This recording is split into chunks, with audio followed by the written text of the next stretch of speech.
بسم الله الرحمن الرحیم کتێبخانەی ڕۆشنایی دەنجی. ناوی کتێب شەیدا، نووسینی دکتۆر محەممەد عوڕەیفی، وەرگێڕانی هێمن محەممەد عەلی، دیزاین قەیدار ڕەحیم، چاپ 3 2012، ژمارەی سپاردن 1411 ساڵی 2009، شوێنی چاپ بەیروت لوبنان، مافی لە چاپدانی پارێزراوە. خوێندنەوەی ئومێد چالاک، هەڵەبڕ ڕێبین کاظم محەممەد.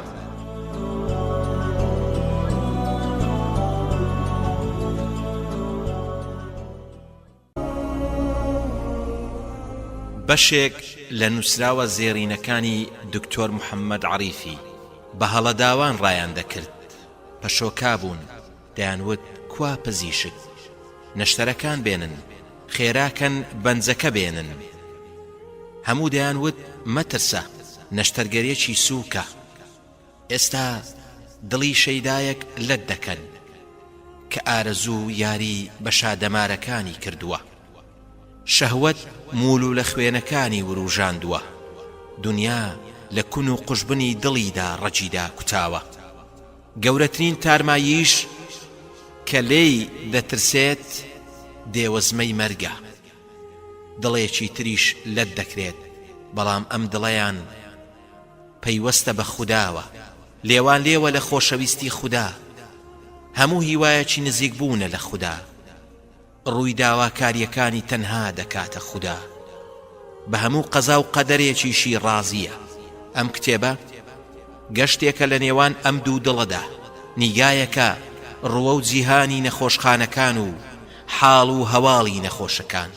پێکەوە تەماشای حاڵیان دەکەین، لە گەورەی بەڵا و جیاوازی ناڕەحەتیەکانیان ڕادەمێنین.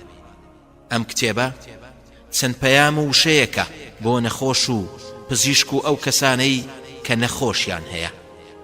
چەند ئاداب و ڕەوشتێکە بە خوێنی دڵم نووسیمن و هەناسەی ڕۆحمی تێکەڵە، تەنها وەکو خۆشەویستی و میر و سۆزێک بۆ ئێوەی ئازیز. دکتۆر محەممەد عەریفی.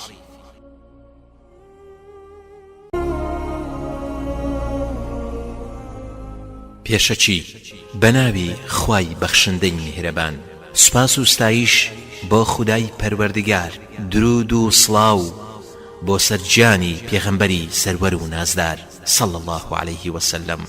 پاشان لە دێر زەمانەوە زاراوەی نەخۆشی و ناخۆشی و بەڵا و موسیبەت پێکەوە لەکێنراوە.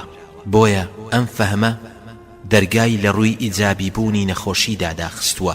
ئەمە دەکرێت ڕاست بێت بۆ کەسانێک کە ئایە و مایەیان تەنها ژینی دنیا بێت. بۆیە ناکرێت هیچ ئاستەنجێک لە چێژەکانی دنیا دایان بڕێت. بەڵام ئەگەر هات و پێناسی تاقیگەماندا بە دنیا و ئادەمی زادەکانیش وەک قوتابی، ئەو کات دەکرێت نەخۆشی وەک پرسیارێکی قورسی بێتەرێک هەژمار بکرێت.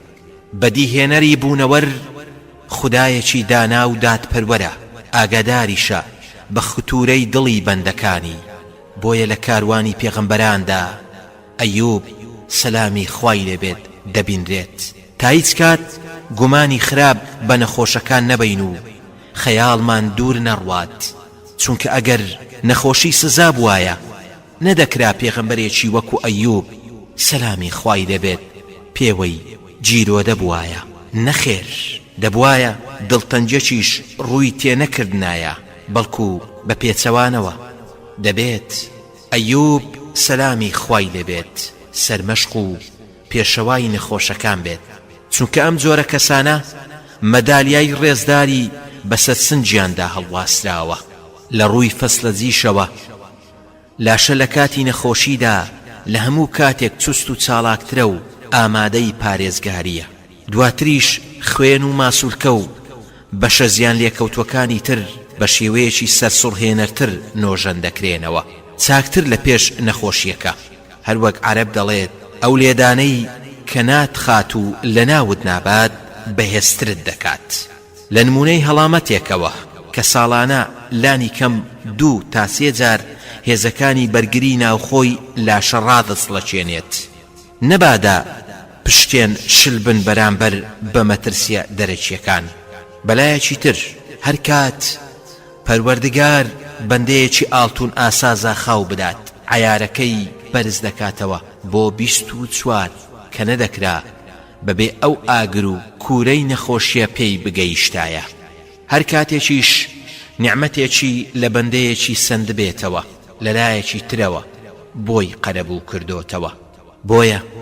بۆیە سەیر نییە کە ببینین کەم ئەندامان یاخود خاوەنی نەخۆشیە درێژخایەنەکان لە زۆر بواری تردا دەسڕەنجین و بەهرەدار بن بە مەرجێک بێهیوا نەبوو بێتن و لە مەیدانێکی تردا ئەسپی خۆیان تاودا بێت.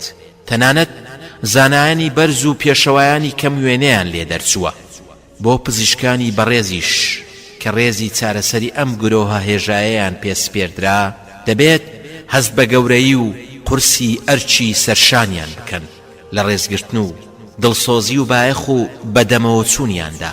تەنانەت فێرکردنیان لە کاروباری حەڵاڵ و حرامی ئاینەکەیان هەروەها یادی خودایان بیربهێننەوە هەر لە سەرەتای پشکنینیانەوە تاوەکو کۆتا ساتەکانی جانەڵا و گیان سپاردنیان.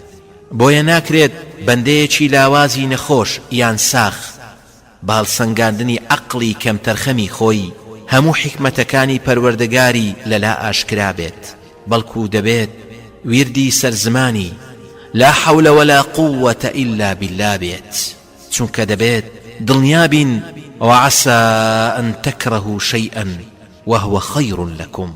سورة بقرة آية 216. نووسەری کتێبی شەیدایەک لە ژووری نەشتەرگەریدا بە شێوەیەکی جوان و سەردەمیانە توانیویەتی ئەم بیر و بۆچوونە جوانانە دابڕێژێتەوە لەگەڵ نمونە و چیرۆکی زیندوودا. هەروەها برای وەرجێڕیش کاکێ من محەممەدیش بە زمانێکی کوردی ڕەسەن و بە زاراوەی زۆر جوان و پڕپێز دای ڕشتۆتەوە. داواکارم پەروەردگاریش پاداشتی هەموو لایەک بداتەوە.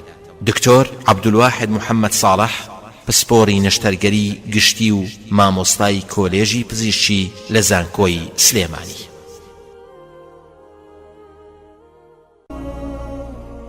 لە سوید ڕۆژێک زەنجی تەلەفۆنەکەم لێیدا پەیوەندیەکە لە سویدەوە بوو. سەلام عەلەیکوم شێخ محەممەدیت؟ وعەلەیکوم السەلام. بەڵێ یا شێخ، من پزیشکم و لە خوێندنی باڵا دەخوێنم لە مالمۆ سوید و ماوەی 5 ساڵە لە یەکێک لە نەخۆشخانەکانی سویددا کار دەکەم. لێرە لەم نەخۆشخانەیەدا کاتێک نەخۆشێک دەهێنن کە نەخۆشێکی ترسناکی هەبێت و هیوای ژیان و چاکبوونەوەی کەم بێت، ئەوە مادەیەکی ئازارشێن و ئارامبەخشی دەدەنێ لەگەڵ مادەیەکی بکوش.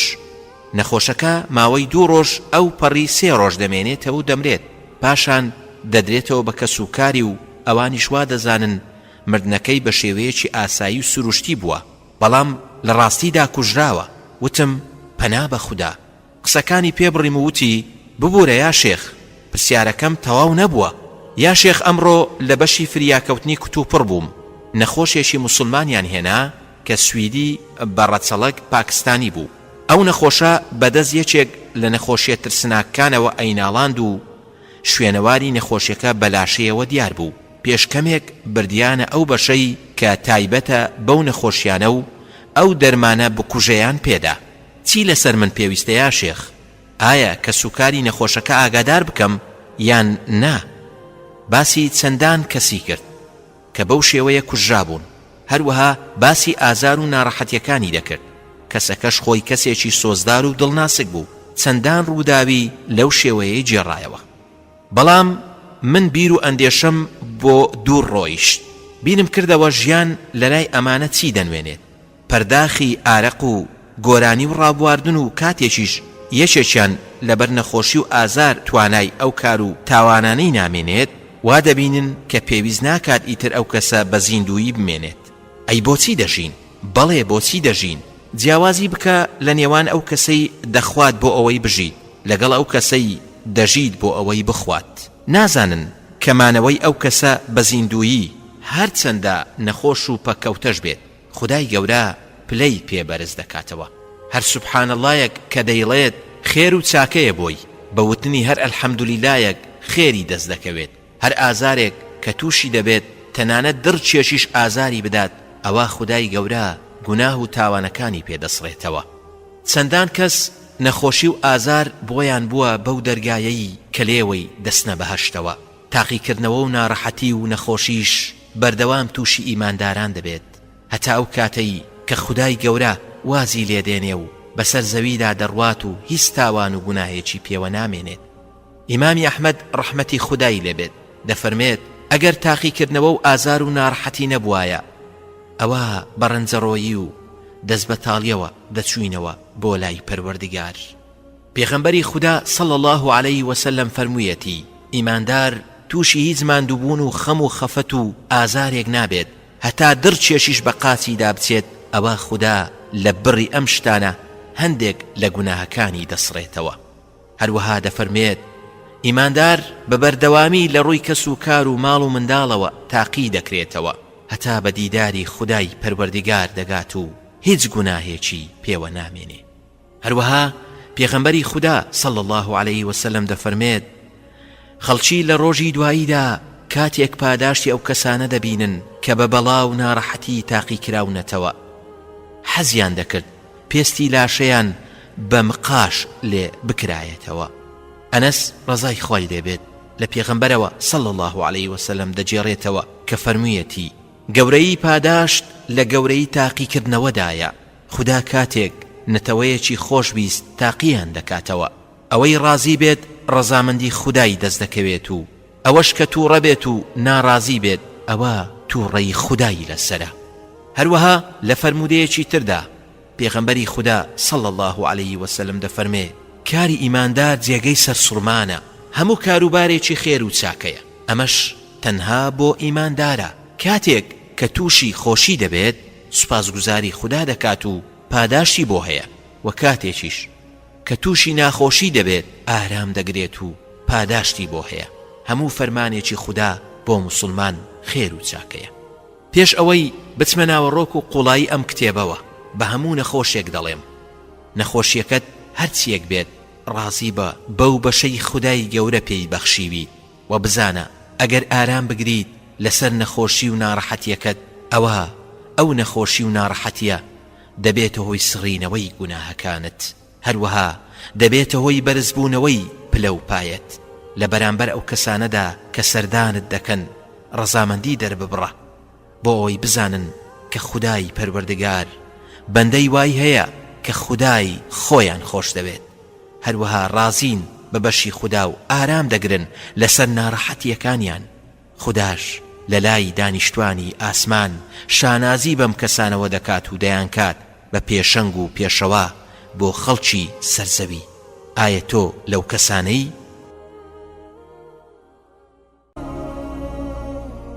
ئێمە بینیمان ئارامگر بوو. پێغەمبەر ئەیوب سڵاوی خوای پێشکەش خاوەنی ماڵ و سامان و منداڵ و چەند خێزانێک بوو. پیاوێک بوو خودای گەورە پلە و پایە و ڕێزی بەرز ڕاگرت و کردی بە پێغەمبەر سەلامی خوای لێبێت. لە کتوپڕێکدا و لە کاتی شەوێک یان ڕۆژێکدا ماڵ و منداڵ و سەروەت و سامانەکەی لەدەست چوو تەنها یەکێک لە خێزانەکانی بۆ مایەوە. پاشان بەڵاو تاقیکردنەوە لە سەری زیادی کرد و تووشی نەخۆشیێکی کوشندە بوو. سەری سوڕما لە نەتەوەکەی بەڵێ سەری سوڕما لە نەتەوەکەی کاتێک ترسان نەخۆشیەکەی بڵاو ببێتەوە و لە ناو خۆیاندا دەریان کرد. لە بیاباندا و لە ڕەشماڵێکدا ژیا نەخۆشیەکەی زیادی کرد. بەڵاو ناڕەحەتیەکەی زۆر گەورە بوو. خەڵکی وازیان لێهێنا و لێی نزیک نەدەبوونەوە. پرسیار کرا لە مجاهیدی شیکەرەوەی قورئانی پیرۆز کە ئەو نەخۆشیەی کە تووشی پێغەمبەر ئەیوب هات چی بوو؟ ئایا ئاوڵە بوو؟ وتی نەخێر، بەڵکو لە ئاوڵە ترسناکتر بوو. شتێک لە شێوەی مەمچی ئافرەت لەسەر لاشەی دروست بوو. پاشان کرایەوە و تەقی و چێم و زوخابی لێهات. چەندان ساڵ بەم نەخۆشیەوە مایەوە بەڵام وەکو شاخ خۆڕاگر بوو. لە ڕۆژێکی ئارام و لەسەر خۆدا خێزانەکەی لە لای سەری هاوسەرەکەیەوە دەستی کرد بە گریان.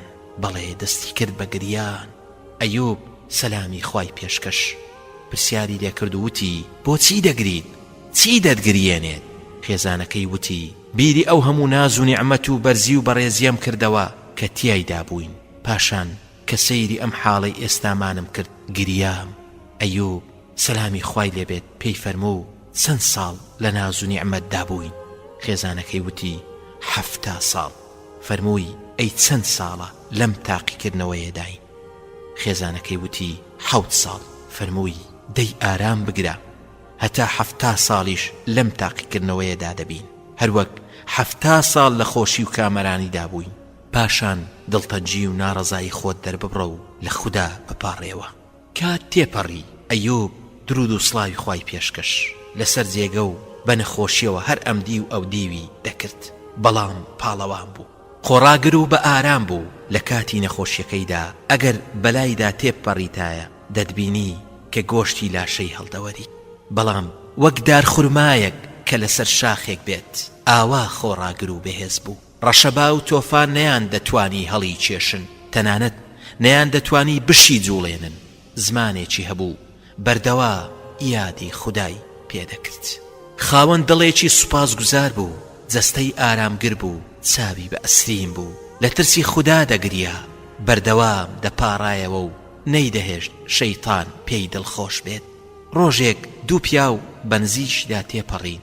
کاتێک ئازار و نەخۆشیەکەیان بینی، یەکێکیان بەوی تریانی وت گومانم وانییە کە خوددا ئەیوبی تووشی ئەم تاقیکردنەوەیە کردبێت تەنها بەهۆی سەرپێچیەکەوە نەبێت کە ئێمە نایزانین. لەم کاتەدا ئەیوب درود و سڵاوی خوای پێشکەش دەستی بەرز کردەوە و فەرمووی ئەنبیا ئایەتی 83 واتە یادی ئەیوب بکە کاتێک هاناو هاواری بۆ پەروەردگاری بردووتی پەروەردگارە بەڕاستی من ئازار و ناخۆشیم توش بووە، تۆش لە هەموو کەس میهرەبانتری. کاتێک پەروەردگار بینی سەیری چاوی پڕفنمێسکی کرد، ئەو چاوانەی کە سەیری حرامی پێ نەکردبوون، ئەو دەستانەی کە حرامی پێ ئەنجام نەدابوون، ئەو زمانەی کە سوپاسگوزار بوو، ئەو سەرەی کە بەردەوام لە کڕنوشدا بوو. کاتێک پاڕانەوەی ئەیوب سڵاوی خوای لێبێ دەرگاکانی بەهەشتی لەرزان، خودای گەورە فەرمووی ئەنبیا ئایەتی 84 واتە جا ئێمەش نزامان گیرا کرد و بە هاواریەوە چوین، هەموو ناخۆشی و نەخۆشیەکمان لە کۆڵ کردەوە، هەموو ماڵ و منداڵیمان پێبەخشیەوە و ئەوەندەی تریش لەگەڵیاندا. ئەوە ڕەحمەتێکی تایبەتی بوو لەلایەن ئێمەوە، یادەوەریشە بۆ بەندە خوددا پەرستەکان. هەروەها لە ئایەتێکی تردا خوددا باسی دەکات و دەفەرمێت ساد ئایەتی 44 واتە ئێمە بینیمان بەڕاستی خۆڕاگر و ئارامگر بوو، بەندەیەکی چاک و ڕێک و پێک بوو، بێگومان ئەو تەوبەکارە و هەمیشە دڵی لەلای پەروەردگارە. چەند جوانە ئەگەر خودای گەورە سەیرت بکات و تووشی نەخۆشی بیت و ئارامگر و سوپاسگوزار بی، هەتا ئەو کاتەی پلەت بەرز دەکاتەوە و دەبیت بە باشترین بەندەی پەروەردگارت.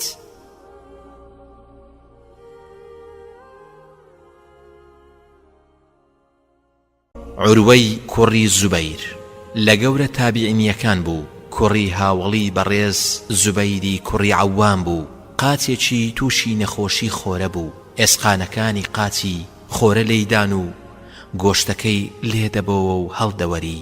کاتێک کە پزیشکەکان بینیان بڕیاری بڕینەوەی قاچیاندا بۆ ئەوەی ئەو نەخۆشیە بەلاشەیدا بڵاو نەبێتەوە. کاتێک دەستیان کرد بە بڕینەوەی قاچی لە هۆش خۆی چوو، قاچیان بڕیەوە و لە تەنیشتیەوە دایاننا. تووشی خوێنبەربوونیەکی زۆر بوو، زەیتیان قرچاندەوە و پاشان دەمارەکانی قاچیان خستە ناوی بۆ ئەوەی خوێنەکەی بگیرسێتەوە و پاشان بەستیان لە لای سەریەوە وەستان و چاوەڕێیان دەکرد.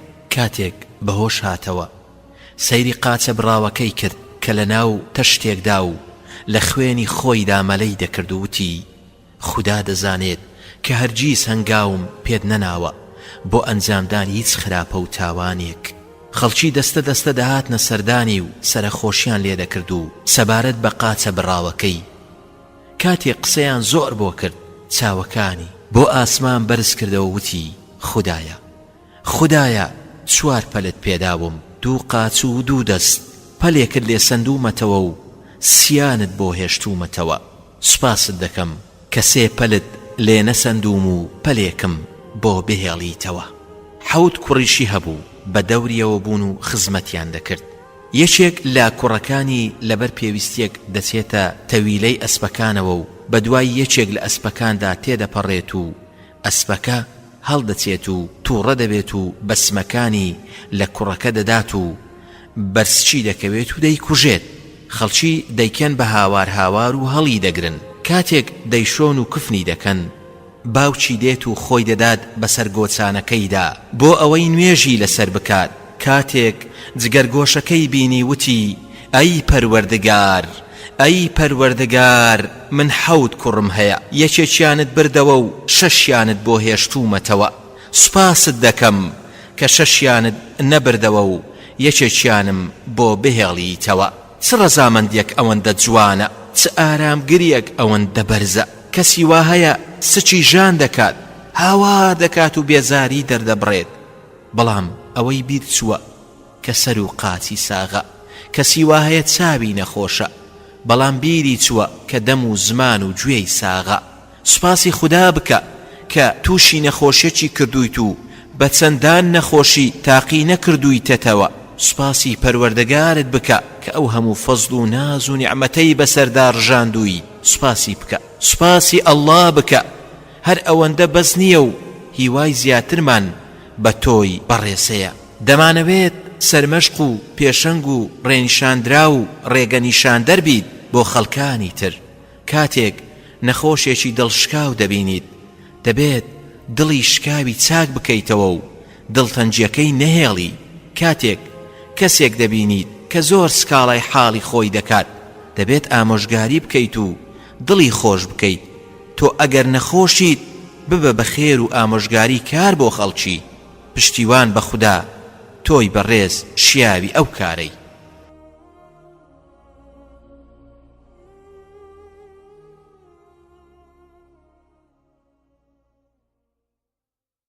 هۆکارەکانی نەخۆشی دوانن. هاوڕێیەکم بەناوبانگە لە خوێندنی دوعا و پارانەوەی شەرعیدا بەسەر ئەو کەسانەدا کە تووشی نەخۆشی دەرونی بوون. هەندێک جاریش دوعا بەسەر ئەو کەسانەشدا دەخوێنێت کە تووشی چاو جادوو بوون. ئەو هاوڕێم پێی وتم ڕۆژێک یەکێک لە گەورە بازرگانەکان هات بۆ لام و سکاڵای ئازارێکی بەهێزی دەکرد لە دەستی چەپیدا. شوێنەواری ئەو ئازارە بەهێزەی بەڕوونی پێوە دیار بوو. ڕوخساری چورچ و لۆچ بوو و چاوەکانی لار بوو بوون. لە بەردەستمدا دانیشت و پاشان وتی یا شێخ دوعام بەسەردا بخوێنە. وتم هاوار و سکاڵای چی دەکەیت؟ وتی ئازارێکی بەهێز هۆکارەکەشی نازانم. سەردانی چەندان پزیشکم کردووە و شیکاری زۆریشم ئەنجامداوە و هەمیان پاک و بێکەم و کوڕین. نازانم تووشی چ بووم بەڵکو چاو بێت. دوعام بەسەردا خوێند و بۆی پاڕامەوە. ڕۆژی دووەمیش هاتەوە و دوعام بەسەردا خوێن. بۆ ڕۆژی سێم و چوارەمیش بە هەمان شێوە درێژەی کێشا و ئازارەکەشی هەر زیادی دەکرد. ڕۆژێک بەسەریدا هاوارم کرد ئەی فڵانە کەس لەوانەیە ئەو ئازارەی تووشت بووە هۆکارەکەی دوعای ستەم لێکراوێک بێت کە ئازارت دابێت ستەمت لێکرد بێت لە ماڵیدا یان لە دەرونیدا یان لە هەر شتێکی تردا. ڕەنجی گۆڕا و هاواری کرد ستەم؟ بۆچی ستەم؟ من پیاوێکی چاکم. من لە تووڕەیەکەی ئارامم کردەوە و داوای لێبوردنم لێ کرد و پاشان ڕۆیی. لە دوای 10 ڕۆژ هاتەوە بۆ لام. لە تەندروستێکی زۆر باشدا بوو. زۆر سوور بوو لەسەر ئەوەی کە سرم ماچ بکات. دەیویست دەستم ماچ بکات و پاشان وتی سوێن بە خوددا. لە دوای بەزەیی خوددا تۆ هۆکاری شیفای من بووی. وتم چۆن؟ خۆ دوعاکانم ئازارەکانی کەم نەکردی. وتی لە دوای ئەوەی لە لای تۆ ڕۆیشتم ئازارەکەی زیادی کرد و وشەکانی تۆ لە گوێمدا دەزرنگایەوە. بەڵێ لەوانەیە ستەم لە کەسێک کرد بێت یان ئازاری کەسێکمدا بێت. بیرم لەو کاتە کردەوە کە ویستم کۆشکەکەم دروست بکەم. زەویەک بە تەنیش زەویەکەمەوە بوو. ویستم بیکڕم بۆ ئەوەی بیکەم بە باخچە بۆ کۆشکەکەم. ئەم زەویەش هیچ چەند بێباوچێک و دایکیان بوو. داوام کرد کە دایکیان پێم بفرۆشێت، بەڵام ڕازی نەبوو. وتی ئەگەر بیفرۆشم پارەکەی چی لێ بکەم؟ واز لە زەویەکە بێنە باوەک خۆی بێت، هەتا منداڵەکانم گەورە دەبن و خۆیان شتێکی لێ دەکەن. ویستم ڕازی بکەم، پارەی زۆرم خستە بەردەست، ڕازی نەبوو. بەڵام زەویەکە بۆ من زۆر گرنگ و بەبایەخ بوو. وتم ئەی چیت کرد؟ وتی زەویەکەم لێسند بە ڕێگەی تایبەتی خۆم، مۆڵەتی دروستکردنی بیناشم بۆ دەرهێنا. ئەمەشیان هەر بە ڕێگەی تایبەتی خۆم و بینام تێیدا دروست کرد. وتم ئەی منداڵەکان، ئەی دایکیان؟ وتی هەواڵم پێگەیشت دایکیان دەهات و سەیری کرێکارەکانی دەکرد کە کاریان دەکرد لە زەویەکەدا و قسەی پێدەوتن و دەگریا. کرێکارەکانی ژوایان دەزانی شێتە. لەبیرمە کە دەستەکانی بەرز کردەوە و دەپاڕایەوە و دەگریا. ئالەو کاتەدا ئازارەکە لە دەستمدا دەستی پێکرد. بە شەو خەوم لێ نەدەکەوت، بە ڕۆژ ئاسوودە نەدەبووم. وتم باشە، چیت بۆ کرد؟ وتی چوم بۆ لای و داوای لێبوردنم لێ کرد و گریام. لە شوێنێکی تردا زەویەکی باشتر لە زەویەکەی خۆیم پێدا. ئەویش ڕازی بوو. دوعای بۆ کردم و داوای لێخۆشبوونی لە خودا بۆ کردم. لە لای ئافرەتەکە هاتمە دەرەوە و پەنام بۆ خودا برد و لێی پاڕامەوە، هەتا ئازارەکەم بەرەبەرە کەم دەبەوە و نەما. سوپاس بۆ خودا، ئازارەکەم نەما. چیرۆکە کۆتایی هات. ئەمە مانای ئەوە نییە کە هەموو نەخۆشیەک سزای خودایە بۆ بەندەکانی. نەخێر، پێغەمبەران و پیاوچاکانیش نەخۆش کەوتون. بەڵام ئەوەی من مەبەستمە و دەمەوێت بیڵێم ئەوەیە کە خودای گەورە بەهۆی نەخۆشیەوە خۆ بە گەورەزانین و شانازیکردنمان لە دڵدا دەردەکات. ئەگەر مرۆڤ هەموو شتێکی هەبوو، ماڵ، لەشی ساغ، منداڵ، ئەوە یاخی و سەرکەش دەبێت، لە خۆبایی دەبێت. بەڵام خودای گەورە نەخۆشی بەسەردا زاڵ دەکات، برسی دەکات، بۆ ئەوەی بەندەکان بزانن کە توانای زەرەر و سوودیان بۆ خۆشیان نییە، توانای مردن و ژیان و کار و کۆشیان نییە بە بێویستی خودای پەروەردگار. هەندێک جار مرۆڤ دەیەوێت لە شتێک تێبگات، بەڵام ناتوانێت و نەزانە. دەیەوێت بیر لە شتێک بکاتەوە، بەڵام بیری دەچێتەوە. یان حەزی لە شتێکە، بەڵام بە هیلاچی دەبات. ڕقی لە شتێکە کە چی دەبێت بە ژیان بۆی. مرۆڤ پێویستە لە هیچ کات و ساتێکی شەو یان ڕۆژدا دڵنیانە بێت کە خوددا ئەو شتانەی لێناسەنێتەوە کە پێی بەخشیوە، وەک چاو، گوێچکە و ئەندامەکانی تری جەستەی. ئەی ئەگەر خوددا ژیری و عەقلی لێ بسەنێتەوە و ئەوە حاڵی چۆن دەبێت؟ ئایا چیە لە مرۆڤ لاواز و بێدەسەڵاتترە ئەگەر بێت و خۆی بناسێت؟ لێرەوە خودای بەبەزایی ناخۆشی و نەخۆشی بەسەر بەندەکانیدا زاڵ دەکات بۆ ئەوەی ڕووبکەنە خوددا و لێی نزیک ببنەوە. نهێنی گیرابوونی نزا و پاڕانەوەی ئەم کەسانش نەخۆش، ستەم لێکرا و ڕێبوار ڕۆژوگران ئەوەیە کە ئەمانە لە ناڕەحەتی و ماندووبووندان و لە خودای پەروەردگارەوە نزیکن و لە کەسانی تر زیاتر یادی خوددا دەکەن. ڕێبوار غەریب و نامۆیە، ڕۆژوگر هیلاک و ماندووە، ستەم لێکرا و زەلیل و داماوە. نەخۆش ئازاری هەیە و ناڕەحەتە، پاک و بێگەردی بۆ ئەو خودایەی کە بەزەی بەو کەسانەدا دێتەوە کە تاقییان دەکاتەوە.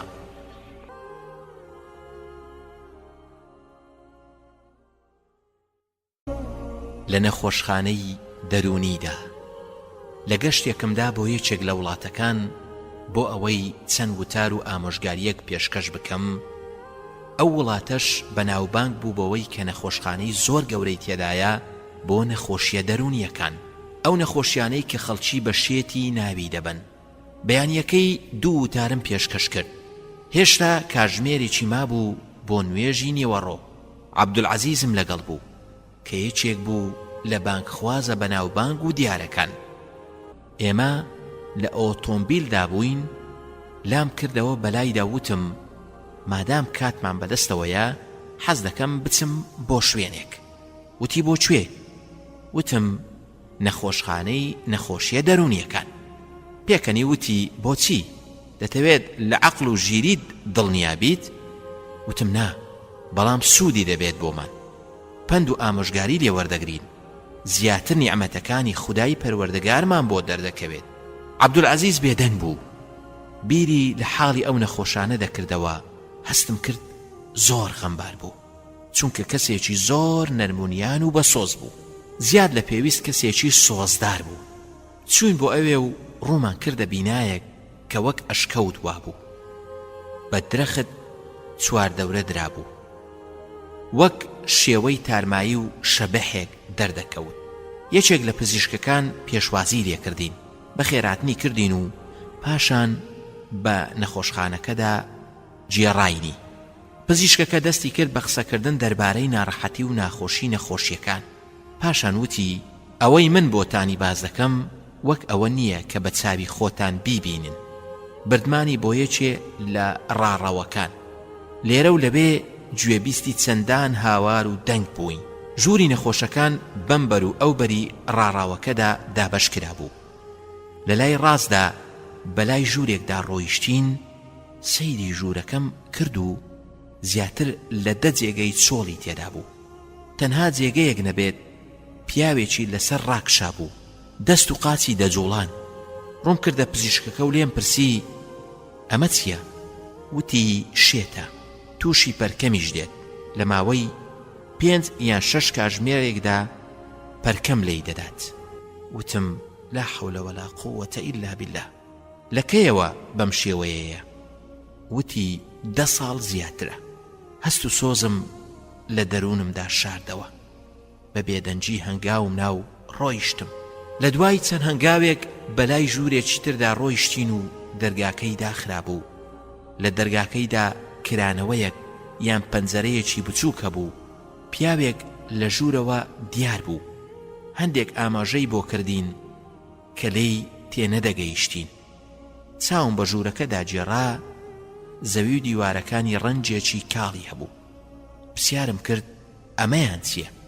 وتی شێتە. وتم ئەزانم شێتە، ئەگەر شێت نەبوایە لێرە نەمان دەبینی. چیرۆک و بەسەرهاتی ئەمە چییە؟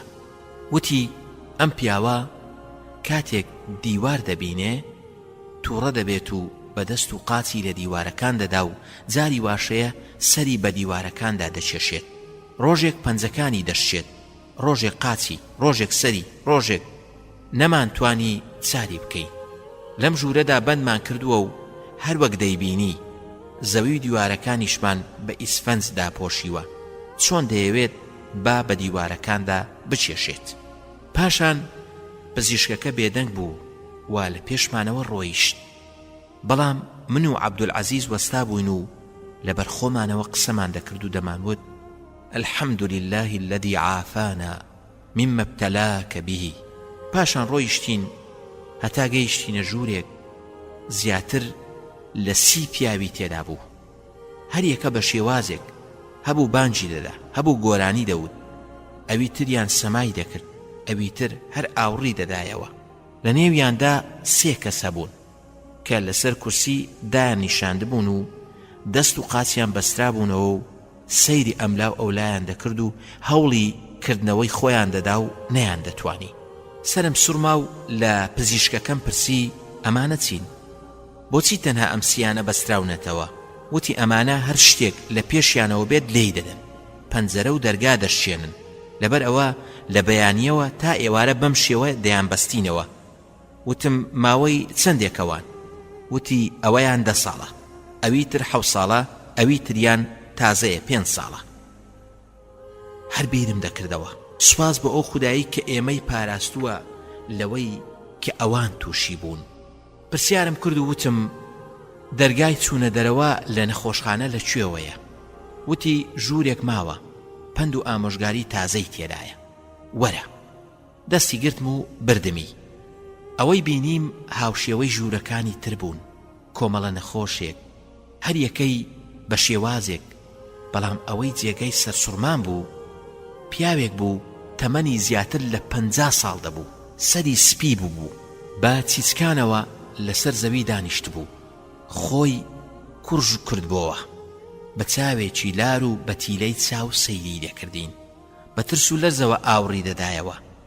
ئەمانە هەمووی ئاسایی بوون، بەڵام ئەوەی ترساندمی و بەلامەوە نامۆ بوو بە تەواوی وروژاندمی ئەوە بوو کە پیاوەکە ڕوت و قوت بوو، هیچ جلوبەرگێکی لە بەردانە بوو، تەنانەت عەورەتیشی بە دەرەوە بوو. ڕەنگم گۆڕا، یەکسەر لام کردەوە بەلای پزیشکەکەدا. کاتێک بینیمی چاوم سوور هەڵگەڕاوە پێی وتم ئارام بە، بۆت باز دەکەم بۆچی ئاوایە. ئەم پیاوە هەر کاتێک جلوبەرگمان لەبەر دەکرد بە ددانەکانی دەیدڕاند و دەیویست قوتیان بدات. ڕۆژانە زیاتر لە 10 دەست جلوبەرگمان لەبەر دەکرد، بەڵام دەیدڕاند و بەم شێوەیە دەمایەوە کە دەیبینی.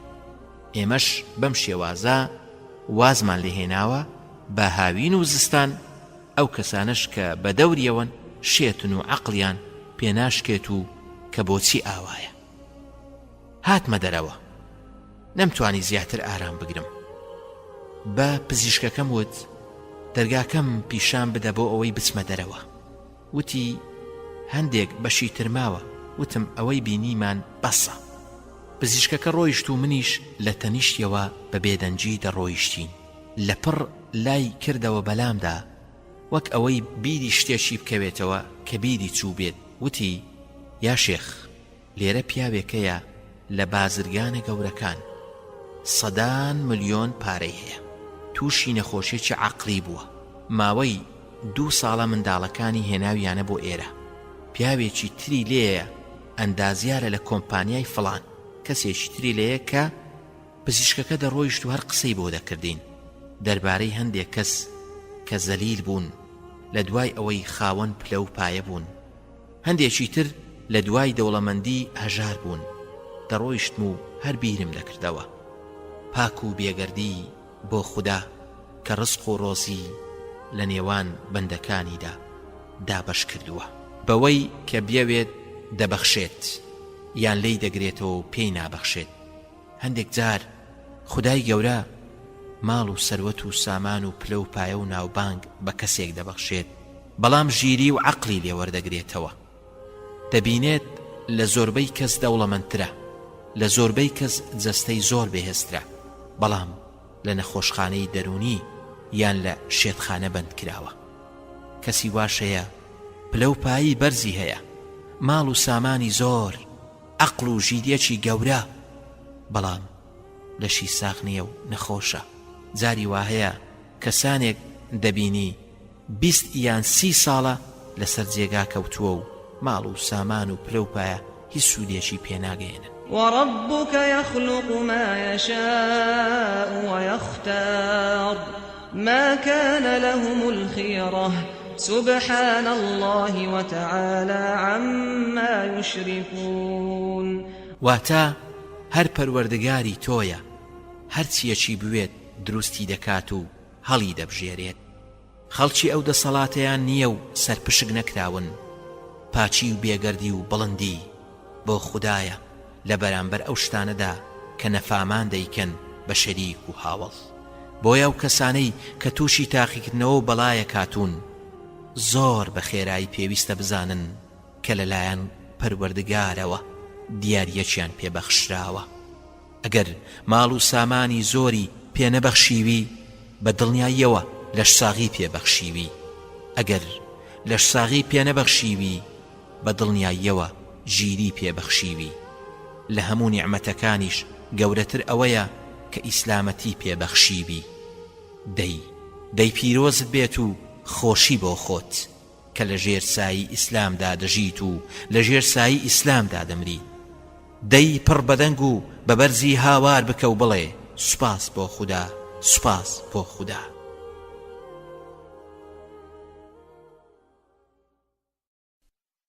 شیرینی پاداشت. لە بیاباندا دەڕۆیشتم و ڕێگەم لێون بوو، لە لای ڕەشماڵێکی کۆن وەستام. سەیری ناو ڕەشماڵەکەم کرد. پیاوێک لەسەر زەویەکە زۆر بە ئارامی دانیشت بوو، هەردوو دەستی بڕابەوە، چاوەکانیشی لەدەستدا بوو. هیچ کەسێکی نزیکشی لە نانەبوو، لەبەر خۆیەوە بە چەند وشەیەک ورتەورتی دەکرد. لێی نزیک بوومەوە زانیم کە دەڵێت الحمد لله الذي فضلني على كثير ممن خلق تفضيلا، واتە سوپاس بۆ ئەو خودایەی کە پلەپایی منی بەرز کردەوە بەسەر زۆرێک لە دروستکراوەکانیدا. سەرم سوڕما کە ئەم وشانەی دەوت. سەیری حاڵیم کرد، زۆربەی هەستەکانی لەدەستدا بوو، هەردوو دەستی بڕاونەتەوە، هەردوو چاوی نابینایە، خاوەن هیچ شتێک نییە. سەیری دەوروبەریم کرد و گەڕام تا کەسێک ببینم کە خزمەتی بکات یان خێزانێک کە لەگەڵیدا بژێت. کەسم نەبینی. بەرەو لای ڕۆیشتم و هەنگاوم نا.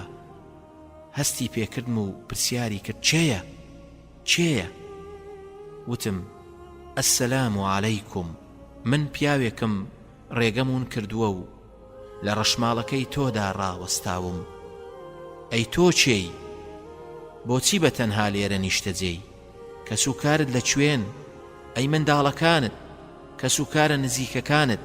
وتی من پیاوێکی نەخۆشم، خەڵکی وازیان لێهێناوم و زۆربەی کەسوکارەکانیشم مردوون. وتم گوێم لێت بوو، هەر ئەم وشانەت دووبارە دەکردەوە. الحمد لله الذي فضلني على كثير ممن خلق تفضيل. سوپاس بۆ ئەو خودایی کە پلەپایی منی بەرز کردەوە و بەسەر زۆرێک لە دروستکراوەکانیدا.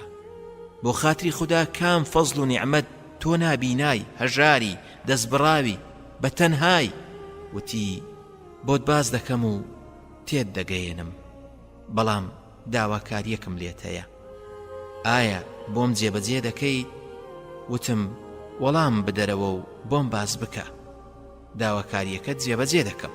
وتی دەمبینی خودای گەورە بە چەندان تاقیکردنەوە تاقی کردومەتەوە و تووشی چەندان بەڵاو ناڕەحەتی کردوم، بەڵام الحمد لله الذي فضلني على كثير ممن خلق تفضيلا. ئایا خوددا ژیری و عەقڵی پێ نەبەخشیوم؟ تێدەگەم و بیر دەکەمەوە بەهۆی عەقڵ و ژیریمەوە. وتم بەڵێ. وتی چەند کەس دەبینی کە شێت و کەم عەقڵن؟ وتم زۆر. وتی الحمد لله. وتی ئایا خوددا بیستنی پێ نەبەخشیوم؟ گوێم لە دەنجی بانگ دەبێت و لە قسە تێدەگەم و دەزانم چ لە دەوروبەرم ڕوودەدات؟ وتم بەڵێ. وتی چەند کەسەیە کە کەڕن و هیچ نابیستن؟ وتم زۆر. وتی الحمد لله. وتی ئایا خوددا زمانی پێ نەبەخشیوم؟ یادی خودای پێ دەکەم، پێویستەکانی خۆمی پێداوا دەکەم؟ وتم بەڵێ. وتی چەندان کەس هەیە کە لاڵن و ناتوانن قسە بکەن؟ وتم زۆر. وتی الحمد لله.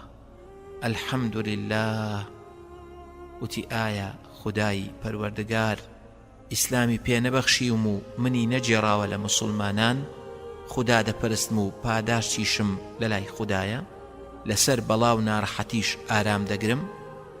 وتم بەڵێ. وتی چەند کەسەیە بت دەپەرستن یان خاچ پەرستن، نەخۆشیشن، بە دڵنیاییشەوە ڕەنجەڕۆ و زەرەرمەندی دنیا و دواڕۆژیشن؟ وتم زۆر کەس. وتی الحمد لله الذي فضلني على كثير ممن خلق تفضيلا. پیاوەکە هەر نیعمەتەکانی پەروەردگاری دەژمار کە پێی بەخشی بوو. سەرم سوڕما لە باوەڕی بەهێزی ئەم پیاوە. زۆر ڕەزامەند بوو بە بەشی خوددا. چەندان نەخۆشن کە بەقەت چواریەکی ئەم پیاوە نەخۆش نین، وەک ئەو کەسانەی کە تووشی شەلەل بوون، یان کەڕ بوون، یان نابینا بوون، یان ئەندامێکی جەستەیان لەدەست داوە. ئەگەر بێت و بەو پیاوە پیرەیان بەراورد بکەین، ئەوە وەکو لەش ساغوان، لەگەڵ ئەوەشدا بێتاقەت و غەمبارن و زۆر سکاڵای حاڵی خۆیان دەکەن، نائارامن، دەگرین لە پاداشتی تاقیکردنەوەکانیان، دڵنیانین بەڕاستی ئەگەر ناڕەحەتیەکانی ئەم پیاوە پیرە بەسەر نەتەوەیەکدا دابەش بکرایە بەشی دەکردن.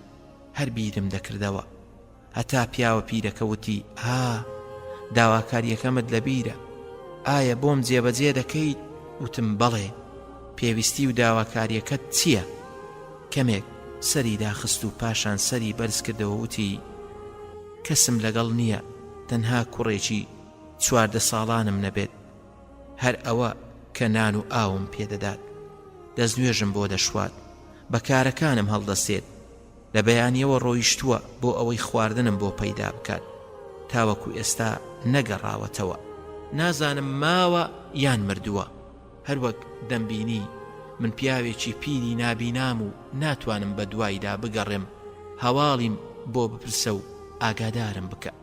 پاشان هاتمە دەرەوە و نەمدەزانی بۆ چلایەک بڕۆم و کوێی بۆ بگەڕێم. دەمویست کەسێک ببینم و پرسیاری لێ بکەم. ئاوڕمدایەوە نزیک ڕەشماڵی پیاوەکە گردۆڵکەیەکم بینی، کۆمەڵە قەلە ڕەشێکی بەسەرەوە بوو، وەک ئەوەی بەسەر شتێکەوە کۆ بوو بێتنەوە. لە دڵی خۆمدا وتم ئەو باڵندانە لەسەر لاشەیەک یان خواردنێک نەبێت کۆ نابنەوە. بەسەر گردۆڵکەکەدا سەرکەوتم و بەرەو لای باڵندەکان ڕۆیشتم. باڵندەکان هەڵفڕین و کاتێک سەیرم کرد کوڕێکی منداڵکاری لێبوو، مردەبوو، جەستەی پارچە پارچە بوو، وەک ئەوەی گورگ وای لێکرد بێت و پاشان بۆ باڵندەکانی جێهێشت بێت. ئەوەندەی بۆ پیاوە پیرەکە غەمبار و دڵتەنگ بووم، ئەوەندە بۆ مردنی کوڕەکەی دڵتەنگ نەبووم. لە گردۆڵکەکەدا بەزیم و هەنگاومنا، لە نێوان دڵتەنجی و سەرسوڕماندا بووم. ئایا بڕۆم و پیاوە پیرەکە بەجێ بهێڵم و بە تەنیا بمێنێتەوە، یان بگەڕێمەوە و هەواڵی کوڕەکەی پێڕا بگەێنم؟ بەرەو ڕەشماڵی پیاوەکە چووم، گوێم لێ بوو یادی خودای دەکرد، سوبحان الله و ئەلحەمدوللای دەکرد.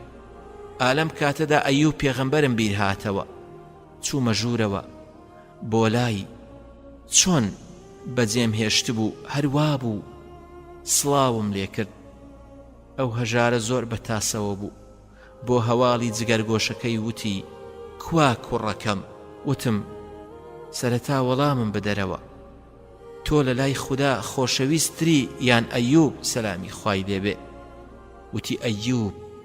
دەی بەدڵنیاییەوە تاقیکردنەوەکەی ئەیوب سەلامی خوای لێبێت لە تاقیکردنەوەکەی تۆ گەورەترە و وای دابنێ کە کوڕەکەت لە لای خوددایە.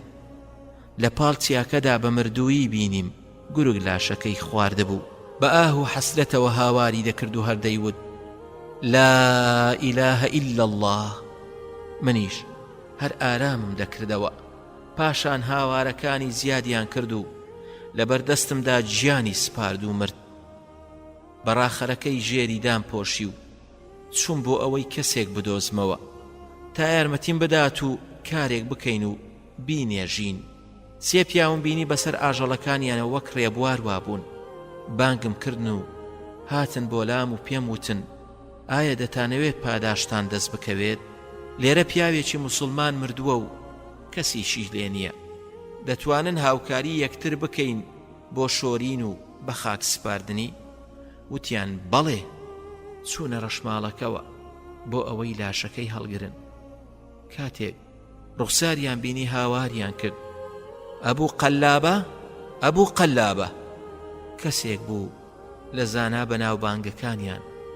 کات و زەمان و دنیا بۆ کەس هەتا سەر نامێنێ و بەڵاو ناڕەحەتیەکان دەدانی تیژیان لێی گیر کرد و هەتا بەتەنها و دوور لە خەڵکی لە ڕەشماڵێکدا ژیا و دوور لە خەڵکیش گیانی سپات. بە ئەرچی سەرشانمان هەستاین و ناشتمان و لەگەڵ ئەو سێ کەسەدا ڕۆیشتم بۆ شار. کاتێک شەو خەوتم ئەبوو قەلابەم بینی شێوەیەکی زۆر جوانی هەبوو جلوبەرگێکی سپی لە بەردا بوو جەستەی تەواو بێکەم و کوڕی بوو بە زەویەکی سەوزایی جواندا دەڕۆیشت وتم ئەی ئەبوو قەلابە چی وای لێ کردیت کە بەم شێوەیە بتبینم وتی خوای پەروەردگار بەهشتی پێبەخشیم و لە بەهشتیشدا پێیان وتم سلام عليكم بما صبرتم فنعم عقبى الدار واتە سڵاوتان لێبێت بەهۆی ئارامگرتنتانەوە کەوا بوو ئای چەندە جێگە و ڕێگەیەکی خۆشتان بۆ خۆتان مسۆگەر کرد. هەڵوێستەیەک لەگەڵ سەردانی نەخۆشدا. بۆچی سەردانی نەخۆش دەکەین؟ لەبەر ماڵ و سەروەت و سامانەکەی؟ نەخێر، ئەوەی سەردانی هەژاران دەکات لەبەر هێز و تواناکەیەتی؟ نەخێر، ئەی ئەوەی سەردانی لاواز و لێقەوماوان دەکات لەبەر پلە و پایە و جوانیەکەیەتی؟ نەخێر. کەسانی دڵسۆز و خوداویست لەبەر ئەم هۆکارانە سەردانی ئەم کەسانە ناکەن، بەڵکو لە پێناو بەدەسێنانی پاداشدا سەردانیان دەکەن بۆ ئەوەی بەشداری ئازار و ناڕەحەتی خوشک و برا موسڵمانەکانیان بکەن. پێغەمبەری خوددا صلی الله علیه وسلم دەفەرمێت هەر کەسێک سەردانی نەخۆشێک بکات بەردەوام لە چنینەوەی میوەی بەهەشتدایە. هەروەها ئیمامی عەلی ڕەزای خوای لێبێت لە پێغەمبەری خودداوە صلی الله علیه وسلم دەجێڕێتەوە کە فەرموویەتی هەر موسڵمانێک لە بەیانیدا سەردانی نەخۆشێکی موسڵمان بکات ئەوە 7,000 فریشتە هەتا ئێوارە دوعای بۆ دەکەن و سەڵاواتی لەسەر دەدەن و ئەگەر ئێوارە سەردانی کرد ئەوە 7,000 فریشتە هەتا بەیانی دوعای بۆ دەکەن و سەڵاواتی لەسەر دەدەن. هەروەها کۆمەڵە میوەیەکی زۆریشی بۆ هەیە لە بەهەشتدا. هەروەها عایشە دایکی ئیمانداران خوددا لێی ڕازی بێت دەفەرمێت هەر کاتێک پێغەمبەری خوددا بچوایە بۆ لای نەخۆشێک یان نەخۆشەکە بەهاتایە بۆ لای ئەوە ئەم دوعایەی بۆ دەخوێند اذهب البأس رب الناس اشفي أنت الشافي لا شفاء إلا شفاؤك شفاء لا يغادر سقما.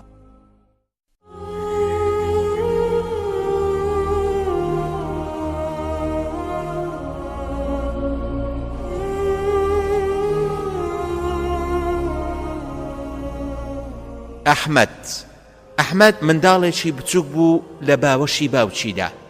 هەر کات بتبینایە یان پێدەکەنی یان یاری دەکرد. ئازارێک لەسەریدا دروست بوو بەڵام ئارامگر بوو. پاشان ئازارەکەی زۆر زیادی کرد. زۆر هەوڵیاندا چارەسەری بکەن بەڵام چارەسەری نەبوو.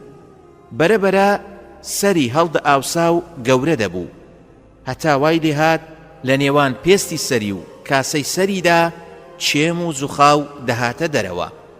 هیچ چارەسەرێکی نەبوو هەتا سەری قورس بوو. ئاگای لە خۆی نەما و لەسەر جێگە کەوت لە خانوویەکی کۆندا کە دیوارەکانی قوڕ بوون. سەری خانووەکەش بە پەلک و داری خورمادا پۆشرا بوو. چاوەڕێی مەرجیان دەکرد. چەند ڕۆژێک تێپەڕی و ئەحمەدیش بەم حاڵەوە مایەوە. جوڵەی نەما بوو.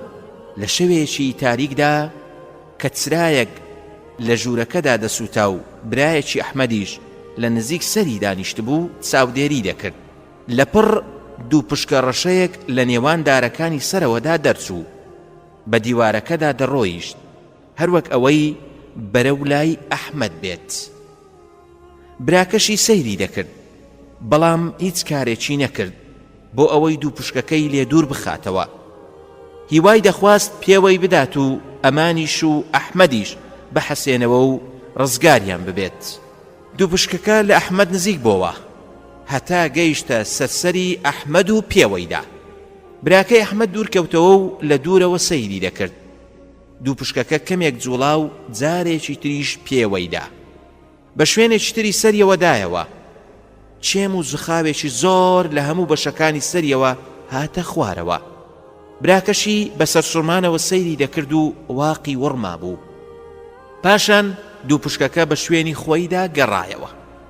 براکەی بانگی باوک و براکانی کرد، بەردەوام چێم و زوخاویان لەسەری دەسڕی هەتا ئاوسانەکەی سەری نەما. ئەحمەد چاوەکانی هەڵهێنا و پاشان لەگەڵیان هەڵسا. ئەم چیرۆکە لە کتێبی ئەلفەرەشدا باسی کردووە. چەندان ناخۆشی هەیە لە ناو خۆیدا خۆشی هەڵگرتووە. زۆر جار پاداشتی کەسێکی ئارامگر ڕزگاربوونە. باشترین خوداپەرستیش چاوەڕێکردنی ڕزگاربوون و دەروکردنەوەی خودای پەروەردگارە. لەبەرەوەی وا لە بەندەی موسڵمان دەکات کە دڵی پابەند و پەیوەست بێت بە خودای گەورەوە. ئەمەش شتێکی سەلمێنراوە و هەست پێکراوە لەلایەن ئەو کەسانەوە کە نەخۆشن یا غەم و ناڕەحەتیان هەیە. بە تایبەت کاتێک کە نەخۆشەکە بێهیوا دەبێت لە دروستکراوەکانی خوددا و لە هەموو هۆکارەکان. هەروەها خەڵکیش بێهیوا دەبن لە چاکبوونەوەی نەخۆشەکە.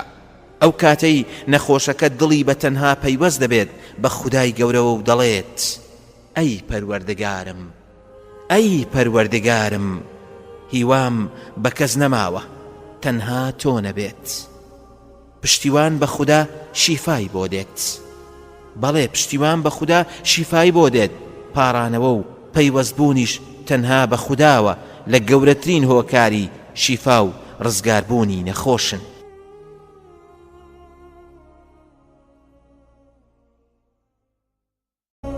پلەیان پێ بەرز دەکاتەوە. ڕۆژێک پێغەمبەری خوددا صلی الله علیه وسلم دەچێتە ژوورەوە بۆ لای دایکی ئیمانداران عایشە خوددا لێی ڕازی بێت و دەبینێت سەری بەستووە و لە تاو ئازار دەناڵێنێت. پێغەمبەری خوددا صلی الله علیه وسلم پێی دەفەرمێت ئەوە چی تای عایشە؟ عایشەش خوددا لێی ڕازی بێت فەرمووی تام لێ هاتووە، بەرەکەتی خودای لێ نەبێت و خوددا لە ناوی بدات. پێغەمبەری خوددا صلی الله علیه وسلم فەرمووی جنێ و قسە بە تامەڵێن بە دڵنیاییەوە تا هەڵە و تاوان و گوناهی مرۆڤەکان لە ناو دەبات هەروەک ئاگر دار لە ناو دەبات. جاری وا هەیە خودای پەروەردگار پلە و پایی بەندەکانی ئەوەندە بەرز دەکاتەوە کە هەرگیز بە کردارەکانی خۆیان ئەوەندە بەرز نابێتەوە. بەڵام خودای گەورە بەهۆی تاقیکردنەوەی بەندەکانیەوە ئەو پلە و پایەیان پێدەبەخشێت. پێغەمبەری خوددا صلی الله علیه وسلم دەفەرمێ مرۆڤ لە لای خوددا شوێن و پلە و پایەکی هەیە کە هەرگیز بە کردەوەکانی خۆی پێی ناگات. خودای گەورە بەردەوام بە ناڕەحەتی و ناخۆشی تاقی دەکاتەوە هەتا دەیگەێنێت بەو شوێن و پلە و پایەیە. ئەبوو هوڕەیڕا ڕەزای خوای لێبێت دەفەرمێت هیچ نەخۆشیەکم بەقەد نەخۆشی تا لەلا خۆش نییە کە تووشم بێت، لەبەرەوەی تا دەچێتە هەموو ئەندام و جومگەکانی جەستەی مرۆڤەوە کە 306 جومگە لە لەشی مرۆڤدا هەیە. پاڵەوان ئەبوو عەبدوڵڵا زۆر جیاواز نەبوو لە هاوڵەکانی ترم، بەڵام خوددا شایەدا لە هەمویان زیاتر سوور بوو لەسەر ئەنجامدانی کاری خێر. چەندین چاڵاشی بانکخوازی هەبوو، لە دیارترینیان ئەوە بوو کە لە کاتی کارەکەیدا پێی هەڵدەستا کە لە پەیمانگای کەڕ و لاڵەکان وەرجێڕ بوو. ڕۆژێک پەیوەندی پێوە کردم وتی پێت چۆنە دوو کەس لە کەڕ و لاڵەکانی پەیمانگا ئامادە بکەم بۆ ئەوەی لە مزگەوتەکەتدا ئامۆژگاری نوێشخوێنەکان بکەن. سەرم سوڕما، وتم کەڕ و لاڵ ئامۆژگاری و قسە بۆ کەسانێ بکەن کە دەبیستن و قسە دەکەن؟ وتی بەڵێ، ڕۆژی یەکشەمە دەیانهێنم. چاوەڕێی ڕۆژی یەکشەمەم دەکرد، ئارامم لێبڕا بوو. ڕۆژی یەکشەم هات و لە دەرگای مزگەوت وەستام و چاوەڕێم دەکردن. ئەبوو عەبدوڵڵا بەخۆی و سیارەکەیەوە هات، لە نزیک دەرگای مزگەوت وەستا، دابەزی و دوو پیاوی لەگەڵ بوو. سەیری یەکەمیانم کرد، کەڕیش و لاڵیش بوو، نەدەیبیست و نەقسەی دەکرد، بەڵام چاوی ساغ بوو. دووەمیان کەڕ بوو، لاڵ بوو، نابیناش بوو، نەدەیبیست و نەقسەی دەکرد و نەدەیبینی. دەستم درێژ کرد و تەوقەم لەگەڵ ئەبوو عەبدوڵڵا کرد. زانیم ئەوەی تەنیشتی ناوی ئەحمەدە، بە زەردەخەنەوە و ڕوویەکی خۆشەوە سەیری دەکردم و تەوقەم لەگەڵ ئەویشدا کرد. ئەبوو عەبدوڵڵا ئاماژەی بۆ نابیناکە کرد و وتی سڵاو لە فایزیش بکە. وتم ئەسسەلام عەلەیکوم. ئەبوو عەبدوڵڵا وتی دەستی بگرە چونکە ئەو نەگوێی لێتە و نەدەتبینێ. دەستم خستە ناو دەستی و دەستمی گوشی. خەڵکی چوونە ژوورەوە بۆ ناو مزگەوت و لە دوای نوێژی ئیشا ئەبوو عەبدوڵڵا لەسەر کورسیەک دانیشت و ئەحمەد لە لای ڕاستی و فایزیش لە لای چەپیەوە دانیشتن. خەڵکەکە بەسەر سوورمانەوە سەیریان دەکرد و نەیان بینی بوو کە کەڕ و لاڵ لەسەر کورسی ئامۆژگاری کار دابنیشێت. ئەبوو عەبدوڵڵا لای کردەوە بەلای ئەحمەددا و ئاماژەی بۆ کرد. ئەحمەد دەستی پێکرد و دەستەکانی بەکاردەهێنا و دەیجوڵاندن. خەڵکیش هەر سەیریان دەکرد و هیچ تێنە دەگەیشتن. ئەبوو عەبدوڵڵا لە مایکرۆفۆنەکە نزیک بۆ وتی ئەحمەد چیرۆکی گەڕانەوە و هیدایەتدانی خۆی دەجێڕێتەوە و پێتان دەڵێت بەکەڕی لەدایک بووم، لە شاری جەددە گەورە بووم، کەس و کارم پشتگوێیان خستبووم و بە هیچ شێوەیەک ئاوەڕیان لێ نەدەدامەوە. خەڵکیم دەبینی دەچوون بۆ مزگەوت بەڵام نەمدەزانی بۆچی دەچوون. هەندێک جار باوکمم دەبینی بەرماڵەکەی ڕادەخست و کڕنووشی دەبرد بەڵام من نەمدەزانی چی دەکات. کاتێکیش پرسیارم لە کەس و کارم دەکرد لێم تووڕە دەبوون و وەڵامیان نەدەدامەوە. پاشان ئەبوو عەبدوڵڵا بێدەنگ بوو. ئاوەڕی بۆ لای ئەحمەد دایەوە و ئاماژەی بۆ کرد. ئەحمەد بەردەوام بوو لە جێڕانەوەی ژیانی خۆی، بە دەستەکانی ئاماژەی دەکرد. پاشان ڕوخساری گۆڕا وەک ئەوەی کاریگەری شتێکی لەسەر بێت. ئەبوو عەبدوڵڵا سەری داخست و پاشان ئەحمەد دەستی کرد بە گریان، بە کۆڵ گریا. گریانەکەی کاریگەریەکی زۆری لەسەر خەڵکەکە هەبوو بەڵام نەیان دەزانی بۆ دەگرێت. ئەبوو عەبدوڵڵا وتی ئەحمەد باسی ئەو کاتەتان بۆ دەکات کە چۆن خودای ناسی، چۆن نوێژی کرد بەهۆی کەسێکەوە کە لەسەر شەقام بینیویەتی و سۆزی بۆ لای جوڵاوە و فێری کردووە. کاتێک کە سەرەتا دەستی کردووە بە نوێژکردن هەستی بە نزیک بوونەوەی لەگەڵ خوادا کردووە. بەڵێ هەستی بە نزیک بوونەوەی لەگەڵ خودادا کردووە. هەستی کردووە لەسەر ئەم تاقیکردنەوەی خودای پەروەردگار پاداشتی دەداتەوە. باسی ئەوەی کرد کە چۆن هەستی بە تام و شیرینی باوەڕ کردووە. ئەبوو عەبدوڵڵا پاشماوەی چیرۆکی ئەحمەدی بۆ دەجێڕاینەوە. زۆربەی خەڵکیش کەوتوبوو نەژێر کاریگەری ئەحمەدەوە بەڵام من سەرقاڵ بووم. جارێک سەیری ئەحمەدم دەکرد و جارێک سەیری فایز.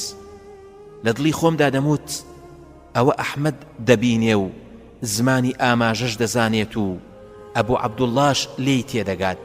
ئەی چۆن لە فایز تێبگات چونکە نەدەبینێ و نەدەبیستێ و نەقسە دەکات. ئەحمەد تەواو بوو فرمێسکەکانی دەسڕی. ئەبوو عەبدوڵڵا لای کردەوە بەلای فایزدا. لە دڵی خۆمدا وتم ها دەبێت چی بکات. ئەبوو عەبدوڵڵا بە پەنجەکانی دەستی کێشای بە ئەژنۆی فایزدا. فایزیش وەکو تیر لە کەوان دەرچێت.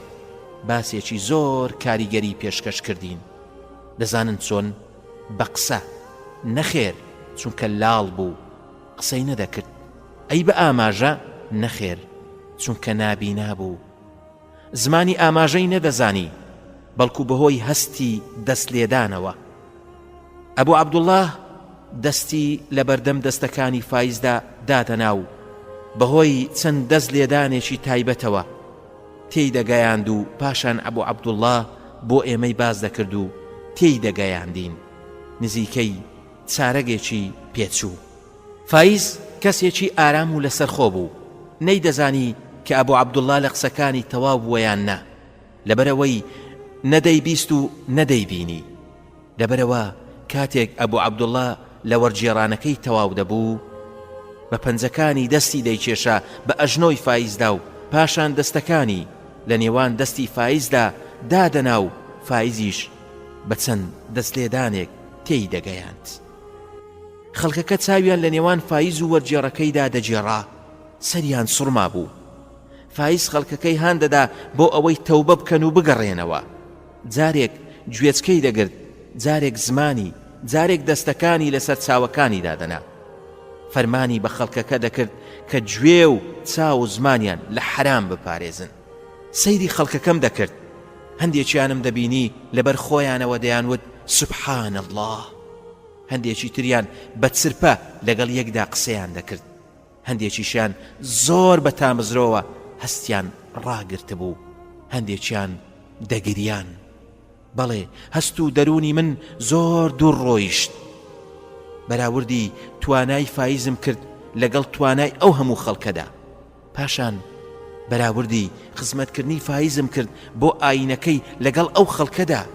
ئەو خەمەی کە کەسێکی نابینای کەڕ و لاڵی وەک فایز داویەتی بەسەر شانیدا، لەوانەیە زۆر زیاتر بێت لە خەمی هەموو ئەو خەڵکانەی کە بۆ ئاینەکەیان هەیەنە. 1000 کەس لە خەڵکی وەک فایز نابن و فایزیش وەک 1000 کەس وایە لە خەڵکی. کەسێک کە تواناکانی دیاری کراون بەڵام لە پێناو ئاینەکەیدا وەکو مۆم دەسووتێت.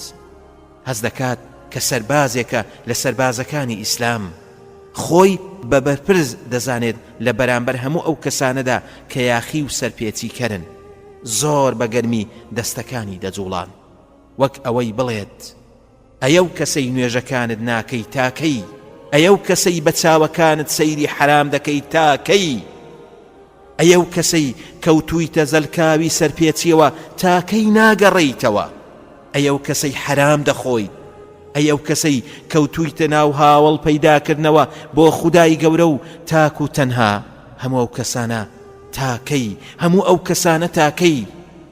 ئایا دوژمنایەتی دوژمنەکانمان بۆ ئاینەکەمان بەس نییە؟ ئێوەش دوژمنایەتی ئاینەکەتان دەکەن. فایز دەیویست ئەوەی لە دڵیدا هەیە بیخاتە ڕوو. خەڵکەکە زۆر پێی کاریگەر بوون. گوێم لە گریان و دەنجی سوبحان الله بوو. فایزیش تەواو بوو. هەستا و ئەبوو عەبدوڵڵا بە دەستەکانی گرتی. خەڵکی لە دەوری کۆبوونەوە و سڵاویان لێ دەکرد. ئەویش سڵاوی لە خەڵکەکە دەکرد. هەستن دەکرد خەڵکی لە لای فایز هەموو یەکسانن. سڵاوی لە هەمووان دەکرد. جیاوازی لە نێوان کەسدا نەدەکرد. گەورە و بچوو، بەهێز و لاواز، دەوڵەمەند و هەژار، هەمووان لە لای یەکسان بوون. ئەبوو عەبدوڵڵا دەستی فایزی گرت و بەرەو دەرەوەی مزگەوت ڕۆیشتن و فایز و وەرجێڕەکەی لە کامەرانێکی گەورەدا بوون. ئای لەم دونیایە، ئای لەم دونیایە، چەندان کەسن بە قەد سواریەکی فایز لە ناڕەحەتی و ئازاردانین، بەڵام ناتوانن بەسەر خەم و ناڕەحەتیەکانیاندا سەرکەون و زاڵ بن. کوان ئەو کەسانەی نەخۆشی درێژخایانیان هەیە، ئازار و سستی گورچیرە، شەلەل، جەڵتا، بۆچی خۆشی لە ژیانیان وەرناگرن؟ بۆچی خۆیان لەگەڵ ژیاندا ناگونجێنن؟ چی لەوە جوانترە کاتێک خودای گەورە بەندەیەکی تووشی ناڕەحەتی و نەخۆشی دەکات و پاشان سەیری دڵی بەندەکەی دەکات، دەبینێت ڕەزامەند و ئارامگرە؟ ڕۆژەکان تێپەڕین و بەردەوام وێنەی فایز لە پێش چاوم بوو. دوای ئەوە ڕۆژێک بە ئەبوو عەبدوڵڵا گەیشتم و پرسیاری فایزم لێ کرد. وتی ئەو پیاوە نابینایە، شتی زۆر سەیر لە ژیانیدا هەیە. وتم چۆن؟ وتی لە ژیانمدا کەسم نەبینیوە بە وێنەی فایز لەسەر نوێژەکانی سوور بێت. فایز لە ناوچەیەکی دەرەوەی شاری ڕیازە. ژوورێکمان لە پەیمانگاکەدا بۆ نیشتەجێبوونی ئامادە کردووە. کارگوزارێکیشمان داناوە بۆ ئەوەی ئاگای لێبێت و خواردنی بۆ ئامادە بکات و بۆ نوێژەکانی خەبەری بکاتەوە و بە پێویستیەکانی هەڵبستێت. کارگوزارەکە لە کاتی نوێژەکاندا دێت بۆ لای و دەرگاکە دەکاتەوە. فایزیش دەست نوێژ دەگرێت و چاوەڕێی کارگوزارەکە دەکات کە دەستی بگرێت و بیبات بۆ نوێژی جەماعەت بۆ مزگەوت. هەندێک جار کارگوزارەکە دوا دەکەوت. فایز بەپەلە لە دەرگاکەی دەدا لە ترسی ئەوەی نوێژەکەی بە جەماعەت نەچێت. لە نێوان فایز و مزگەوتەکەشدا دوو شەقامی ڕووبەڕووی یەک هەبوون. فایز دەڕۆیشت و دەستەکانی دەجوڵان بۆ ئەوەی ئەگەر ئۆتۆمۆبیلی لێبوو شفێرەکان بیبینن. چەندان ئۆتۆمبیلیش بەهۆی فایزەوە لێچیاندا بوو. فایز شتی سەیری هەیە. جارێک لە دوای عەسر چوون بۆ پەیمانگا، کۆمەڵێک لە کەڕ و لاڵەکان لە بەردەم دەرگای پەیمانگا چاوەڕێیان دەکرد و ئاماژەیان دەکرد کە فایز گرفتێکی هەیە. چوون بۆ لای و کاتێک بینیم سەیرەکەم زۆر تووڕەیە و دەستەکانی دەجوڵێنێت و ئەوانەی دەوروبەریشی لێی تێناگەن. کاتێک دەستم خستە ناو دەستیەوە ناسیمی و بەتوندی دەستی گرتم. چەند دەست لێدانێکی دیاریکراوی لێدام و منیش بە هەمان شێوە دەستم لێدەدایەوە و ئارام بۆوە. دەزانی چی تووڕەی کردبوو؟ نوێژی بەیانی ئەو ڕۆژەی بە جەماعەت لە دەست چوو بوو. دەیوت ئەو کارگوزارە دەرکەن و بیگۆڕن بە یەکێکی تر. منیش تووڕەیەکەیم ڕەواندەوە. سۆز و بەزەی خودات لێبێ ئەی فایز، خوددا بەزەی بە ئێمەشدا بێتەوە. غەمی گەورە. لە مانجی ڕەمەزاندا بۆ گەشتێکی بانخوازی چوون بۆ وڵاتی سوید بۆ ئەوەی چەند ئامۆژگاریەک پێشکەش بکەم. کۆمەڵێک برا بانجیان کردم بۆ یەکێک لە ناوەندە ئیسلامیەکان بۆ چاوپێکەوتنی کۆمەڵە گەنجێکی موسڵمانی سویدی. دوای نیوەڕۆ چوومە ناوەندەکەوە. لە شێوەی بازنەیەکدا دانیشتبوون و چاوەڕێ بوون. سەرنجم چووە سەر مێر منداڵێک کە تەمەنی لە 15 ساڵ کەمتر دەبوو. ناوی موحەممەد بوو. ڕەگەزنامەی سویدی هەبوو، بەڵام لە بنەڕەتدا سۆماڵی بوو. لەسەر کورسیەکی جوڵاو دانیشت بوو. دەستەکانی بە تەنیشتەکانی کورسیەکەوە بەسترا بوونەوە. لەبەرەوەی بەردەوام دەستەکانی دەجوڵاند و نەی دەتوانی بەسەریاندا زاڵ بێت. سەرڕای ئەمەش لاغڵیش بوو، نەی دەتوانی قسە بکات. سەریشی بە بەردەوامی دەجوڵا. کاتێک بینیم بەزەیم پیایدا هاتەوە و سۆزم بۆی جوڵا. لێی نزیک بوومەوە. زەردەخەنە کەوتە سەر لێوی و سەیری دەکردم و ئەگەر بیتوانیایە لە بەرم هەڵدەستا سڵاوم لێی کرد. لە ئینگلیزی و سویدی بە باشی تێدەگەیشت، بەڵام عەرەبی تێنەدەگەیشت. سەرەتا باسی نەخۆشی و پلە و پایە و پاداشی نەخۆشیم بۆ کرد.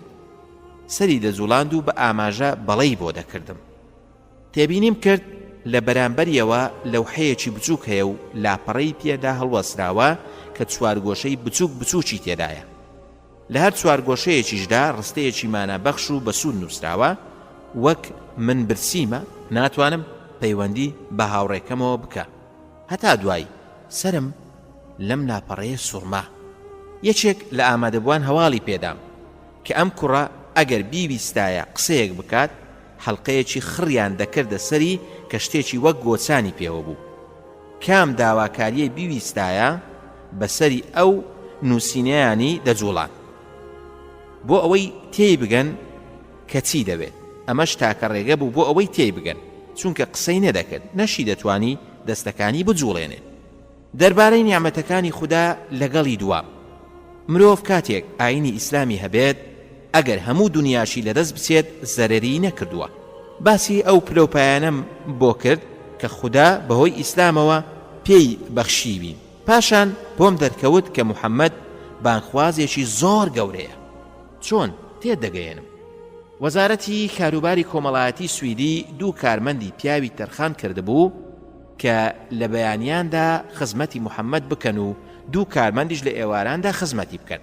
کاتێک یەکێک لەو کارمەندە ناموسڵمانانە دەهاتن لە ڕێگەی ئاماژەوە بەهۆی کاغەزە هەڵواستراوەکانەوە تێی دەگەیان کە پەیوەندی بە فلانە هاوڕێمەوە بکە. کارمەندەکەش پەیوەندی بە هاوڕێکەیەوە دەکرد.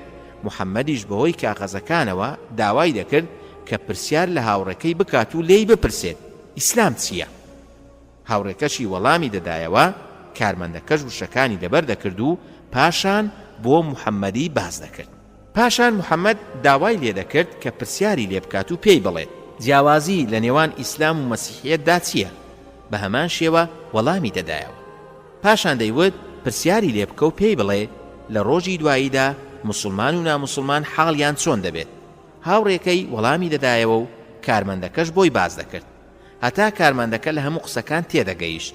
پاشان موحەممەد ئاماژەی بۆ دەکرد کە کتێبخانەکە بکاتەوە و کارمەندەکەش کتێبی بانخوازی بۆ لای ئیسلامی دەبینی و دەری دەهێنا و دەیخوێندەوە.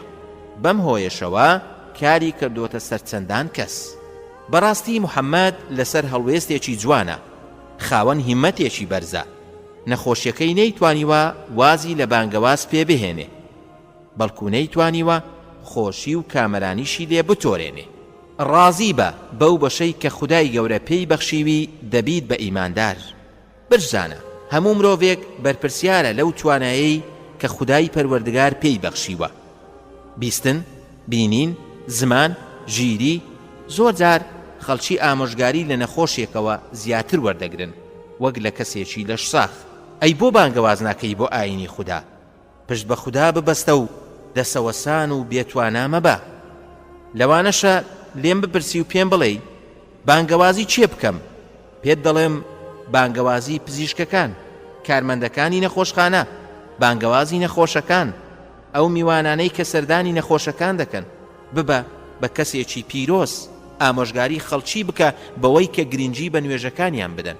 بە پاراستنی چاو و داوێنیان بەوەی کە سوود لە کاتەکانیان وەرگرن و خۆیان بەکاری بێسوودەوە خەریک نەکەن و هەروەها چەندان ئامۆژگاری تر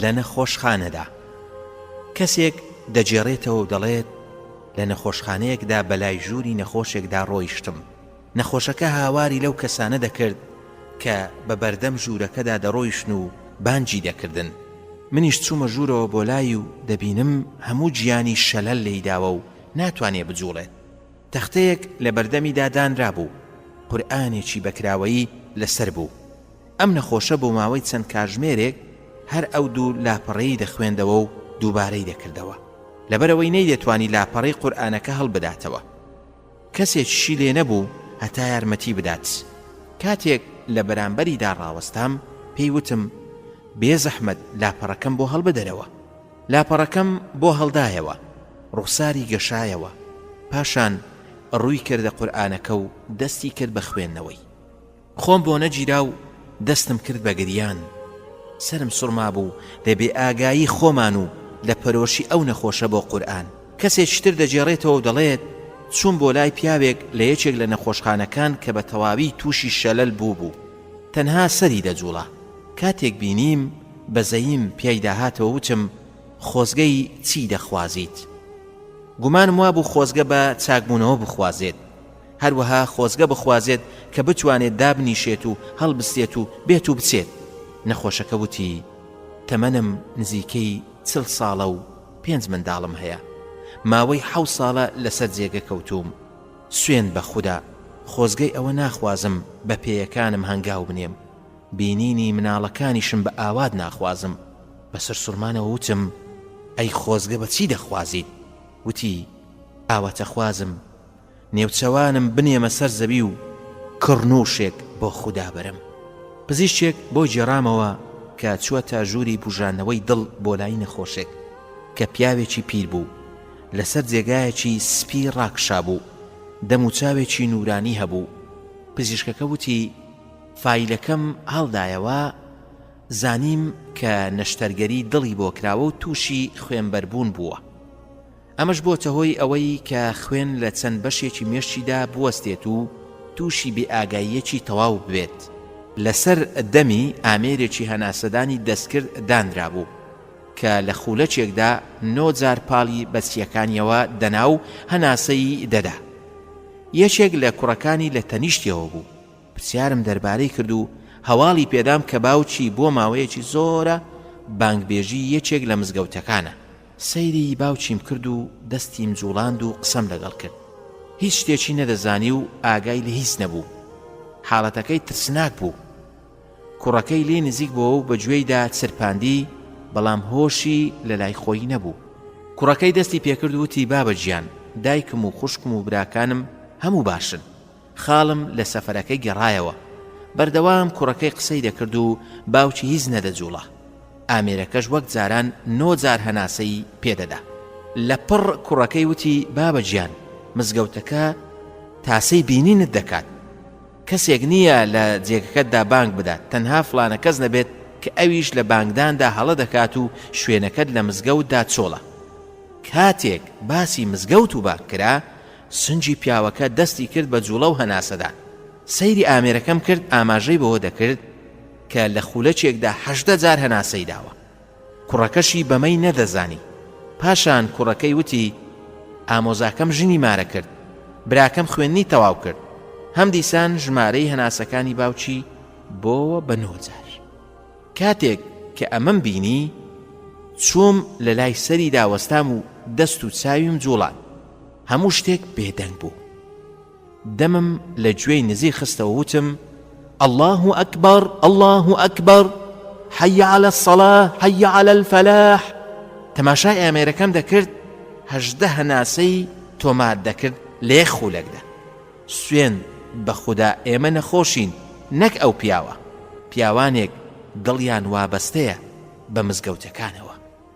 بەڵێ خوای گەورە دەفەرمێت رجال لا تلهيهم تجارة ولا بيع عن ذكر الله لا تلهيهم تجارة ولا بيع عن ذكر الله وإقام الصلاة وإيتاء الزكاة يخافون يوما تتقلب فيه القلوب والأبصار. واتا پیاوانێک ستایشی خوددا دەکەن لەو مزگەوتانەدا کە بازرگانی و کڕین و فرۆشتن سەرگەرمیان ناکات و غافڵ نابن لە یادی خوددا و ئەنجامدانی نوێژەکان و بەخشینی زەکات و لە ڕۆژێک دەترسن کە دڵان و چاوان تیایدا ئاوەژوو دەبن لە ترس و هەیبەتی ئەو ڕۆژە. بە ئومێدی ئەوەن خوددا بە چاکترین شێوە پاداشتیان بداتەوە و لە فەزڵ و بەخششی خۆی بەهرەوەریان بکات. بەڕاستی خوددا ڕزق و ڕۆزی بێ سنوور دەبەخشێت بە هەر کەس کە بیەوێت و شایستە بێت. ئەمە حاڵی ئەو نەخۆشانەیە. ئەی تۆ خوشکم برام کە لەش ساغیت و دووریت لە هەموو دەرد و بەڵایەک. تۆ لەو هەموو ناز و نیعمەتە دایت، لە سزای خوددا ناترسیت، بۆ بەکردەوەی خراپ ڕووبەڕووی خوددا دەبیتەوە. ئایا ناترسیت سبەینێ لە بەردەمی خودای پەروەردگاردا بوەستێنرێیت و پرسیارت لێ بکات و پێت بفەرمێت بەندەکەم لە شێشی ساغم پێ نەبەخشیت، ڕزق و ڕۆزی زۆرم نەدایتێ؟ تۆش دەڵێی بەڵێ پەروەردگار. پەروەردگاریش پرسیارت لێ دەکات و پێت دەفەرمێت ئەی بۆچی بەرامبەر چاکەکانم خراپەت ئەنجامدا؟ بۆچی خۆت خستە ژێر خەشم و تووڕەبوونم کاتێک لە بەرچاوی خەڵکی تاوانەکانت دەردەخات؟ ئەو ساکە نەفرەت لە گوناه و تاوان دەکەیت. ئایا باوکە ئادەم بەهۆی گوناهێکەوە لە بەهەشت دەرنەکرا؟ ئایا گەلی نوح بەهۆی تاوان و گوناهەوە نەبوو کە نوقمی ژێر ئاو بوون؟ گەلی عاد و سەمود هەر بەهۆی تاوانەوە لە ناو نەچوون؟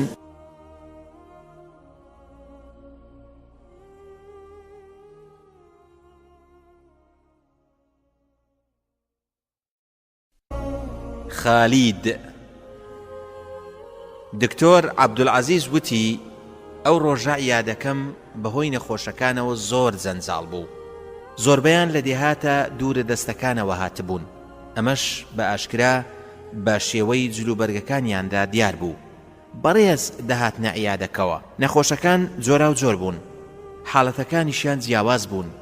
یەکێک لە نەخۆشەکان بە ناوی خالید هاتە ژوورەوە کە لە تەمەنی 10 ساڵیدا بوو. 2 کەسیشی لەگەڵدا بوو. ئەم نەخۆشە زۆر جار لەگەڵ پیاوێکی بە تەمەندا سەردانی دەکردم کە گومانم وابوو باوچی بێت، بۆ ئەوەی چاودێری لاوازی بیستنی بکات کە هەر لە کاتی لە دایکبوونیەوە وابوو. هەرسێکیان دانیشتن و زانیم کە یەکێکیان باوچی بوو. ئەوی تریشیان ئەوە بوو کە لەگەڵی دادەهات و بەردەوام چاودێری چارەسەرکردنی خالیدی دەکرد لەم ماوەی چەند ساڵەدا کە خاڵی بوو. خاڵی دانیشت و سەبارەت بە خالید بە درێژی دەستی بە قسەکردن کرد کە چۆن بیستنی باش بووە بۆی ئەو ئامێرەی بۆ دواهەمین جار کە بۆیان بەکارهێناوە. خاڵی زۆر بە دڵسۆزیەوە قسەی دەکرد و دووبارەی دەکردەوە و دەیوت بە یارمەتی خوددا بەو ئامێرە بیستنی وەک حاڵەتی ئاسایی لێدێتەوە. خاڵی زۆر بەم چارەسەرە دڵخۆش بوو. هەروەها زۆر بەوەش دڵخۆش بوو کە مامۆستاکانی قوتابخانەی کە ڕوولاڵەکان هانی خالیدیان دەدا و وتویانە کە لە خوێندندا زۆر باش بووە. خاڵی وتی ئەم جارەیان باوکی خالیدی شم هێناوە بۆ ئەوەی بەهۆی ئامێرێکی بیستنەوە حاڵەتی بیستنی باش ببێت. پزیشکەکە وتی باوکیشی نابیستێت؟ وتم بەڵێ، ماوەیەکی دوور و درێژە. پزیشکەکە بە خالیدی وت حاڵت چۆنە؟ بە خێرایی وەڵامیدا وتی سوپاس بۆ خوددا باشم. لە قوتابخانە چۆنی؟ وتی باشم. خالید دەیبیست و قسەشی دەکرد، بەڵام قسەکردنی قورس بوو، پێویستی بەڕاهێنان هەبوو، زیرەکیشی لەگەڵ تەمەنیدا بەرەو پێشەوە دەچوو. پزیشکەکە بە خاڵی وت مادام خالید بیستنی باشە ئەوە پێویستی بە قسەکردنی زۆر هەیە، پێشنیازی ئەوەتان بۆ دەکەم بە خێرایی بیژوێزنەوە بۆ قوتابخانەی ئاسایی بۆ ئەوەی لە ژیانێکی تازە بژی. خاڵی بێدەنگ بوو، سەری داخست و ڕوخساری غەمبار بوو، دڵی بریندار بوو، وەک ئەوەی بڕوا نەکات کە ئەو منداڵە ببێتە کەسێکی ئاسایی. خاڵی وتی پێویستە لە قوتابخانەی کەڕ و لاڵەکاندا بمێنێتەوە. پزیشکەکە وتی بۆچی؟ چ گرفتێکی هەیە لەگەڵتاندا؟ خاڵی وتی ماڵی خالید لە دێهاتێکی دوورەدەستدا نیشتەجێن و توانام نییە کە لە قوتابخانەی ئاساییدا دای بنێم، لەبەرەوەی پێویستە خالید پارێزگاری لە توانای هەڵسوکەوتکردنی لەگەڵ کەڕ و لاڵدا بکات بۆ ئەوی بتوانێت هەڵسوکەوت لەگەڵ کەس و کاریدا بکات، چونکە هەموو ئەندامانی ماڵەوەیان نابیستن، باوک منداڵەکان. پزیشکەکە وتی ئەی بۆ تەنها چاودێری چارەسەری خالید دەکەن؟ خاڵی وتی زۆر ناڕەحەتە و ئاسان نییە کە هەمومان لە یەک کاتدا لادێکە چۆڵ بکەین. پزیشکەکە وتی خوشکەکانی تەمەنیان چەندە؟ خاڵی وتی خوشکە گەورەکەی لە 15 ساڵی تێپەڕیوە، دووەمیشان 12 ساڵێکە. پزیشکەکە بە تووڕەیەوە وتی تۆ ئێستا باوکە پیرەکەت هێناوە بۆ چارەسەر و دوو خوشکەکەشی کە لە سەرەتای ژیانیاندان لە ماڵەوە بەجێهێشتووە، یەکەمیان هەلی خوێندنی لەدەستووە و لەوانەش هەلی خێزانداریشی لێدەست بچێت. دەتەوێت کچی دووەمیش وەکو کچی یەکەمی لێ بەسەر بێت؟ ئایا ئەمە تاوان و گوناه نییە؟ بەڵکو لەسەر ئەوەش سووری کە خالیدیش لەو بارودۆخەدا بمێنێتەوە. خاڵی سەرەتا بەرگری لە خۆی دەکرد. کاتێکی زۆر لەگەڵ خالیددا دانیشتم و پێم وت ئەم بەرپرساریەتە لە ئەستۆی تۆدایە، هەروەک چۆن دەتوانی خالید لە کاتی خۆیدا ئامادە بکەیت، ئاواش پێویستە خوشکەکانی ئامادەی چارەسەر بکەیت. خاڵی پەیمانی ئامادەکردنیانیدا و لە کاتی چوونە دەرەوەدا لەبەر دەرگاکە وەستا وتی پەیمان دەدەم بە سەیارە بچووکەکەم هەمویان ئامادە بکەم، هەتا ئەگەر لەسەر یەکیش دایان بنێم. بزەیەک گرتمی، خۆزگە هەموو کەسانێک لە ناخیاندا ئەو دڵە پاک و بێگەردەیان هەڵبگرتایە. هەر کەسێکیش بەدەم پێویستی خوشک و برایەکی موسڵمانیەوە بچێت، ئەوە خودای گەورە بەدەم پێویستیەکەیەوە دێت. خودای گەورەش لە یارمەتی بەندەکانیدایە، مادام ئەو بەندەیە لە یارمەتیدانی خوشک و برا موسڵمانەکانیدایە. لە نێوان پزیشک و ئافرەتی نەخۆشدا مافی خۆمانە کە بپرسین کەی پزیشکی پیا و ئافرەتی نەخۆش چارەسەر بکات. وەڵامەکە بریتیە لەوەی لە بنەڕەتدا پێویستە کە پزیشکی ئافرەت چارەسەری ئافرەتان و کچانی هاوڕەگەزی خۆی بکات. بەڵام ئەگەر پێویستی وای خواست پزیشکی ئافرەتیش نەبوو، ئەوە دروستە پزیشکی پیا و چارەسەری ئافرەتی نەخۆش بکات. لەم کاتەدا پێویستە ئافرەتە نەخۆشەکە بە پێی پێویست جستەی بەدەر بخات. ئەگەر ئازارەکە لە قاچیدا بوو دروست نییە پزیشک سەیری شوێنی تری بکات. ئەگەر ئازارەکە لە دەستیدا بوو ئەوە دەبێت پزیشک تەنها سەیری دەستی بکات بەبێ ئەوەی سەیری ڕوخسار و سەر و قژی بکات.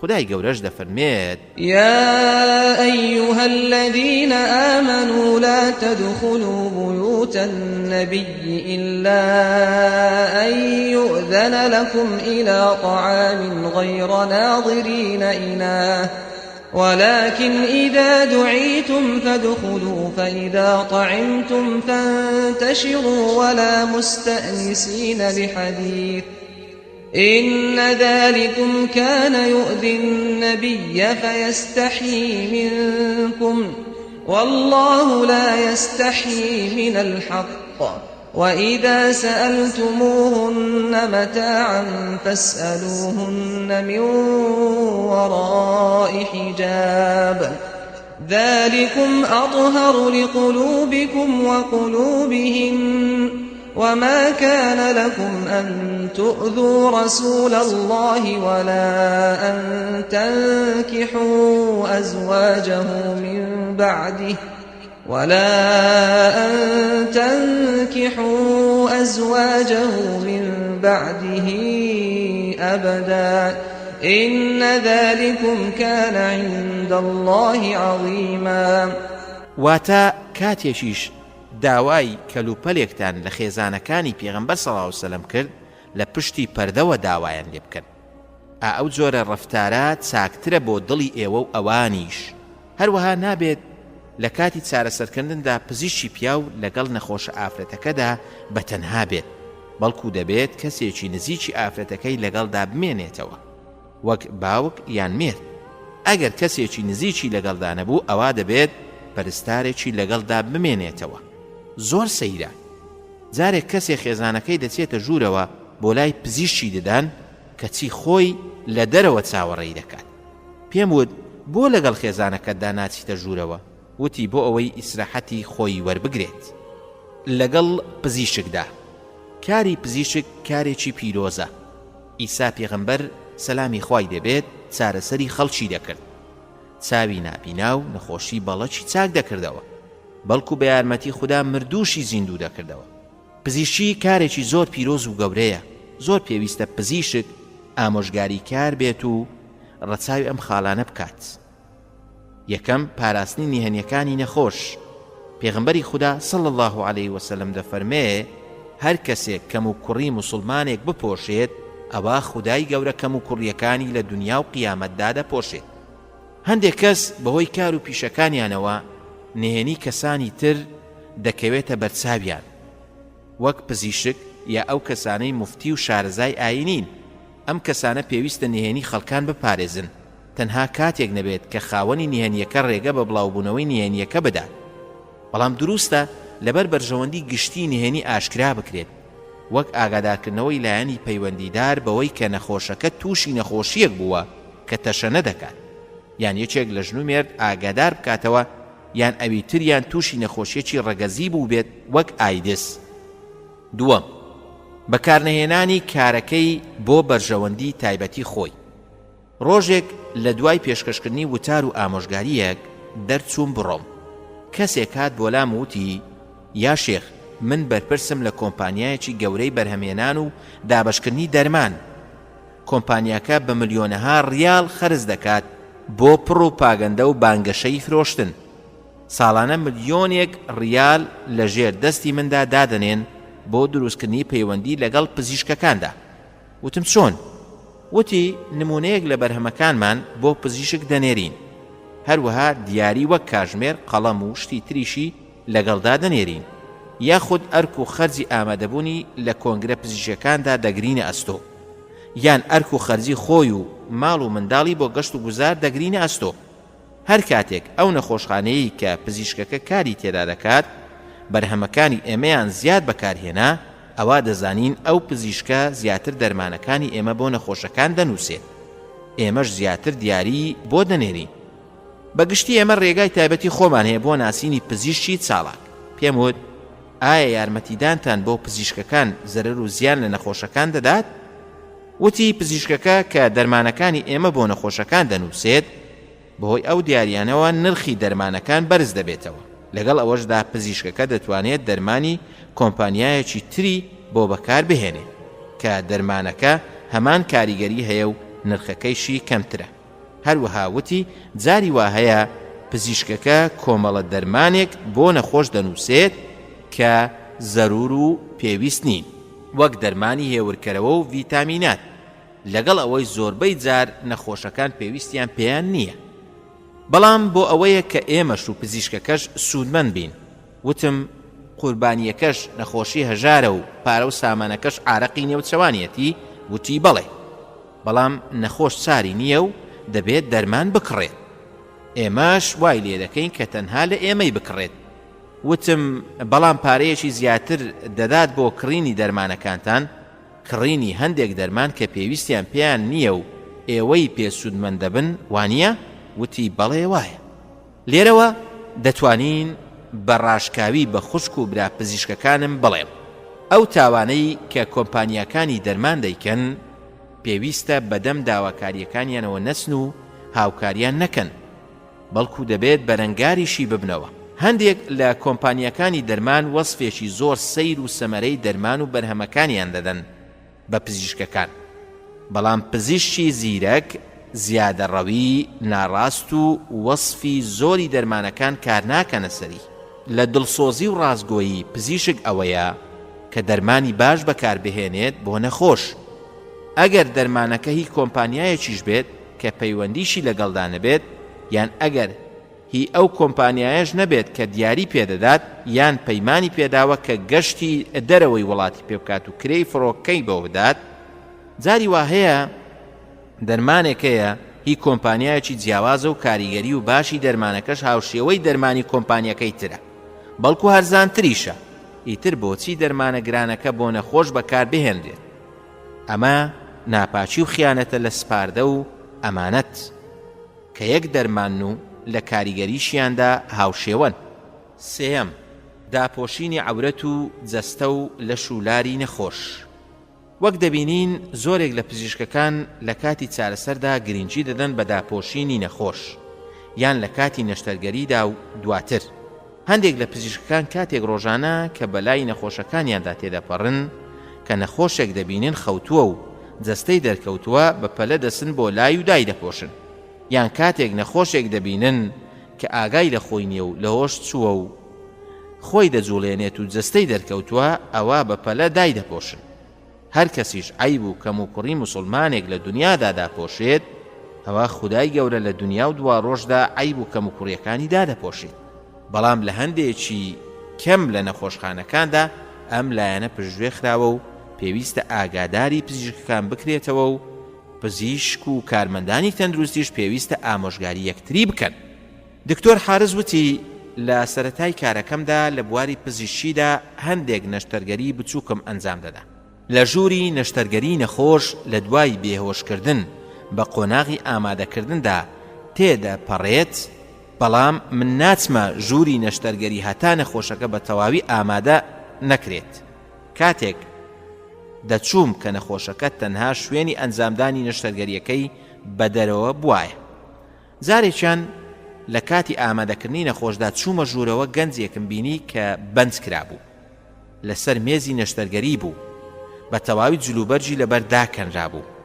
ئەمەش لەبەر ئەوەی ئەو پەرستارانەی کە تایبەت بوون بە دانانی جلوبەرجی نەخۆش لە پێش نەشتەرگەریدا کاری خۆیان ئەنجامدا بوو، بەڵام ئەو پەرستارانەی کە تایبەت بوون بە لەبەرکردنەوەی جلوبەرجی نەخۆش جلوبەرگەکان لەبەر نەکردبەوە. جاری وا هەیە پزیشک خەریکی تاقیکردنەوەی ئامێرەکانی نەشتەرگەریە و ئەم کارە دەبینێت کە چی پشتگوێی دەخات، وەک ئەوەی پەیوەندی بەوەوە نەبێت. پاشان ئەم کارە بەرەو خراپی دەچوو، بە تایبەت لە نەشتەرگەری ناوسکبینی و قەستەرەی بۆڕیەکانی میزەڕۆدا. ئاسانیش نییە وردەکاریەکان باس بکەم لەبەر ڕێزی خوێنەران، ماوەیەکی زۆریش بە دڵتەنجی مامەوە. دکتۆر سارەژ وتی لە ژووری نەشتەرگەریدا ئافرەت بە ڕووتی لەسەر مێزی نەشتەرگەری دادەندێت و پزیشی بەنج و قوتابی و پزیشی تریشی لێیە. پێیان دەڵێم دایپۆشن. سەرۆکی دەستە پزیشیەکان دەڵێت ئێمە هەمومان پزیشین. لە دڵی خۆمدا دەموت باشە، بەڵام کە ئێمە پزیشین دەبێت سوکایەتی بە جەستە و عەورەتی خەڵکی بکەین. من دڵنیام ئەگەر خێزانەکەی خۆی نەخۆش بوایە ڕێگەی بە کەس نەدا بەو شێوەیە بیبین. من واگومان دەبم ئەم حاڵەتانە کەم و دەگمەنن، بۆیەش باسم کرد بۆی خوشک و برا پزیشک و پەرستارەکانی لێ ئاگادار بکەمەوە. چوارەم، خۆ بە کەمزانین لەبەر خودا و نەرمونیانی لە هەڵسوکەوتدا. پێنجەم، پێویستە پزیشک بە پێی توانا شارەزا بێت لەو بنەما شەرعیانەی کە پەیوەندیان بە چارەسەر و نەخۆشەوە هەیە. بەلایەنی کەمەوە پزیشک پێویستە شارەزای زانستی فقه و بنەماکانی خوداپەرستی و عیبادات بێت، لەبەرەوەی خەڵکی ئەو پرسیارە تەندروستیانە دەکەن کە پەیوەندیان بە شەرع و عیبادەتەوە هەیە، بە تایبەت چۆنیەتی دەستنوێژ و نوێژکردنی نەخۆش. هەندێک نەخۆش هەن زۆر جار لە کاتی نەخۆشیدا نوێژ ناکەن، لەبەرەوە ناکە ڕقیان لە نوێژ بێت، بەڵکو لەبەرەوەی چۆنیەتی دەستنوێژگرتنی نەخۆش نازانن، هەروەها نازانن لە کاتی نەخۆشیدا چۆن نوێژەکانیان ئەنجام بدەن. کاتێک ئامۆژگاری هەندێک لە نەخۆشەکانمان دەکرد دەیانوت چۆن نوێژ بکەم لە کاتێکدا جلوبەرگەکانم پاگنی، چۆن نوێژ بکەم کە قەڕەوێڵەکەم ڕوە و قیبلە نەبێت، چێ بەرپرسە لەو کەسانە. پزیشکی سەرکەوتوو ئەوەیە کە بنەماکانی پاچی و پیسی و نوێژ و دەستنوێژی نەخۆش فێر ببێت و نەخۆشەکانیش فێر بکات. هەروەها کۆکردنەوەی نوێژ لە کاتی پێویستیدا کەی نەخۆش نوێژەکانی کۆبکاتەوە و کەی کۆیان نەکاتەوە. هەروەها بنەماکانی تەیەمومکردن و بەخەبەرهێنانەوەی نەخۆش بۆ ئەنجامدانی نوێژی بەیانی. ئەم کارانش ئاسانە ئەگەر پزیشک ئەو کتێبانەی لابێت کە تایبەتن بە کۆکردنەوەی بنەما شەرعی و پزیشکیەکانی تایبەت بە نەخۆش. دەشتواندێت پزیشک و نەخۆش زۆر بە ئاسانی سوودی لێوەربگرن. شەشەم، شایەتیدانی درۆ. زۆر جار لایەنە حکومیەکان پشت بە راپۆرتی پزیشکی دەبەستن دەربارەی سەلماندن یان نەفیکردنی نەخۆشیەک بۆ پێدانی مۆڵەت بۆ فەرمانبەرەکانیان یان خانەنشینکردنیان یان پێدانی یارمەتی و هەروەها تا دوایی. لەسەر پزیشک پێویستە راپۆرتەکەی لەسەر بنەمای ڕاستی و ڕاستگۆیی بنووسێت. پێویستە نزیکی و خزمایەتی و دۆستایەتی و خۆشەویستی وای لێ نەکات کە راپۆرت و شایەدی ناڕاست بدات. پێغەمبەری خوددا صلی الله علیه وسلم دەفەرمێت ئایا ئاگادارتان بکەم لە گەورەترین تاوانەکان؟ وتیان بەڵێ ئەی پێغەمبەری خوددا صلی الله علیه وسلم. فەرمووی هاوڵ پەیداکردن بۆ خوددا و ئازاردانی دایک و باوک پاشان ماوەیەکی زۆر بێدەنگ بوو و فەرمووی شایەتیدانی درۆ، شایەتیدانی درۆ، شایەتیدانی درۆ. بەردەوام دووبارەی دەکردەوە هەتا گومانمان برد کە واز ناهێنێت و بێدەنگ نابێت. هەفتەم، ڕەخنەگرتن لە پزیشکانی تر لە بەرامبەر نەخۆشدا. زۆر جار پزیشک ئەوەندە هەوڵ دەدات و هیلاک و ماندوو دەبێت هەتا دەگات بە شارەزاییەشی زۆر لە کارەکەیدا. لەگەڵ ئەمەشدا پێویست ناکات کە زۆر باسی کارە جوان و باشەکانی خۆی بکات یان باسی وردی و زیرەکی خۆی بکات. لە بەرامبەریشدا لە کار و پیشەی پزیشکە هاوڕێکانی کەم بکاتەوە بۆ ڕاکێشانی نەخۆشی پزیشکەکانی تر. نەخۆشیش دوو جۆرە، نەخۆشی دوڵ و دەروون واتە دەرونی و نەخۆشی جەستەی. چەند جوان و پیرۆزە ئەگەر پزیشک بتوانێت چارەسەری هەردوو جۆرە نەخۆشیەکەی نەخۆش بکات.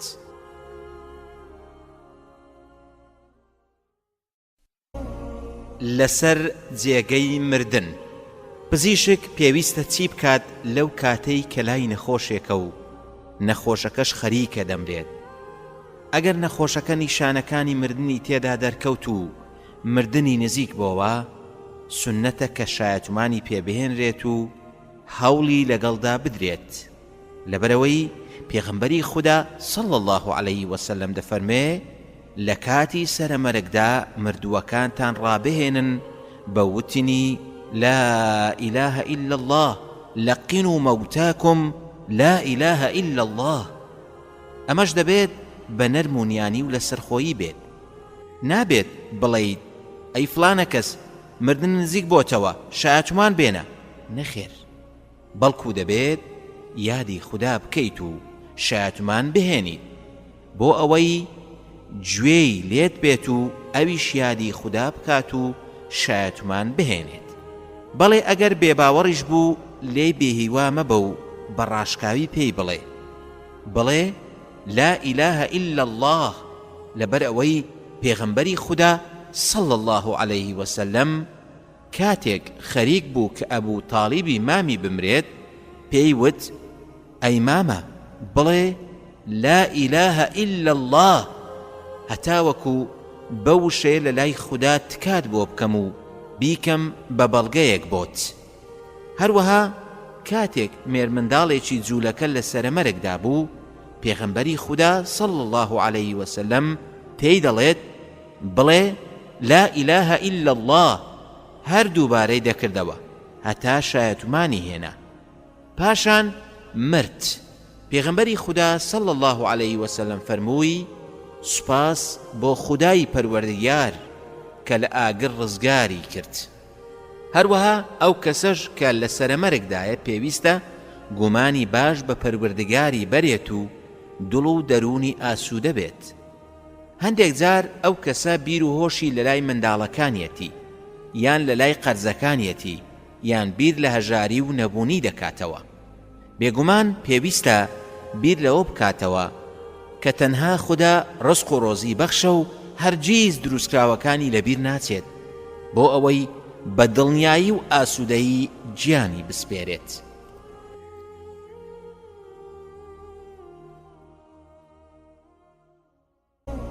پزیشک و بانگەواز. راپۆرتێکم سەبارەت بە گاورکردن خوێندەوە. راپۆرتێکی ڕێک و پێک و بەرنامەدارژراو بوو سەبارەت بە هۆکارەکانی بەگاورکردن و سوودبینین لە حاڵەتی هەژاری و نەداری و پێویستی خەڵک. لە راپۆرتەکەدا دەستەواژەیەکی گرنگی یەکێک لە ڕێکخراوە پزیشکیە گاورەکانی تێدا بوو کە دەڵێت لە هەر شوێنێک مرۆڤ هەبوو ئازار هەیە. کاتێک کە ئازار هەبوو پێویستی بوون بە پزیشک سەر هەڵدەدات. کاتێکیش پێویستی بە پزیشک دێتە ئاراوە ئالەوێدا هەلێکی گونجاوە بۆ بەگاورکردنی خەڵکی.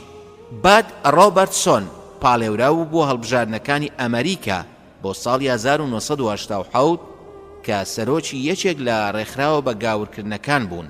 هەستا بە ئامادەکردنی فڕۆکەیەک لە جۆری لۆکهێدی 2011 بۆ L50 و گۆڕینی بۆ فڕۆکەیەکی نەخۆشخانەی گەورە بە بڕی تێچوونی 25 ملیۆن دۆلار بە هەموو پێویستێکی نەشتەرگەری و چارەسەرەوە. بە شێوەیەک بە زۆر ناوچەی جیهاندا دەسوڕایەوە و لە هەندێک ناوچەی دیاریکراودا بۆ ماوەی هەفتەیەک تا 10 ڕۆژ دەمایەوە و خزمەتگوزاریەکانی بێ بەرامبەر پێشکەش دەکرد. بەڵام حاڵەتی ڕاستەقینەی ئەم کارە بێ بەرامبەرە بە گاورکردنی خەڵکی بوو. لە پێش چارەسەردا پرسیاریان دەربارەی ئاینی نەخۆش دەکرد. پاشان نزیکەی 10 خولەک دەربارەی ئیسا پێغەمبەر سەلامی خوای گەورەی لێبێ و ئاینی مەسیحی قسەی بۆ دەکەن. پاشان هەندێک کتێب و بڵاوکراوەی پێدەدەن و داوای لێ دەکەن بیان خوێنێتەوە و دوایی چەند ڕۆژێک لە شوێنێکی دیاریکراودا ئامادە بێت. سەیرە فڕۆکەیەک لە شێوەی نەخۆشخانەدا بەکاربهێنرێت بۆ بەگاورکردنی خەڵکی. ئەی ئومەتی ملیارێک موسڵمان، ئایا ئێوە توانای کارێکی واتان نییە؟ ڕەحمەتی خوددا لە ئیمامی شافعی بێت کە دەفەرمێت موسڵمانان سێیەکی زانستیان لەدەستدا و دایان بە گاور و جوولەکە و ئەوانیان کرد بە جێگری خۆیان. بە دڵنیاییەوە دەتوانرێت لە بواری پزیشکیدا بانگەواز بکرێت بۆ بەرنامەکەی خوددا و نەخۆشخانەکانیش زەویەکی زۆر بەپیتن بۆ بانگەواز. لەبەرەوەی پزیشک پەیوەندێکی پتە و بنەڕەتی لەگەڵ خەڵکیدا هەیە. هیچ کەسێک نییە نەخۆش نەکەوێت و پێویستی بە پزیشک نەبێت. بۆیە دەبینین خەڵکی بە گەرم و گوڕیەوە پەلە دەکەن لە چوونیان بۆ لای پزیشک بە هیوای شیفا و چاک بوونەوە. لەو پێناوەشدا پارەیەکی زۆر خەرج دەکەن. هاوڵیش دەدەن کە پەیوەندێکی پتە و لەگەڵ پزیشکدا دروست بکەن چونکە دەزانن کە پێویستیان پێیەتی.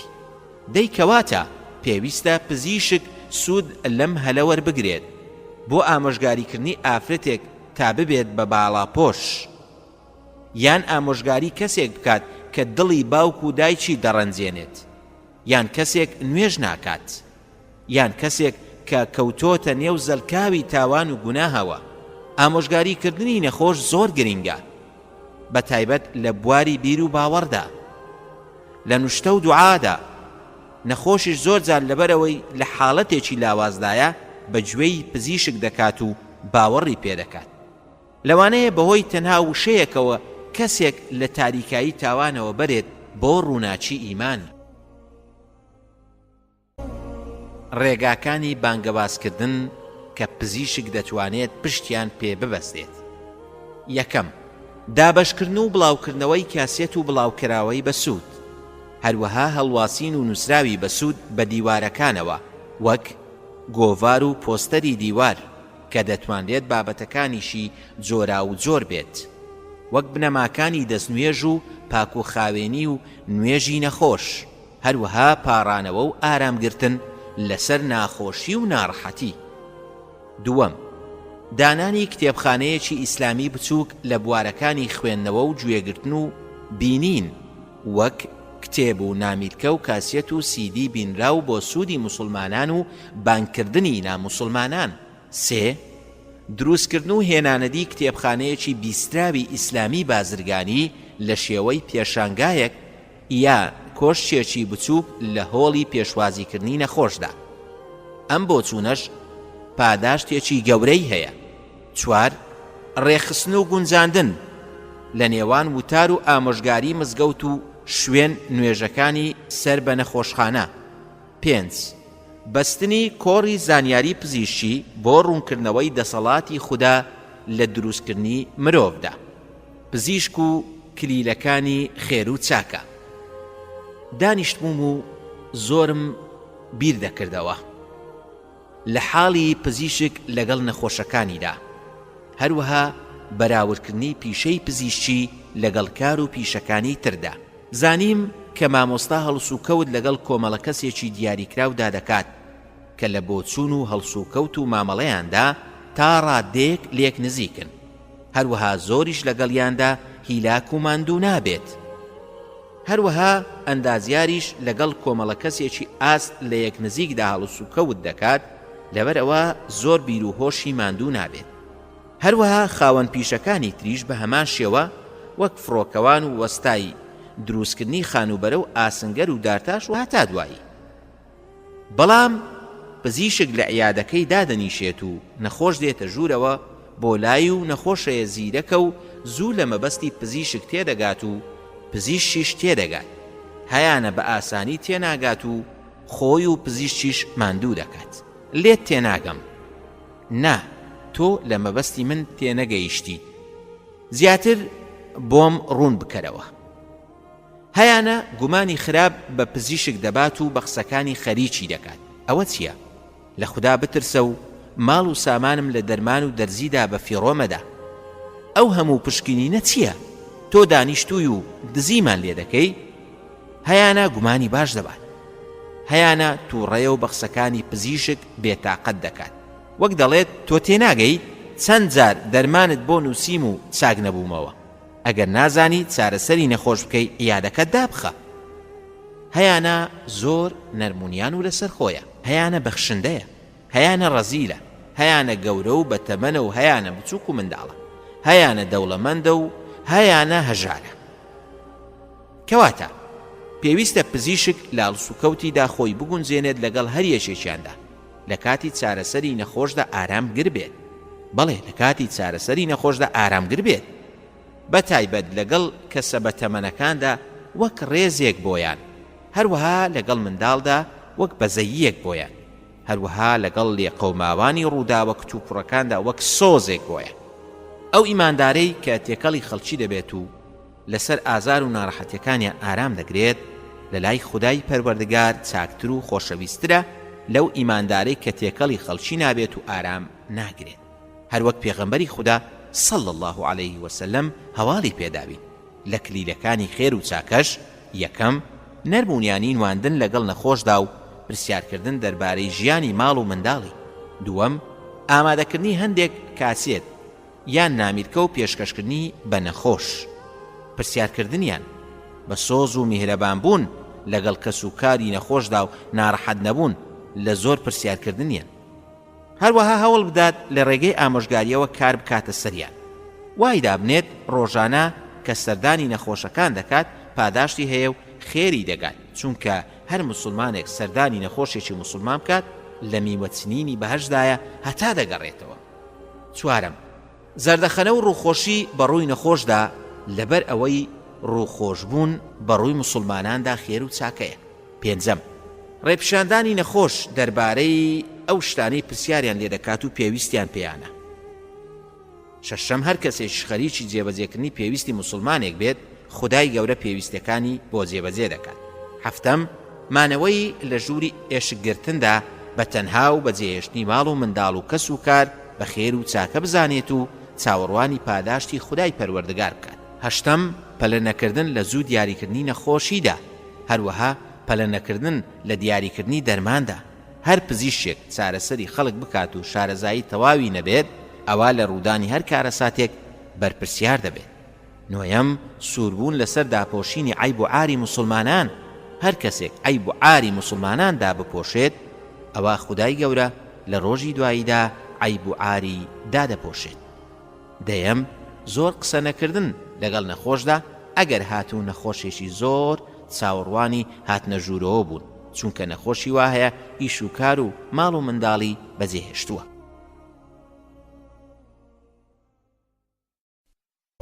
نوێشکردنی نەخۆش.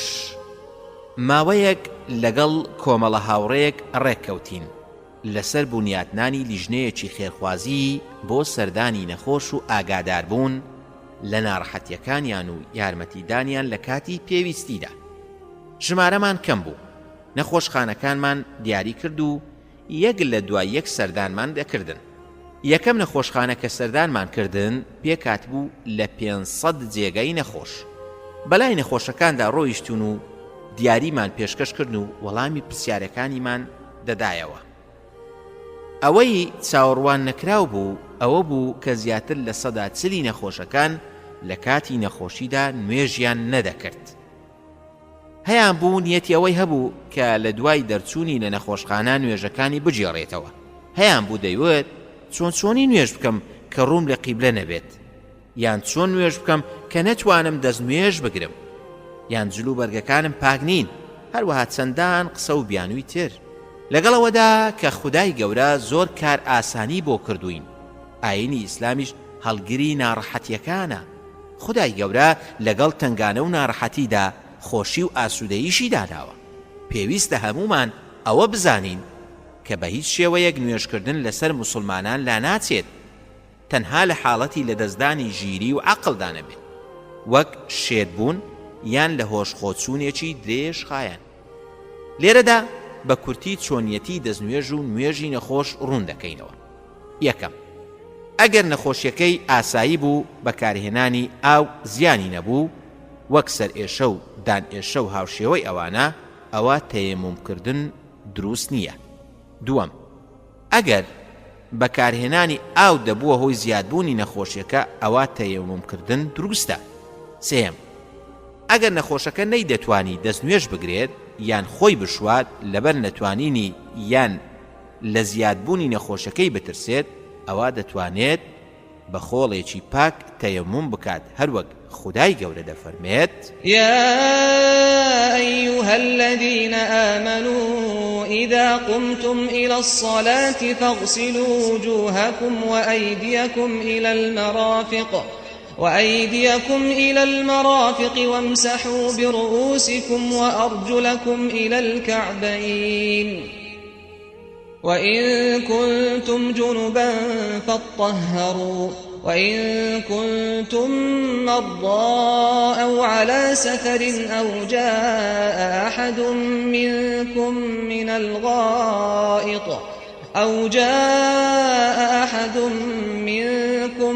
الغائط أو لامستم النساء فلم تجدوا ماء فتيمموا صعيدا طيبا فامسحوا بوجوهكم وأيديكم منه ما يريد الله ليجعل عليكم من حرج ولكن يريد ليطهركم وليتم نعمته عليكم لعلكم تشكرون. واتا ئەگەر نەخۆش بوون یان لە سەفەردا بوون یان دەستان بە ئاو گەیاندبوو، تارەتتان گرتبوو یان لە ئافرەتی نامەحرەم کەوتبوون و ئاوتان دەست نەدەکەوت، بۆ خۆشوشتن یان بۆ دەستنوێژ ئەو کاتە دەتوانن بە خاچێکی پاک تەیەموم بکەن. ئەگەر نەیتوانین با تەیەمومی بۆ بکەن بەوەی کە هەردوو دەستی نەخۆشەکە بگرن و بیدەن بە خۆڵێکی پاکدا و پاشان بیهێنن بە ڕوخسار و دەستەکانیدا. و ئەگەر جلوبەرگەکانی یان جێگەکەی پاک نەبوو، نەشتوانرا پاک بکرێتەوە، ئەوە دروستە بەو حاڵەوە نوێژەکانی ئەنجام بدات. هەروەک خدای پەروەردگار دەفەرمێت: فاتقوا الله ما استطعتم واسمعوا وأطيعوا وأنفقوا خيرا لأنفسكم ومن يوق شح نفسه فأولئك هم المفلحون. واتا كوابو هەتا دەتوانن بە تەقوا و خوددا ناس بن. چوارەم، ئەو کەسەی برین یا شکاوی یان نەخۆشیەکی هەبێت کە بەکارهێنانی ئاو زیانی پێبگەیەنێت تووشی لەشگرانیش ببێت ئەوە دروستە تەیەموم بکات بە بەڵگەی ئاەتەکانی خاڵی پێشوو. بەڵام ئەگەر توانی هەندێک بەشی جەستەی بشوات با بیشوات و بەشەکانی تری تەیەموم بکات. پێنجەم، ئەگەر نەخۆشەکە لە شوێنێکدا بوو نە ئاو نەخۆڵی لێ نەبوو کەسیش نەبوو بۆی ئامادە بکات ئەوە با بەدڵ نیەتی دەستنوێژ بهێنێت و بەو حاڵەتەوە نوێژەکەی بکات و نابێت نوێژەکەی دوا بخات. شەشەم، ئەو نەخۆشانەی میزیان بۆ ڕاناگیرێت یان برینەکەیان خوێنەکەی ناگیرسێتەوە و بەردەوام لە چارەسەردایە ئەوە پێویستە بۆ هەموو نوێژێک لە دوای هاتنی کاتی نوێژ دەستنوێژ بگرێت و ئەو بەشەی جلوبەرگەکەی یان لاشەی بشوات کە میز یان خوێنی پێوە بووە، یان ئەگەر توانی جلوبەرجێکی پاک دابنێت و لە کاتی نوێژەکاندا لەبەری بکات، یان ئەگەر توانی پارچەیەک لۆکە یا پەڕۆ لەسەر ئەو بەشەی جەستەی دابنێت بۆ ئەوەی ڕێگری بکات لە گەیشتنی خوێن و میز بۆ لاشەی ئەوە باشترە. هەفتەم، ئەگەر نەخۆشەکە لە فاف و پێچانەوەی پێوە بوو ئەوە لە کاتی خۆشۆرین و دەستنوێژدا پێویستە ئەو شوێنە مەسح بکات واتە دەستی تەڕی پێدا بهێنێت و ئەندامەکانی تریشی بشوات.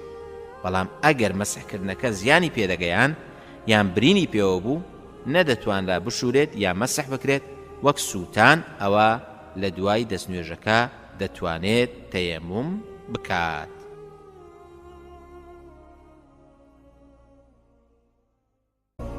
چۆنیەتی نوێژکردنی نەخۆش. زاناکان هاوڕان لەسەر ئەوەی ئەگەر کەسێک نەتوانێت بە پێوە نوێژ بکات بۆی هەیە و دەتوانێت بە دانیشتنەوە نوێژ بکات. چۆنیش لە لای ئاسانە دەتوانێت بەو شێوەیە دابنیشێت. ئەگەر بە دانیشتنەوە نەیتوانی نوێژەکەی بکات ئەوە دەتوانێت دەسەر تەنیش نوێژەکەی بکات و ڕوو لە قیبلە بێت. سونەتیشە لەسەر تەنیشتی ڕاستی بێت. ئەگەر لەسەر تەنیشتیش نەیتوانی دەتوانێت لەسەر پشت نوێژەکەی بکات و ئەگەر توانی با قاچەکانی ڕووە و قیبلە بن، هەروەک پێغەمبەر صلی الله عليه وسلم بە هاوڵێک دەفەرمێت صلی قائمة فإن لم تستطع فقاعدا فإن لم تستطع فعلى جنب.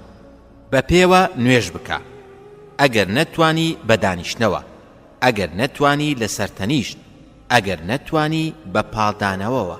ئەگەر کەسێک دەیتوانی بە پێوە بوەستێت بەڵام نەیدەتوانی بۆ ڕکوع و کوڕنوشبردن بچەمێتەوە ئەوە هەر دەبێت بە پێوە نوێژەکەی بکات، بەڵام بۆ ڕکوع تەنها کەمێک جەستە و سەری دانەوێنێت و پاشان دانیشێت و بۆ کوڕنوشیش سەری دانەوێنێت.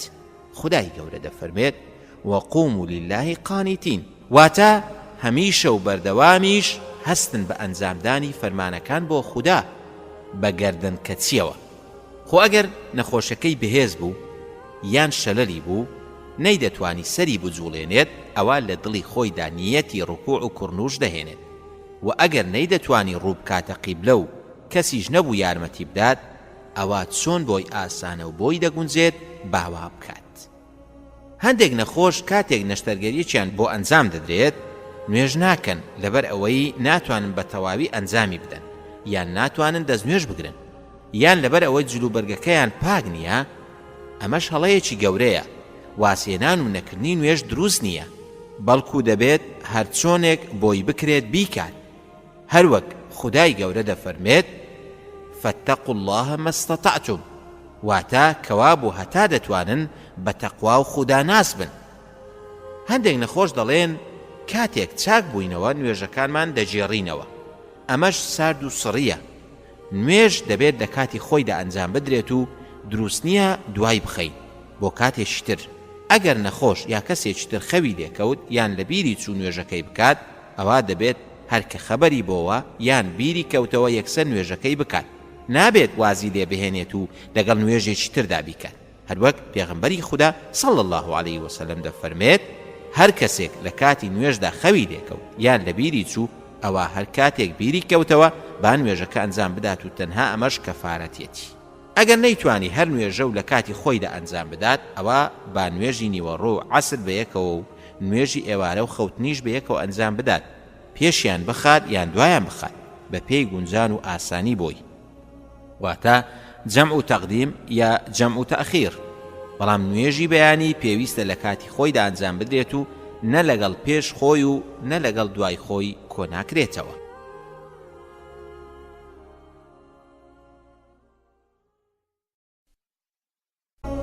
ڕۆژوگرتنی نەخۆش.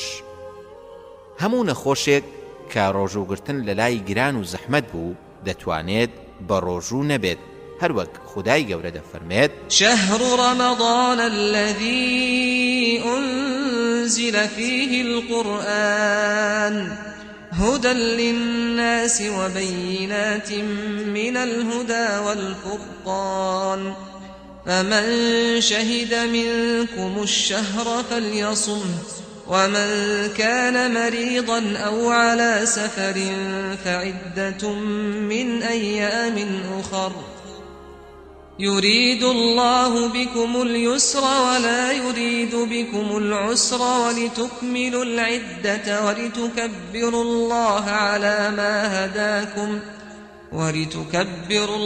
على ما هداكم ولعلكم تشكرون. سورة بقرة آياتي 185. واتە ئەوەش کە نەخۆش بێت یا لە سەفەردا بێت با لە ڕۆژانی تردا بەو ئەندازەیە بیگرێتەوە. بەڵام دروست نییە لەبەر نەخۆشی بڵاو ئاسان وەک کۆکە و سەر ئێشە بە ڕۆژوو نەبێت. ئەگەر ڕۆژوەکە دەبووە هۆی زیادبوونی نەخۆشیەکە یا درەنگ چاکبوونەوەی و بە ڕۆژ پێویستی بە خواردنی دەرمانەکانی هەبوو ئەوە دروستە بە ڕۆژوو نەبێت، بەڵکو مەکروهە کە بە ڕۆژوو بێت، هەروەک خودای گەورە دەفەرمێت يريد الله بكم اليسر ولا يريد بكم العسر ولتكملوا العدة ولتكبروا الله على ما هداكم ولعلكم تشكرون. واتە چونکە خوددا ئاسانکاری بۆ ئێوە دەوێت و نایەوێت پەرستن و فەرزەکانتان لەسەر قرس و گران بکات. ئەگەر هاتوو ڕۆژوگرتنەکە دەبووە هۆی لە هۆش خۆچوونی نەخۆشەکە ئەوە با ڕۆژەکەی بشێنێت و پاشان بیگرێتەوە، و ئەگەر بە ڕۆژوو بوو پاشان لە هۆش خۆی چوو بەڵام پێش یان دوای ڕۆژ ئاوابوون بە هۆش هاتەوە ئەوە ڕۆژوەکەی تەواو دروستە مادام هیچ خواردن و خواردنەوەیەکی نەخوارد بێت. و ئەگەر کەسێک لە هۆش خۆی چوو یا دەرمانێکی ئارامبەخشیان بۆ بەرژەوەندی نەخۆشەکە بەکارهێنا و پاشان لە هۆش چوو، ئەگەر لە هۆش چوونەکەی لە 3 ڕۆژ کەمتر بوو ئەوە دەبێت ڕۆژەکەی بگرێتەوە چونکە حیسابی خەوتووی بۆ دەکرێت. بەڵام ئەگەر لە هۆش چوونەکەی لە 3 ڕۆژ زیاتر بوو ئەوە پێویست ناکات ڕۆژوەکەی بگرێتەوە چونکە حیسابی نەمانی ژیری و عەقلی بۆ دەکرێت. ئەمەش بە پێی فتوای زانای گەورە شێخ ئیبن باز ڕەحمەتی خوای لێ بێت. ئەگەر نەخۆشێک چاوەڕوانی چاکبوونەوەی لێ دەکرا هەروەک ئەوەی نەشتەرگەری بۆ ئەنجام بدرێت، ئەگەر ڕۆژوەکە لەسەری ناڕەحەت بوو با بیشتێنێت و پاشان بیگرێتەوە. بەڵام ئەو نەخۆشانەی نەخۆشی درێژخایانیان هەیە و چاوەڕوانی چاکبوونەوەیان لێ ناکرێت وەک شێرپەنجە یا لە دەستدانی گورچیرە، هەروەها ئەو کەسانەی تەمەنیان زۆرە و ناتوانن بە ڕۆژوو بن و ناشتوانن بیگرنەوە ئەوە لە باتی هەر ڕۆژێک با خواردنی هەژارێک بدەن کە دەکاتە چلۆنیوێک برنج یا خواردنی ئەو وڵاتە. ئەو نەخۆشەی کە هەندێک ڕۆژی ڕەمەزان بە ڕۆژوو نەبووە و چاوەڕوانی چاکبوونەوە دەکات بۆ ئەوەی بیانگرێتەوە، پاشان بۆی دەردەکەوێت کە نەخۆشیەکەی درێژخایەنە و ناتوانێت بیانگرێتەوە، ئەوە پێویستە بۆ هەر ڕۆژێک خواردنی هەژارێک بدەن. بەڵام ئەو کەسەی چاوەڕوانی چاکبوونەوە و شیفا دەکات بەڵام پێش ئەوەی بگاتە ڕۆژوو کاتی گرتنەوەی ڕۆژوەکە بمرێت ئەوە هیچ شتێک نە لەسەر خۆی و نە لەسەر کەسوکاری نییە. بۆ نمونە کەسێک لە 25 ڕەمەزاندا نەشتەرگەریەکی بۆ ئەنجام دەدرێت و بە ڕۆژوو نابێت، بەو نیازەی لە دوای چاکبوونەوە بیانگرێتەوە، بەڵام لە 30 ڕەمەزاندا دەمرێت. لەم حاڵەتەدا کەس و کارەکەشی لەسەریان نییە نە ڕۆژوەکەی بۆ بگرنەوە و نەخواردنی هەژاریش بدەن. بەڵام ئەو کەسەی نەخۆش دەکەوێت و بە ڕۆژوو نابێت پاشان چاک دەبێتەوە و دەتوانێت ڕۆژوەکەی بگرێتەوە، بەڵام سارد و سڕی لێ دەکات هەتا دەمرێت، ئەوە دەبێت بۆ هەر ڕۆژێک خواردنی هەژارێک لە ماڵەکەی دەربکرێت. بەڵام ئەگەر کەسێک لە خزمەکانی وتی من ڕۆژوەکانی بۆ دەگرمەوە ئەوە ئەمەیان باشترە، هەروەک پێغەمبەری خوددا صلی الله عليه وسلم دەفەرمێ هەر کەسێک مرد و ڕۆژووی لەسەر بوو با کەسوکاری بۆی بگرنەوە. بۆ نمونە کەسێک لە 25 ڕەمەزاندا نەشتەرگەری بۆ ئەنجام دەدێت و بە ڕۆژوو نابێت بە نیازی ئەوەی لە دوای چاکبوونەوە بیانگرێتەوە، بەڵام لە 30 ڕەمەزاندا چاک دەبێتەوە و سارد و سڕی لە گرتنەوەی ڕۆژەکەی دەکات هەتا لە مانجی حەزدا دەمرێت. ئەوە کەسوکارەکەی یان دەبێت ڕۆژەکەی بۆ بگرنەوە یان خواردن بدەن بە هەژاران. ئەگەر نەخۆشەکە نەخۆشیەکەی بە درێژخایان دادەنراو بە ڕۆژوو نەبوو، پاشان بواری پزیشکی پێشکەوت و چارەسەر بۆ نەخۆشەکەی دۆزرایە و چاک بۆەوە، ئەوە لەسەری نییە ئەو ڕۆژوانەی پێشوو بجێڕێتەوە، چونکە لەو کاتەدا بە ڕۆژوو نەبووە و لەسەری نەبووە، هەروەها نەشی توانیوە بیانگرێتەوە. ئەگەر کەسێک تووشی برسێتی و توونێتێکی زۆر هات و ترسا لەوەی کە لە ناو بچێت با ڕۆژەکەی بشێنێت و پاشان بیگرێتەوە، لەبەر ئەوەی پاراستنی گیان پێویست و زەرورە. خواردنی هەژاریش بە دوو شێوە دەبێت. دروستە لە کۆتایی مانگدا خواردنی 30 هەژار بدات، هەروەها دروستە هەموو ڕۆژێک خواردنی هەژارێک بدات.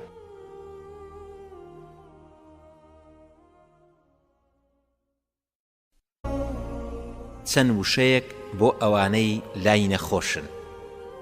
هەندێک کەس کاتێک لە لای نەخۆشێکی نزیکیان دەبن، سۆز و بەزەیی بەسەریاندا زاڵ دەبێت. بەردەوام لە نەخۆشخانە لەگەڵ نەخۆشەکە دەبێت و هەڵدەستێت بە خزمەتکردن و جێبەجێکردنی پێویستیەکانی. هەندێک جار ئەم کەسە شەو ناخەوێت، بەڵام نەخۆشەکە دەخەوێت. شەو نخوونی ئیماندار لەبەر برایەکی نەخۆش یا لەبەر خوشکێکی نەخۆشی موسڵمانی هۆکارێکی گەورەیە بۆ نزیکبوونەوە لە خودای گەورە. خۆ ئەگەر نەخۆشەکە کەسێکی نزیکی ببێت، وەک باوک یا دایک یا خوشک و برا، ئەوە بە دڵنیاییەوە پاداشتی گەورەتر دەبێت. پێغەمبەری خوددا صلی الله عليه وسلم هەواڵمان پێدەدات و دەفەرمێت هەر کەسێک سەردانی نەخۆشێک بکات، ئەوە بەردەوام وەکو ئەوە وایە خەریکی میوەچنین بێت لە بەهەشدا، هەروەها 70,000 فریشتە داوای لێخۆشبوونی بۆ دەکەن. ئەمە بۆ سەردانکردنی نەخۆشە. ئەی ئەگەر بەردەوام لەگەڵ نەخۆشەکەدا بێت و خزمەتی بکات، بەڵام هەندێک لەو کەسانەی کە لە لای نەخۆشن هەموو ئەو چاکە و پاداشتانە کۆ دەکەنەوە و پاشان بەهۆی چەند هەڵە و تاوانێکەوە بە فیڕۆی دەدەن. کەواتە هەمووان پێویستە بپرسین ئەو کەسانەی کە لە لای نەخۆشن کاتەکانیان لە چیدا بەسەر ببن، دەتوانن کاتەکانی خۆیان لە خوێندنەوەی بەسووددا بەسەر ببن. هەروەها لە نەخۆشخانەدا ئامۆژگاری خەڵکی بکەن، یان ئەگەر لە نەخۆشخانە لە لای نەخۆش بوو با دوعا بەسەر نەخۆشەکەدا بخوێنێت. خوای گەورە دەفەرمێت وَنُنَزِّلُ مِنَ الْقُرْآنِ مَا هُوَ شِفَاءٌ وَرَحْمَةٌ لِّلْمُؤْمِنِينَ وَلَا يَزِيدُ الظَّالِمِينَ إِلَّا خَسَارًا. واتە ئێمە لە قورئان ئاەت و سوورەتانێکدا دەبەزێنین کە ببێتە هۆی شیفا و چارەسەر بۆ نەخۆشیە دەرونی و جەستەییەکان، هەروەها ببێتە ڕەحمەت و میهرەبانیش بۆ ئیمانداران.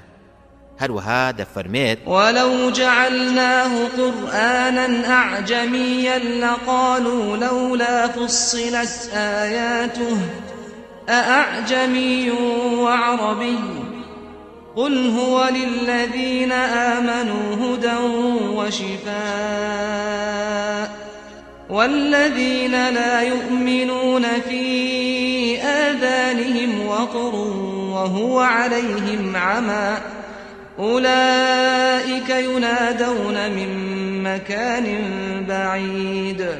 واتا أي پیغمبر صلى الله عليه وسلم پیان بڵێ ئەم قورئانە بۆ ئەوانەی باوەڕیان هێناوە هیدایەت و ڕێنمووی و شیفایە و چارەسەری هەموو دەرد و نەخۆشیەک دەکات.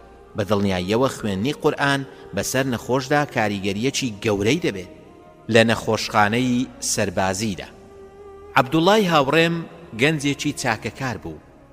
پەیوەندی و دۆستایەتیمان پێکەوە هەبوو.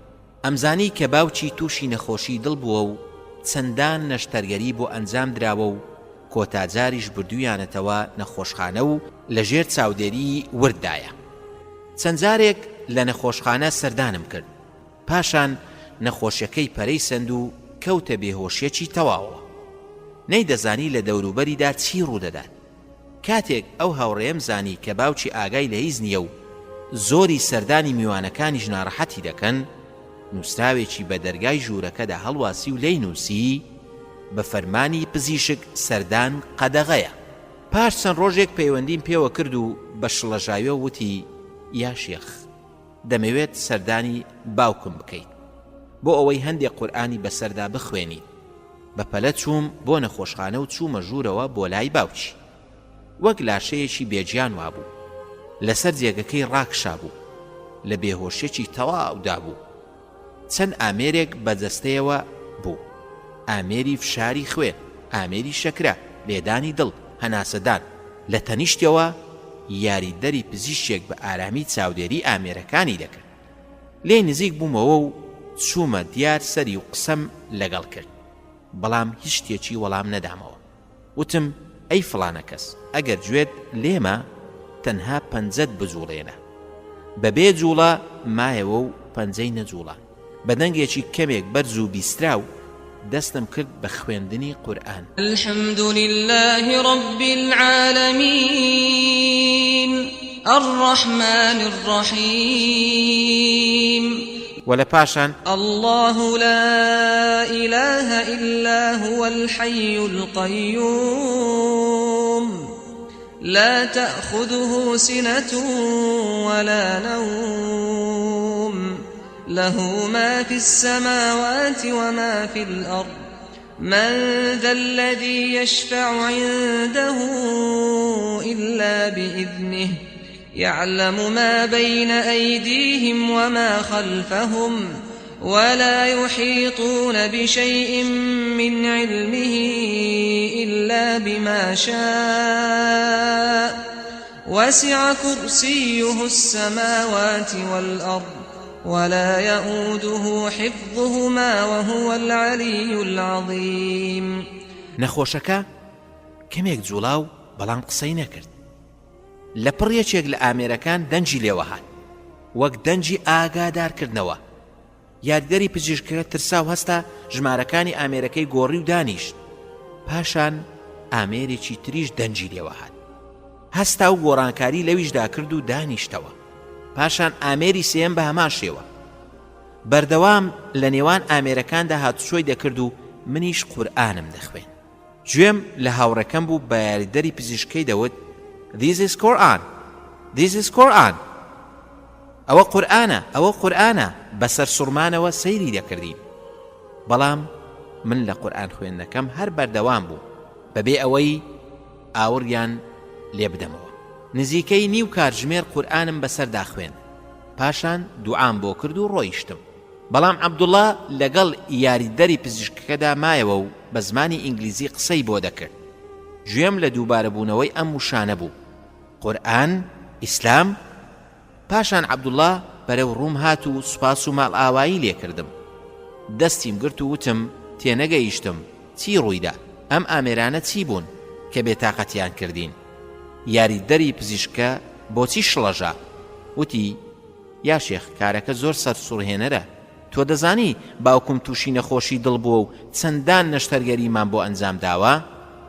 پێش 2 ڕۆژ لە کۆتا نەشتەرگەریدا لە پڕ خوێن لە دەمارەکانی داوەستا و پزیشکەکەشی چاوەڕوانی ئەوەی نەدەکرد. لە پێش نەشتەرگەریەکەدا پزیشکەکە زۆر سوور نەبوو لە سەرگەیاندنی دانانی ترۆمپایەکی کارەبایی مضەخە کە هەڕابائیە بۆ جوڵاندنی خوێن لە دەمارەکانیدا بۆ کاتی پێویست.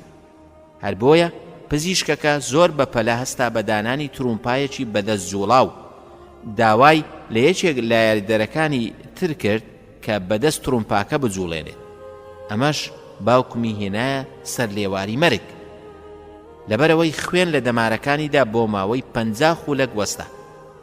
بەڵام خودای گەورە زۆر بە سۆز و میهرەبانە. لە دوای نەشتەرگەریەکە وەک جەستەیەکی بێجیان باوکمیان هەڵگرت و بردیان بۆ ژوورەکەی. فشاری خوێنی دابەزی تا گەیشتە 40 پلە. بە چەندین هۆکار هەوڵی بەرزکردنەوەیاندا، بەڵام نەیانتوانی. پزیشکەکە بڕیاریدا کە مادەیەکی کیمیاوی بکرێتە دەمارەکانیەوە بۆ ئەوەی فشاری خوێنەکەی بەرز ببێتەوە. ئەو مادەیەش زۆر ترسناک بوو، هەر بۆیە لە ڕووی پزیشکیەوە نابێت لە 12 پلە زیاتر بدرێتە نەخۆش. چونکە زۆر جار دەبێتە هۆی مردنی نەخۆشەکە. ئەو بڕە دەرمانەی پێدرا و حاڵەتی هیچ پێی باش نەبوو. پاشان پزیشکەکە زیادی کرد بۆ 13 پلە، پاشان بۆ 14 پلە، بۆ 15 پلە، بۆ 16 پلە. فشاری خوێنەکەی بەرز بۆ 67 پلە و وەستا. لەگەڵەوەشدا هەر نزم بوو. پاشان لەسەر ئەم جێگەیە دایان ناو ئەم یاری دەرەشت چاودێری دەکرد. دوای ئەوە تۆ دەستت بە قورئان خوێندن کرد. فشاری خوێنی باوکم دەستی بە بەرزبوونەوە کرد و بەرز بووە بۆ 68 69 70. یاری دەرەکە هەستا بەکەمکردنەوەی ئەو مادەیەی کە بۆ بەرزبوونەوەی فشاری خوێنەکە پێویست بوو. بەردەوام فشاری خوێنی باوکم بەرز دەبەوە هەتا گەیشتە 75 80 90 هەتا لە 121دا جێگیر بوو. ئێستا هۆکاری سەرسوڕمانی یاری دەرەکە دەزانی. پزیشکەکان، ئامێرەکان، دەوا و دەرمان هیچ سوورێکیان نەبوو. کوا شارەزایی پزیشکەکان؟ کوا دەوا و دەرمانەکانیان؟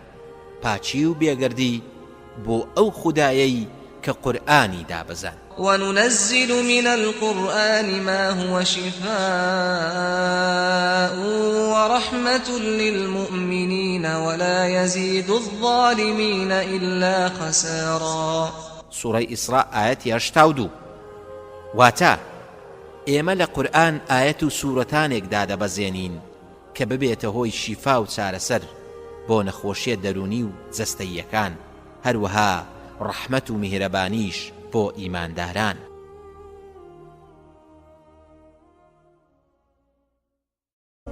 هاوڵی نەخۆش دەتوانێت دوعا بۆ نەخۆش بکات بە: یەکەم، خوێندنی 7000 سوورەتی ئەلفاتیحە لەگەڵ فوکردن بە شوێنی ئازارەکە یان بەسەری نەخۆشەکەدا. ئەبوو سەعیدی خودری ڕەزای خوای لێبێت دەجێڕێتەوە کە کەسانێک لە هاوڵان لە گەشتێکدا دەبن و بەلای دانیشتوانی هۆزێکدا دەڕۆن و داوایان لێ دەکەن کە میوانداریان لێ بکەن و لەلایەنەوە لابدەن، بەڵام ڕازی نابن. گەورەی ئەو هۆزە مار پێوەی دەدات. کەسێکیان دێت بۆ لای هاوڵەکانی پێغەمبەر صلی الله علیه وسلم و دەڵێت گەورەی هۆزەکەمان مار پێوەی داوە، ئایا دوعا و نزایەکتان لەلا هەیە؟ یەکێک لە هاوڵان وەڵام دەداتەوە و دەڵێت بەڵێ، سوورەتی ئەلفاتیحای بەسەردا دەخوێنێت و گەورەی هۆزەکەیان چاک دەبێتەوە و هەندێک مەڕ و ماڵاتیان دەداتێ. بەڵام هاوڵەکە وەری ناگرێت و دەڵێت پرس بە پێغەمبەری خودا صلی الله علیه وسلم دەکەم. کاتێک دێت بۆ لای پێغەمبەری خودا صلی الله علیه وسلم و پێی دەڵێت ئەی پێغەمبەری خودا صلی الله علیه وسلم، سوێن بە خودا، تەنها سوورەتی ئەلفاتیحام بەسەردا خوێن. پێغەمبەری خودا صلی الله علیه وسلم زەردەخەنەیەکی کرد و گوتی: تۆ لەکوێ دەزانیت ئەو سوورەتە دوعایە؟ پاشان فەرمووی: مەڕ و ماڵاتەکەیان لێوەربگرن و بەشی منیشی لێ بدەن. دووەم، خوێندنی 7000 هەر سێ سوورەتی ئیخلاس و فەلەق و ناس، هەروەها خوێندنی 7000 ئەم نزایە: ئەسئەل الله العظیم رب العرش العظيم أن يشفيك، بسم الله أرقيك من كل شيء يؤذيك، من شر كل نفس وعين حاسدة، بسم الله أرقيك والله يشفيك. هروها خويندني اذهب البأس رب الناس، اشفي أنت الشافي، لا شفاء إلا شفاؤك، شفاء لا يغادر سقما، متفق عليه. هروها خويندني أعيذك بكلمات الله التامة من كل شيطان وهامة ومن كل عين لامة. سيم پیغمبری خدا صلى الله عليه وسلم دفرميت: هر کس سردانی نخوشک بکات که کاتی مردنی نهات بیتو 7000 ئەم نزایی بۆ بخوێنێت: أسأل الله العظيم رب العرش العظيم أن يشفيك. ئەوە خودای گەورە شیفای دەدات. هەروەها نزا و پارانەوەی تریش زۆرە و قورئانی پیرۆزیش هەمووی هەر شیفایە. هاوڵی نەخۆش دەتوانێت سوود لە کاتەکانی ببینێت بە: یەکەم، خوێندنەوەی بەسوود، قورئان خوێندن بێت یا کتێب و نووسراوی تری بەسوود. دووەم، دوورکەوتنەوە لە ڕوبەڕووبوونەوە و چاوپێکەوتن لەگەڵ ئافرەتاندا یان ئافرەتان لەگەڵ پیاواندا، چونکە لە کاتی دەستبەتاڵیدا شەیطان دەست دەکات بە یاریکردن بەو کەسانە ئافرەتان وا لێ دەکات کە لە ڕێڕەوەکاندا هاتوچۆ بکەن یان یاری بە ژمارە تەلەفۆن و مۆبایل بکەن. هەروەها پیاوانیش بە هەمان شێوە زۆر شتانی خراپمان بیستووە کە لە نەخۆشخانەکان ڕووی داوە. زۆرێک لە ئافرەتان کاتێک لە نەخۆشخانەدان لە خۆداپۆشینیاندا سارد و سوڕی دەکەن، یاخود لە قسەکردن و لە پێکەنینیاندا لەگەڵ پیاوانی نامەحرەمدا. سێەم، چەند جوانە هاوڵی نەخۆش کاتی خۆی لە شتی بەسووددا بەسەر بەرێت، بەڵکو وا لە نەخۆشەکەش بکات کە ئەویش لە شتی بەسووددا کاتەکانی بەسەر بەرێت، کاتەکانی لە خوداپەرستیدا بەسەر بەرێت، کاسیەتی بەسوود و قورئان و ئامۆژگاری لەلا بێت، ئاگای لە کاتی نوێژەکان بێت و جێبەجێیان بکات، دوور کەبێتەوە لە هەموو کارێک کە تووشی تاوان و سەرپێچی خودای گەورەی بکات. چوارەم، ڕازی بێت بە هەموو قەزا و قەدەرێکی پەروەردگار. پێنجەم، لە بیرم ناچێت کە بە هاوڵی نەخۆش بڵێم پاڵەوان و ئازابە، بەڵێ پاڵەوان بە، لەرزۆک و بێئارام مەبە. زۆر جار جێگەی سەرزەنش نییە ئەگەر گوێمان لە ئاه و ناڵەی نەخۆش بێت، چونکە زۆربەی مرۆڤەکان سنوورێکی دیاریکراویان بۆ ئارامگرتنیان هەیە. بەڵام جێگەی سەرسوڕمان ئەوەیە کاتێک کەسێک دەبینی کە لە لای نەخۆشێکە و خەریکی گریانە و بێ ئارامە، لەگەڵ ئەوەش چاوەڕوانی ئەوە لەو کەسە دەکرێت کە نەخۆشەکە ئارام بکاتەوە و دڵی بداتەوە ببێتە پێشەنگ لە ئارامگرتن و ڕەزامەندیدا بۆ نەخۆشەکە. بەڵام حاڵی ئەمیش لە حاڵی نەخۆشەکەەوە زۆر نزیکە. زۆرێک لە هاوڵانی نەخۆش و ئەو کەسانەی نەخۆشیان هەیە سکاڵای ئەوە دەکەن کە گریان و دڵتەنجی بەسەریاندا زاڵ دەبێت. منیش پێیان دەڵێم بەڵێ، بەڵام ئارامگرتن زۆر جوانترە بۆت. ئەگەر هات و نەخۆشە خۆشەویستەکەت بەرەو مردنیش بچێت، ناڕەزایی و نائارامی چ سوودێکت پێدەگەیەنن؟ ئارام بگرە بە ئارامگرتنێکی جوان. پێغەمبەری خوددا صلی الله علیه وسلم دەفەرمێت کاتێک کەسێک منداڵەکەی دەمرێت، خودای گەورە بە فریشتەکان دەفەرمێت ژیانی منداڵی بەندەکەمتان کێشا، میوەی دڵیتان لێکردەوە؟ فریشتەکانیش دەفەرمون بەڵێ. خودای گەورە دەفەرمێت ئەی بەندەکەم چی وت؟ فریشتەکانیش دەفەرمون سوپاسی کردیت. خودای گەورەش دەفەرمێت کۆشتێک لە بەهەشدا بە ناوی کۆشتی سوپاسگوزاریەوە بۆ بەندەکەم دروست بکەن. کاتێک زەرەر و زیانێکە توش دەبێت، هەروەها دڵت تەنگ دەبێت بە نزا و پارانەوە پەنا بۆ خوددا بەرە. لاپەڕە 59 دکتۆر عەبدوڵڵا وتی ئافرەتێک هات بۆ لام، هەنگاوەکانی بە دوای خۆیدا پەلچێش دەکرد. بە باڵەکانی منداڵێکی نەخۆشی هەڵگرت بوو. دایکەکە تەمەنی نزیکەی 40 ساڵ دەبوو. کۆرپەکەی لە باوەش گرت بوو، وەک ئەوەی پارچەیەک بێت لە جەستەی. حاڵی زۆر ناڕەحەت بوو.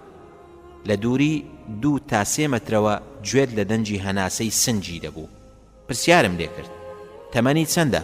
وتی 2 ساڵ و نیوە. پشکنینی پێویستمان بۆ ئەنجامدا و دەرکەوت کە خوێنبەرەکانی دڵی ناتەواون. 2 ڕۆژ لە دوای ئەنجامدانی نەشتەرگەری کوڕەکەی زۆر باش بوو. دایکەکەش زۆر دڵخۆش بوو. هەر کات کە دەیبینیم دەیوت کەی دەردەچین. خەریک بووم فەرمانی دەرچوونی بۆ بنووسم. لەپڕ منداڵەکەی لە قورجیدا تووشی خوێنبەربوونێکی زۆر هات. ئەم ڕووداوەش بوو بەهۆی وەستانی دڵی بۆ ماوەی 45 خولەک. منداڵەکە لەوەش چوو. ئاگای لە خۆی نەما. پزیشکەکان هەموو لە ژوورەکەیدا کۆبوونەوە و چەندین کاژمێر تێپەڕی و نەیانتوانی چارەسەری بکەن. یەکێک لە هەوڵانم پەلەی کرد و بە دایکەکە وت لەوانەیە کوڕەکەت دەماغی وەستا بێت. واش گومان دەبم کە هیچی وایەکی بۆ ژیان نەمابێت.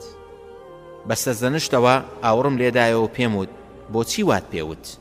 ئافرەتەکەش سەیری کرد و سوێن بە خوددا لەمە زیاتر کەوتی شیفا لە لای خودایە، هیچی تری نەوت. پاشان داوای شیفای لە خوددا کرد و بە بێدەنجی چوو بۆ لای کورسیەک و لەسەری دانیشت. قورئانێکی شینی بچووکی بەدەستەوە گرت و دەستی کرد بە خوێندنەوەی. دکتۆرەکان لە ژوورەکە چوونە دەرەوە و منیش لەگەڵیان دەرچووم. منداڵەکەش وەک جەستەیەکی بێجیان لەسەر قەرەوێڵە سپیەکەی بوو. ئاوڕم لە دایکی دایەوە هەر وەک خۆی بوو. ڕۆژێک دەمبینی قورئانی بەسەردا دەخوێن، ڕۆژێک بۆی دەپاڕایەوە. دوای چەند ڕۆژێک پەرستارێک هەواڵی پێدام کە منداڵە بچووکە دەستی کردووە بە جوڵە. سوپاسی خوددام کرد و وتم پیرۆزە دایشی یاسیر، موژدە بێت یاسر بەرەو باشبوون دەچێت. تەنها بە وشەیەک وەڵامی دامەوە وتی سوپاس بۆ خوددا. 24 کاتژمێر تێپەڕی و منداڵەکە تووشی خوێنبەربوونێکی هاوشێوەی خوێنبەربوونی یەکەم هات. جارێکی تر دڵی وەستا. جەستەی منداڵەکە زۆر هیلاک بوو، جوڵە و هەستی لەدەستدا. یەکێک لە پزیشکەکان بۆ چارەسەری چووە ژوورەوە. دایکەکە گوێی لێبوو کە دەیوت وەستانی دەماغە و ئەمیش هەردووبارەی دەکردەوە و دەیوت الحەمدولله عەلا کولی حال. پاش چەند ڕۆژێک منداڵەکە باش بوو، بەڵام چەند کاتژمێرێکی خایاند و تووشی خوێنبەربوونێکی تر بوو. لە دڵیدا دووبارە جوڵە و هەستی لەدەستدا. پاشان ڕۆژێکی تر باش بوو، هەم دیسان تووشی خوێنبەربوونێکی تر بوو. حاڵەتەکەی زۆر سەرسوڕهێنەر بوو. لە ژیانمدا حاڵەتی لەو شێوەیەم نەدی بوو. خوێنبەربوونەکەی 6,000 دووبارە بۆ و گوێم لێ نەبوو دایکی شتێکی تر بڵێت جگە لەمە نەبێت سوپاس بۆ خوددا، شیفا لە لای خوددایە. دوای چەندین پشکنین و چارەسەر، هەروەها پاش 6 هەفتە لە خوێنبەربوون، پزیشکەکان توانیان زاڵ بن بەسەر ئەو بۆڕی هەوایی کە خوێنبەربوونەکەی تیادا ڕووی دەدا. یاسر دەستی بە جوڵە کرد. لە پڕتوشی وەرەمێکی گەورە و هەوکردن بوو لە دەماغیدا. خۆم چاودێریم دەکرد و بە دایکیم وت کوڕەکەت حاڵی زۆر خراپە و ترسناکە. ئەویش وتی خودای گەورە شیفادەرە و دەستی کرد بە قورئان خوێندن. پاش 2 هەفتە 2 ڕۆژ منداڵەکە باش بوو. سوپاسی خودامان کرد و دایکەکە خۆی بۆ دەرچوون لە نەخۆشخانە ئامادە دەکرد. لە پاش 3 ڕۆژ تووشی هەوکردن و سزبوونی گورچیلە هات و نزیک بوو بمرێت. دایکیشی بەردەوام پابەند بوو بە پشتبەستن بە خودداوە و هەردووبارەی دەکردەوە دەیوت خودای پەروەردگار شیفادەرە. پاشان دەڕۆیشت و دەستی دەکرد بە قورئان خوێندن. ڕۆژان تێپەڕین و ئێمەش بەردەوام بۆ ماوەی زیاتر لە 3 مانگ لە هەوڵدا بووین. سوپاس بۆ خوددا منداڵەکە حاڵی باش بوو، بەڵام چیرۆکە کۆتایی نەهات. منداڵەکە تووشی نەخۆشیێکی زۆر سەیر بوو کە لە ژیانمدا نەمبینی بوو. دوای 4 هەفتە تووشی هەوکردنی پەردەی دڵ بوو کە ناچار بووین قەفەزەی سنجی بکەینەوە و بە کراوەیی بەجێی بهێڵی بۆ ئەوەی چێم و زوخاوەکەی دەربکەین. دایکیشی سەیری دەکرد و دەیوت داوام وایە خودای پەروەردگار شیفای بدات، شیفا لە لای خوددایە. پاشان دەچوو بۆ لای کورسەکەی و قورئانەکەی دەکردەوە. جار سەیری دایکی منداڵەکەم دەکرد و قورئانەکەشی بەدەستەوە بوو. سەیری دەوروبەری خۆی نەدەکرد. چوومە ژووری بوژانەوەی دڵ. چەندان نەخۆشی جۆرا و جۆرم بینی. هەندێک نەخۆش هاواریان دەکرد، ئەوانەی لە لای نەخۆشەکانیش بوون دەگریان، هەندێکی تریان بە دوای پزیشکەکاندا دەچوون. بەڵام ئافرەتەکە لەسەر کورسیەکەی دانیشت بوو قورئانی دەخوێن. ئاوڕی بۆ لای ئەو کەسانە نەدایەوە کە هاواریان دەکرد، بۆ لای پزیشکەکانیش نەدەچوو، لەگەڵ کەسیشدا قسەی نەدەکرد. وام هەست دەکرد کە ئەم ئافرەتە چیایەک بێت لە خۆڕاگری نەک مرۆڤ. دوای 6 مانگ لە ژووری بوژانەوەی دڵ بەلای منداڵەکەدا ڕۆیشتم و دەبینم کە هیچ نابینێت، دەنجیشی لێوە نایەت، ناش جوڵێت، سنجیشی کراوەتەوە. وا گومانمان برد کە ئەمە کۆتاییەتی. بەڵێ ئەمە کۆتاییەتی. ئافرەتەکەش لەسەر قورئان خوێندنی خۆی بەردەوام ئارامگر بوو، هیچ سکاڵایەکی نەدەکرد، بە تەنها وشەیەکیش نەیدەدواندم. پرسیاری حاڵی منداڵەکەشی نەدەکرد، تەنها مەگەر من قسەم بکردایە. هاوسەری ئەم ئافرەتە 40 ساڵێک زیاتر دەبوو. جار لە لای منداڵەکەی دەمبینی، کاتێک دەیویست پرسیار بکات دەربارەی منداڵەکەی خێزانەکەی ورەی بەرز دەکردەوە و بیری دەخستەوە کە چیفا تەنها لە لای خودایە. لە دوای 2 مانگ حاڵی منداڵەکە بەرەو باشبوون چوو. ڕەوانەی بەشی منداڵانمان کرد، چەندەها جۆر چارەسەرمان بۆ بەکارهێنا. لە دوای ئەوە منداڵەکە بە پێی خۆی ڕۆیشتەوە بۆ ماڵەوە. منداڵەکە بە شێوەیە قسەی دەکرد وەکو ئەوەی لەوە و پێش تووشی هیچ شتێک نەبوو بێت. ببوورە چیرۆکە سەیرەکە کۆتایی نەهاتووە. دوای ساڵ و نیوێک لە عیادەکەم بووم، پیاوێک هاتە ژوورەوە. خێزانەکەشی کە منداڵێکی لە باوەشدا بوو بە دوایدا هاتە ژوورەوە. منداڵەکە تەندروستی باش بوو، سەردانی ئاسایی هەبوو. بۆ لای یەکێک لە هاوڕێکانم، بەڵام بۆ هەواڵپرسین و چاکوچۆنی هاتن بۆ لام. بە پیاوەکەیم وت: ماشەڵڵا، ئەم منداڵە شیرە خۆرەیە منداڵی 6ەمیان 7ەمی خێزانەکەتانە. وتی: ئەمە 2ەم منداڵمانە. منداڵی یەکەمیشمان ئەوە بوو کە ساڵی پار چارەسەرت کرد. ئەو منداڵەشمان لە دوای 17 ساڵ لە پێکێنانی ژیانی هاوسەریمان و لە دوای چارەسەری نەزۆکی خوددا پێی بەخشی. سرم داخست، بیرم لە ئافرەتەکە دەکردەوە. کاتێک کە لە لای منداڵە نەخۆشەکەی بوو، گوێم لە دەنجی نەدەبوو، ناڕەزاییم لێ نەبینی. لە دڵی خۆم داوتم: سوبحان الله، لە دوای 17 ساڵ ئارامگرتن و جۆرەها چارەسەری نەزۆکی منداڵێکیان بوو کە چەندەها جار بە چاوی خۆی مەرجی منداڵەکەی دەبینی. تەنها ئەم وتانەشی دووبارە دەکردەوە: لا ئیلاهە ئیلا الله، شیفا لە لای خودایە. ئەمە چ ئافرەتێکە!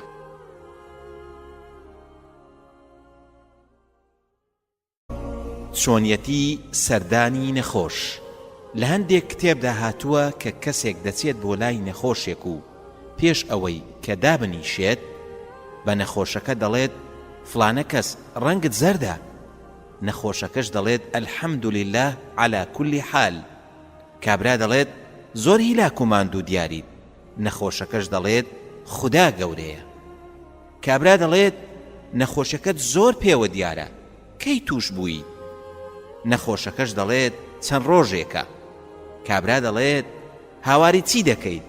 نەخۆشەکە دەڵێت: شتێکی وانییە، داوای شیفا لە خوددا دەکەم.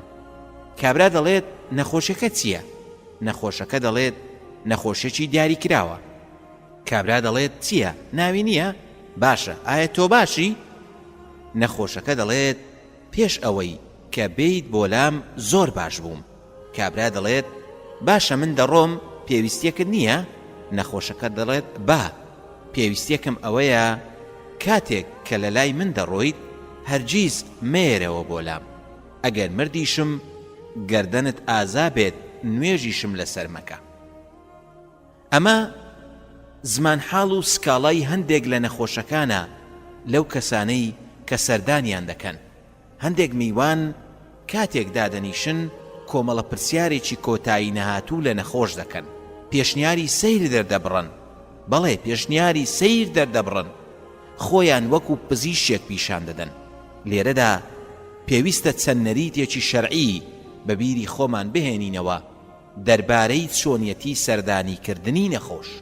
یەکەم، ڕەچاوکردنی دابوو نەریتی سەردانکردن وەک لەسەرخۆ لە دەرگادان و ناوهێنانی خۆت بە ئاشکرا. پاراستنی چاو لە سەیرکردنی ئەم لاولا. هەندێک جار نەخۆشەکە جەستەی بەدەر دەکەوێت یاخود شتێکی ناخۆش ڕوودەدات کە پێویست ناکات ئاوڕی بەلادا بدەیتەوە. دووەم، سەردانکردنی نەخۆش لە کاتی گونجاودا. بەڵێ، سەردانیکردنی نەخۆش لە کاتی گونجاودا. سێم، بردنی دیاریەک لەگەڵ خۆت کە نەخۆشەکە خۆشحاڵ بکات. خۆزگە دیاریەکە شتێک بێت کە نەخۆشەکە سوودمەند بکات، وەک کتێب یان کاسێت یان گۆڤاری بە سوود، یاخود شیرینی یان میوە یان خواردنێک کە نەخۆشەکە حەزی لێ بکات. بەڵام ئەوەی کە دەیبینین کە چەپکە گوڵ بۆ لای نەخۆش دەبرێت زیادە ڕەویە. نەخۆش سوودی لێ نابینێت، بەڵکو هەندێک لە مێژووناسان دەڵێن ئەمە نەریتی یۆنانیەکان بووە. هەتا ئێستاش مەسیحیەکان کاریگەرن بەو هەڵسو کەوتەوە. ئایا نابینیت کە چەپکە گوڵ لەسەر تابوت و گۆڕەکانیان دادەنێن؟ چوارەم، پرسیارکردن لە نەخۆش بە شێوەیەکی نەرمونیان و زۆر نەچوونە ناو وردەکاریەوە. پێنجەم، ئەوەندە دانەنیشیت نەخۆشەکە بێزار بێت. نەخۆش پێویستی بە سەرئاو دەبێت، هەروەها گۆڕینی جلوبەرگ، هەروەها پێویستی بە خواردن و خەوتن دەبێت. ئەم کارانش لە بەرامبەر میوانەکاندا ناڕەحەتە، مەگەر میوانەکە کەسێکی خۆشەویست و نزیکی نەخۆشەکە بێت. نەخۆشەکەش حەز بکات ئەو کەسە زیاتر لە لای بمێنێتەوە، لەم حاڵەتەدا قەی ناکە. شەشەم، هەوڵدان بۆ دڵخۆشکردنی نەخۆشەکە و بەبیرهێنانەوەی بەدەستهێنانی پاداشتی خودایی، هەروەها دوعاکردن بۆ نەخۆشەکە. لەو دوعایەنەش خوێندنی 7 جاری ئەم فەرموودەیە: أسأل الله العظيم رب العرش العظيم أن يشفيك. هەروەها خوێندنی سوورەتی الفاتحة والإخلاص والفلق الناس بەسەر نەخۆشەکەدا. لاپەڕە 64 لە پێش نەشتەرگەریدا. نەخۆشەکان جۆرا و جۆرن، ترسناچی و شێوازی چارەسەریشیان جیاوازن. جاری وا هەیە پزیشک بڕیاری نەشتەرگەری بۆ نەخۆش دەدات. پێش ئەنجامدانی نەشتەرگەری خۆزگە خوشک و برایی نەخۆش ئەم ئامۆژگاریانیان لێ قبول بکردینایە.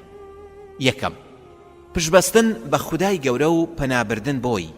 هەموو خۆشی و ناخۆشی و بەڵاو موسیبەتێک هەر بەدەستی خۆیەتی، بەدەستی ئەڵڵایە. هەروەک ئەیوب پێغەمبەر سەلامی خودای لێبێت، هاوار لە خوددا من ئازار و ناخۆشیم توش بووە. بەڵێ هاوار لە خوددا دەکات و دەفەرمێت ئەنی مەسەنی الضڕ وأنت أرحم الراحمين. سوورەتی ئەنبیا ئاەتی 83.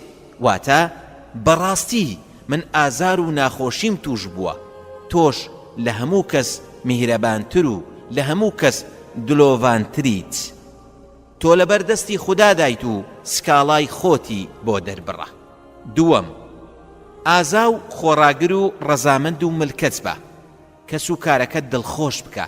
بەڵێ هەوڵ بدە بەسەر خۆتدا زاڵ بیت، بە پێی توانە. ئەوەی خوددا لە چارەی نەنووسی بیت تووشت نابێت. ترس و غەمباری و دڵەڕاوچێت هیچ لە کارەکەت ناگۆڕێت. خەڵکیش بە خۆتەوە دڵتەنگ مەکە. بشزانە کە هەموو کارێکی موسڵمان هەر خێر و چاکەیە. ئەگەر تووشی خۆشیەک ببێت سوپاسی خوددا دەکات، ئەمەش خێرە بۆی. ئەگەر تووشی ناخۆشیەکیش بێت ئارام دەگرێت و هەر خێرە بۆی. ئەمەش تەنها بۆ ئیماندارانە. ئەوەی ئارامگر بێت ڕەزامەندی خوددا بۆ ئەوە. ئەوەی ناڕازی و نائارام بێت تووڕەی خودای لەسەرە. سێم، نووسینی وەسیەت نامە. ئەمەش ترسی ناوێت و مانای ئەوە نییە کە بەم زوانە دەمریت. نەخێر، بەڵکو زانایان نووسینی وەسیەت نامە بۆ واجب دەزانن، بۆ هەموو ئەو کەسانەی کە شتێکیان لایە و پێویست بە وەسیەت دەکات، وەکو وەسیەتکردن لە ماڵ و ساماندا، یان بۆ ماڵ و منداڵ، یان بۆ قەرز، یان بۆ هەر شتێکی تر. کەواتە پێویستە پەڕاو بهێنیت و وەسیەتنامەی خۆت بنووسیت، وەک ئەوەی بڵێیت فلانە شتم لە لای فلانە کەسە، شتی فلانە کەسم لەلایە. داوای تەمەندرێژی بۆ خۆمان و بۆ ئێوەش لە خودای گەورە دەکەین. هەروەها داوای عاقیبەت خێری و وتە و کرداری چاک لە خودای پەروەردگار دەکەین. لاپەڕە 65 دەستکەوتێکی ئاسان. خوشک و برایی نەخۆش، خوددا شیفات بدات. ڕاو بۆ چوونت چییە دەربارەی خوداپەرستیەکی پێغەمبەری خوددا صلی الله عليه وسلم کە لە هەموو ساتەکانی تەمەنیدا ئەنجامی داوە؟ خودای گەورە فەرمانی بە ئیمانداران کردووە کە لە دوای نوێژەکان، لە دوای ڕۆژوو، لە دوای ئەنجامدانی فەریزەی حەج، هەروەها لە کاتی غەزا و تێکۆشانیشدا کە ئەم خوداپەرستی و عیبادەتە ئەنجام بدەن. فەرمانت پێکراوە کە ئەنجامی بدەیت لە پێش و لە دوای خواردن و خواردنەوەدا، لە پێش و لە دوای چوونە سەر ئاودا، لە چوونە ژوورەوە و هاتنە دەرەوە لە ماڵدا، لە پێش خەوتن و لە دوای هەڵسان لە خەودا، لە پێش جلوبەرگ لە بەرکردن و لە دانانیدا، ئەویش ذکر و یادی خودای پەروەردگارە، سوپاسکردن و بە گەورە زانینیەتی. ئیمانداران ئەو کەسانن کە خودای گەورە دەربارەیان دەفەرمێت: الذين يذكرون الله قياما وقعودا وعلى جنوبهم ويتفكرون في خلق السماوات والأرض ربنا ما خلقت هذا باطلا سبحانك فقنا عذاب النار. واتا ئەوانەی یادی خوددا دەکەن لە کاتێکدا کە بە پێوەن یان دانیشتون یان ڕاکشاون، لە هیچ حاڵەتێکدا یادی ئەو زاتە فەرامۆش ناکەن. هەمیشە بیر دەکەنەوە لە دروستبوونی ئاسمانەکان و زەوی، بیر دەکەنەوە لە هەموو وردەکاریەک، سەرنجی هەموو دیاردەیەک دەدەن، سەرنجام دەڵێن پەروەردگارە تۆ ئەم هەموو دروستکراوانت بێهودە و بێ ئامانج دروست نەکردووە، پاچی و بێگەردی شایستەی تۆیە، دەتۆش بمان پارێزە لە سزای ئاگری دۆزەخ. ذکر و یادی خودای گەورە پێویستی بەدەستمێژ و ڕووکردنە قیبلە و بە پێوەبەستان یان دانیشتن نییە، بەڵکو چۆن بۆت دەکرێت بەو شێوەیە ئەنجامی بدە. ئەبوو هوڕەیڕا ڕەضای خوای لێبێت لە شەو ڕۆژێکدا زیاتر لە 12,000 جار سوبحان اللهی وتووە بۆ ئەوەی خۆی لە دۆزەخ پێڕزگار بکات. باشترین ذکر و یادی خوداش کە نەخۆش بیان کات بریتیە لە دوعا و پارانەوە، چونکە دوعا و پارانەوەی نەخۆش گیرا و قبوڵە. هەروەها زۆر وتنی ئەستەغفیر الله ئەستەغفیر الله، چونکە ئەو کەسەی زۆر ئەم زیکرە بکات خودای گەورە لە هەموو غەم و خەفەتێک ڕزگاری دەکات و لە شوێنەکەشیەوە ڕزق و ڕۆزی بۆ دەنێرێت کە هەر بە بیریشیدا نەهات بێت. ئەستەغفیر الله کلیلی ڕزق و ڕۆزیە، هۆی بەرەکەتی ماڵە، هەروەها دەبێتە هۆی چاکبوونی ماڵ و منداڵ و شیفای نەخۆش. پێغەمبەری خوددا صلی الله علیه وسلم دەفەرمێت: ئایا ئاگادارتان بکەم بە باشترین کردارەکانتان و پاکترین و چاکترین و بەرزترین کردار لە لای خودای پەروەردگار و باشتر بێت بۆتان لە بەخشینی زێڕ و پارە و لەوەش چاکتر بێت کە بە دوژمنەکانتان بگەن و لە گەردنیان بدەن و ئەوانیش لە گەردنتان بدەن؟ وتیان بەڵێ ئەی پێغەمبەری خوددا صلی الله علیه وسلم. پێغەمبەری خوددا صلی الله علیه وسلم فەرمووی: ذکر و یادی پەروەردگار. خوێنەری بەڕێز، ئەم تڕاکە بە کۆتا هات. نەخۆش و سەرپێچی و تاوان. ڕۆژێک چووم بۆ لای نەخۆشێک کە تووشی نەخۆشیەکی ترسناک بوو. نەخۆشەکە کەسێکی بەهێز و بەتوانا بوو، بەڵام لە دوای نەخۆشیەکەی جەستەی لاواز بوو، ئێسقانەکانی بێهێز بوو. هەندێک کەس پێیان ڕاگەیاندم کە پزیشک وتوێتی کۆتایی تەمەنی نزیکە، هەرچەندە تەنها خودای گەورە دەزانێت.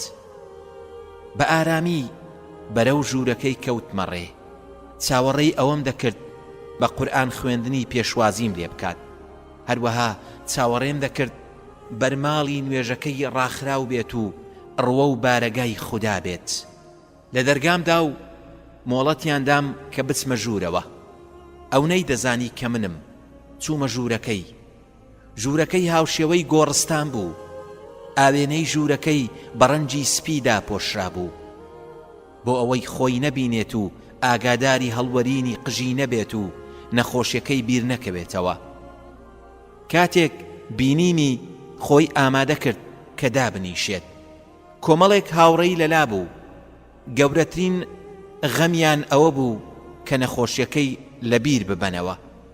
وا گومانیان دەبرد کە خزمەتێکی گەورەی پێشکەش دەکەن کە بیخەنە پێکەنین. بەڵێ بیخەنە پێکەنین، تەنها پێکەنین. گەنجەکە کەوتە پێکەنین یان پێکەنی ناوی خۆی دەردەخست. نازانم لەبیری چوو بوو کە نامەی کردارەکانی لە هەر ساتێکدا دەپێچرێتەوە و زۆربەی ئەندامەکانی جەستەی لە کار دەکەون بەڵکو لە هەر ساتێکدا لەوانەیە بمرێت. کاتێک دانیشتم یەکێکیان هەستا و دەنجی گۆرانی تەلەڤیزیۆنەکەی کەس کرد. هەستم کرد کە ئەوان هەز دەکەن دانیشتن و شەو مانەوەکەیانم لێ تێکدان. لا حول ولا قوة إلا بالله. ئەم دڵانە چەندە ڕقن. چاوم بە ژوورەکەدا جێڕا و ئاوەتە خواز بووم کە قورئانێک یان بەرماڵێک یان کاسێتێکی قورئان ببینم. بەڵام زۆر بەداخەوە تێبینی هیچ یەکێک لەو شتانم نەکرد. ئەوەی لێی بوو بریتی بوو لە گۆڤارەکان بەرجی یەکێکیان وێنەی شاجوانی فەڕەنسای لەسەر بوو. یەکێکی تریان وێنەی یەکێک لە گۆرانی بێژەکانی لەسەر بوو. گۆڤاری سێمیان دەربارەی گەنج و وەرزش بوو. پێنجەمیان هەموو گۆڤارەکانیش لە تەنیشتیەوە بوون. بەلاپەڕەکانیشیانەوە دیار بوو کە چەندان جار هەڵی دابوونەوە و سەیریشی کردبوون. لە ڕاستیدا نزیک بوو بگریم و سەیریشم دەکرد بەڵکو دەمویست وا لە خۆم بکەم کە فرمێسکەکانی چاوم نێنە خوارەوە و دەرنەکەون. هاوڵەکانی هەوڵیاندا کە بەشدار بم لە پێکەنینەکانیدا. منیش دڵم ڕادەگرتن و زەردەخەنەم بۆ دەکردن. یەکێک لە هاوڕێکانی باسی هەڵوێستێکی پێکەنیناوی کرد کە بیستویەتی من لە یەکێک لە وتارەکانمدا یان لە چاوپێکەوتنێکی تەلەڤیزیۆنیدا بەسرم هاتووە بۆ ئەوەی خۆی و منیش پێ بکەنین. ئەو هەژارە داماوە وا هەستی دەکرد کە بەم قسە و توانجە پڕوپوچە خوێن شیرین دەبێت. بەڵام لە ڕاستیدا قسەشی نەکردایە. زۆر ڕەزا قرس و خوێن تاڵ بوو. تزای قسەی بکردایە. زۆرم لە خۆم کرد و زەردەخەنەم خستە سەر لێوم و لە دڵی خۆم داوتم چۆن هاوڕێکانی دەتوانن ئارام بگرن و لەگەڵیدا بێتاقەت نابن. تاقەتی دانیشتنەکەیانم نەما و بۆڵەتم وەرگرت و چوومە دەرەوە. لە ڕاڕەوی نەخۆشخانەکەدا هەنگاوم دەنا. کاتێک نزیک بوومەوە لە دەرگاکەی لە دڵی خۆم داوتم دروست نییە بڕۆم هەتا ئامۆژگاری نەکەم. لەوانەیە ئەم یەکتر بینینە دوا دیدار بێت. گومانەکەم ڕاست و دروست بوو. کۆتا دیدارمان بوو. گەڕامەوە بۆ لای و لە دەرگامدا و چوومە ژوورەوە. مۆڵەتم لە هاوڕێکانی وەرگرت کە بۆ کەمێک بە تەنها جێمان بهێڵن. هاوڵەکانی چوونە دەرەوە و بە ئارامی دەرگاکەیان داخست و تەنها من و نەخۆشەکە ماینەوە. سەیری کردم و گومانم وابوو کە دەزانێت چی پێ دەڵێم. زۆر بەڕاشکاوی پێم وت کاتی موجامەلە نییە. دەشزانی کە تۆ یەکێکی لە خۆشەویستترین کەسم. تامەزرۆییم بۆ تۆ وای لێکردم کە کارەکەم بەجێ بهێڵم و بێم بۆ سەردانت. کاتێک بە نەخۆشیەکەتم زانی دڵگران بووم. وا هەز دەکەم کە خەمی من بۆ تۆ کەمتر نییە لە خەمی تۆ بۆ من. ئەگەر تۆ بە فرمێسک بۆ خۆت بگریت ئەوا من بە خوێنم بۆت دەگریم. سەری دانەواند و گریا. بەڵێ سەری دانەواند و گریا. منیش هەنسکمدا. وتم هاتمە ژوورەوە بۆلات و گومانم وابوو کە لەسەر بەرماڵ دەتبینم یان لە کاتێکدا دەتبینم کە قورئانت بەدەستەوە بێت. خۆ تۆ پەیمانی نەمرید پێ نەدراوە. بە دڵنیاییەوە پزیشکەکە پێی ڕاگەیاندوویت کە نەخۆشیەکەت پەرەی سندووە. ژیانی دنیاشت لەوانەیە چەند ڕۆژێکی دیاریکراوی ما بێت. نازانم هەینی داهاتوو لەگەڵماندا نوێژ دەکەیت یان نوێژت لەسەر دەکەیت. زیاتر گریا وا شایستەیە بۆ کەسێک کە پەڕاوی کردارەکانی بپێچرێتەوە و هەناسەکانی لەسەری بژمێردرێت کە زیاتر بە پێی توانا لە خودای گەورە نزیک ببێتەوە.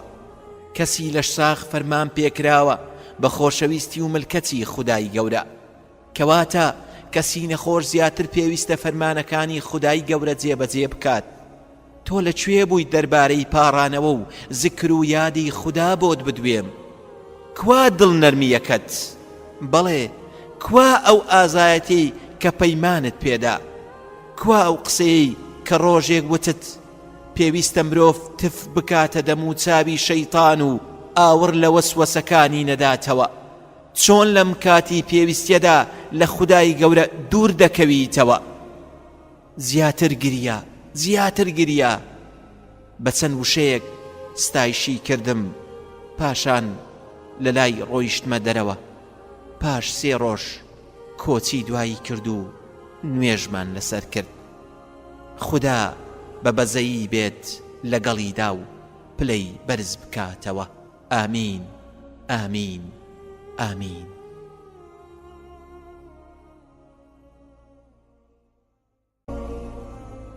نەخۆشەکان جۆرا و جۆرن.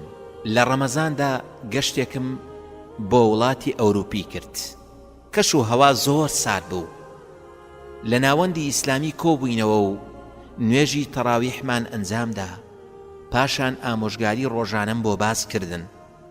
پیاوێکی پیر کە توانای ڕۆیشتنی نەبوو یەکێک لە کوڕەکانی لەسەر عەرەبانەیەک هێنابووی کە پاڵی پێوەی دەنا. شەوێک لە شەوان نەمبینی و دیار نەما. وتم لەوانەیە کەش و هەوای سارد و با و باران ڕێگری لە هاتنی بۆ مزگەوت کردبێت. شەوی دووەمیش بە هەمان شێوە تێپەڕی. شەوی سێمیش هەر دیار نەبوو. پرسیارم لە کوڕەکەی کرد و هەواڵی پێدام کە تووشی نەخۆشی بووە و ماوەی 3 ڕۆژە لە نەخۆشخانە خەواندویانە. لەگەڵ هەندێک لە نوێش خوێناندا ڕێکەوتین کە سبەی عەسر سەردانی بکەین. چوین بۆ نەخۆشخانە و چوینە ژوورەوە. شێوەمان سەرنجڕاکێش بوو. من پۆشاکێکم لەبەردا بوو، کەسێکی تر پۆشاکێکی درێژی لەبەردا بوو، سێم پانتۆڵی لە پێدا بوو. یەکێک لە پەرستارەکان پرسیاری لێکردین و وتی ئایا ئێوە هەمووتان کوڕی ئەون؟ وتمان نەخێر. پەرستارەکە وتی کەواتە ئێوە کۆمەڵەیەکی خێرخوازین؟ وتمان نەخێر. وتی کەواتە ئێوە چێن؟ بۆچی هەمووتان هاتوون بۆ لای؟ چێ کرێ ئۆتۆمبیلی بۆ داون؟ من سەرسامیەکەیم لاسەیر نەبوو، لەبەرەوەی پەرستارەکەەوە ڕاهات بوو کە پیاوێکی پیر لە نەخۆشخانە 2 یان 3 مانگ بمێنێتەوە و کەسێک سەردانی نەکات، بەڵکو جاری وا هەیە کە دەشمرێت. نەخۆشخانە ئەرچی کفن و دفنکردنی دەگرێتە ئەستۆ و منداڵەکانی لێی ناپرسنەوە. تێمانگەیان کە ئێمە موسڵمانین و ئەویش لە ئیسلامدا برامانە. لە ژووری هاوڵەکەمان ڕۆیشتین و یەکێک لە هاوڵەکانمان لەگەڵ پەرستارەکە مایەوە و باسی ئیسلامی بۆ دەکرد. چوین بۆ لای باوکی عیماد کە پیاوێکی بەتەمەن بوو، شوێنەواری نەخۆشی پێوە دیار بوو. سەری ماچ کرد، گریا و پێم وت حاڵت چۆنە؟ وتی سوپاس بۆ خوددا، ناتوانم بە ڕۆژوو بم، بەڵام قورئان دەخوێنم و بە پێی توانە زیکر و یادی خوددا دەکەم. درێژەی پێدا و باسی تامەزرۆیی خۆی بۆ مزگەوت و ئەنجامدانی نوێژی تەراویح کرد و دڵی پڕ و چاوی پڕفنمێسکی قسەکانیان پێدەبڕی. چاوم بە ژوورەکەیدا جێڕا و 2 پیاوی پیرم بینی کە خەڵکی ئەو وڵاتە ئەوروپیە بوون. زمانەکەیانم باش نەدەزانی. یەکێک لە هاوڵانم نارد بۆ لایەن تا سڵاویان لێ بکات، هەروەها هەواڵیان بپرسێت. سەیریان لە ئێمە دەهات. ئەوەی جێی سەرسوڕمان بوو هەمان ئەو پرسیارانەیان لێکردین کە پەرستارەکە لێی کردین. ئێوە چێن؟ کۆمەڵەیەکی خێرخوازین؟ کاتێک پێمان ڕاگەیاندن کە هیچ خزمایەتێک لە نێوان ئێمە و ئەودا نییە، تەنها هاو ئاینی نەبێت. هەروەها هیچ پارە و سامانێکیشمان لە بەرامبەر سەردانکردنیدا پێنادات. هەر یەکەیان بە سەرسامیەوە سەیری ئەوی تریانی دەکرد. لەبیرمە کە یەکێکیان شانازی بەسەر هاوڵەکەیدا دەکرد و دەیوت کچەکەم جەژنی ڕابردوو کاتێکی پیرۆزبایی بۆ ناردم. بۆ ماڵ ئاوایی گەڕامەوە بۆ لای باوکی عیماد و 2 پیاوەکەش لە دوورەوە سەیریان دەکردم.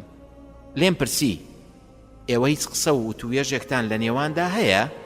وتی یا شێخ، ئەو 2 پیاوە کاتەکانیان سەیر بەسەر دەبن. وتم چۆن؟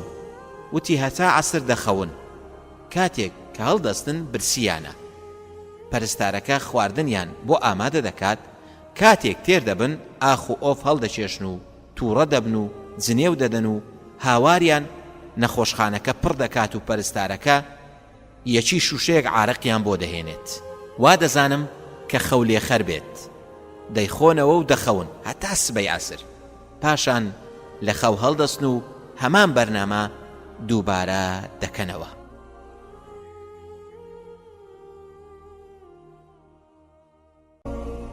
ترس لە نەخۆشی.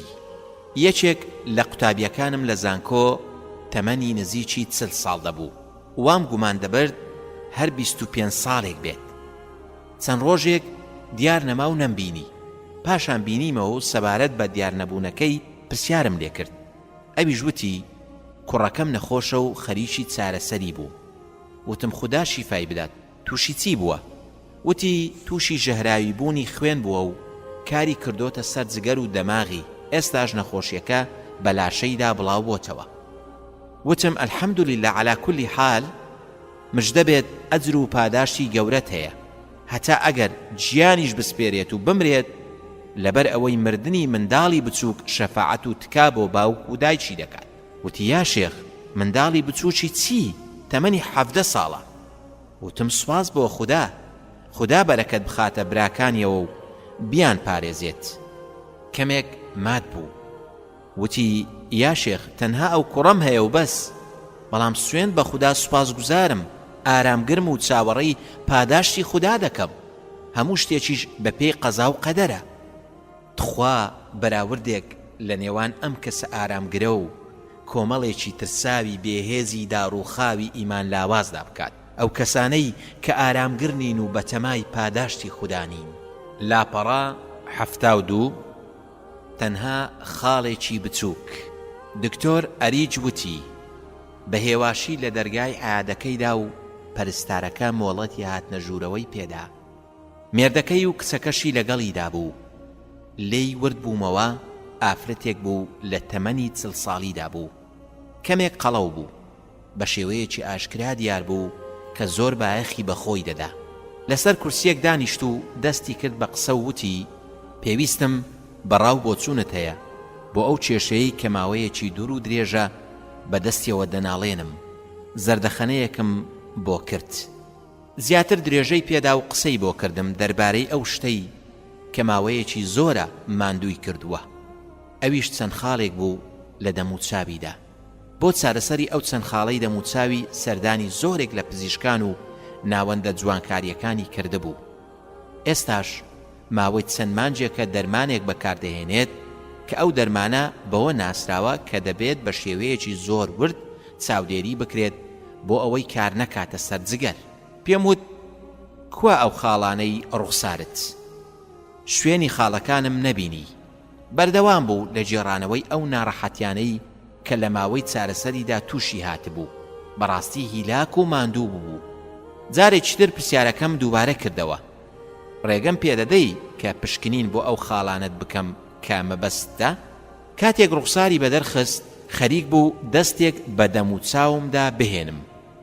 گومانم هەبوو لەوەی کە بینیم. ببوورە ئازیزەکەم، کوا ئەو خاڵانەی کە مەبەستە؟ وتی ئەوە تا دکتۆرە تەنها خاڵێکە و بەس. جارێکی تر سەیرم کردەوە، خاڵێکی زۆر بچووک کە بە ئاسانی نەدەبینرا. وتم ئێستا ئەمەیە بێزاری کردویت؟ وتی بەڵێ، دەروونم زۆر هیلاکە و تکات لێ دەکەم یارمەتیم بدەیت. سەیرە. پێم وت بەڵام دەبینم ڕوخسارت زۆر باشە. قسەی پێبڕیم و وتی نا باش نییە و لێی ڕازی نیم. ماوەیەکی درێژ خۆم گرت و بەسەر خۆمدا زاڵ بوو. پێش ئەو پشکنینم بۆ کەسانێک کرده بوو کە حاڵیان خراپ بوو. خودای گەورە بە نەخۆشی توند تاقی کردبوونەوە و چارەسەریان نەبوو. سوپاسگوزار و ئارامگریش بوون. بە هێواشی پێم وت ئازیزەکەم، ئەم کارە ئەوەندە خراپ نابینم کە تۆ بیری لێ دەکەیتەوە. هەتاوەکو ئەو دەرمانش کە ئێستا بەکاری دەهێنیت بە پێویستی نازانم. دەتوانیت لەمڕۆوە واز لە بەکارهێنانی بهێنیت. ئەو خاڵەش زۆر بچووکە، نامەوێت زۆر بایەخی پێ بدەیت. گەشبین بە و تەماشای لایەنە جوانەکان و ئەو ناز و نیعمەتە زۆرانە بکە کە خوددا پێی بەخشیویت و سوپاسگوزاریش بە. پاش چەند چرکەیەک لە بێدەنجی وتی دەمەوێت دەرمانەکە تەواو بکەم، هەروەها ئەم جارەیان دەمەوێت ئەو خاڵە بە تەواوی نەمێنێ. باشە ئازیزەکەم، بڕیاری خۆتە، دەرمانەکە تەواو بکە. هەر کاتێکیش ویستت واز لە دەرمانەکە بهێنیت بەخێر بێیت بۆ عیادە. خۆزگەم دەخواست کە مێردەکەی لە بەرامبەر مندا ڕێگای پیشانی هاوسەرەکەی بدایە و پێی بوتایە: هاوسەرەکەم، پێویستت بەدا و دەرمان نییە و ئەو خاڵەش بچووکە و پێویست ناکات ئەوەندە گرنگی پێ بدەیت. من دەمزانی ئەگەر ئەو قسانەی بکردایە زۆرێک لە ترس و بربەستەکانی تێک دەشکان، بەڵام بە درێژایی کات بێدەنگ بوو. ئاه بۆ پیاوان!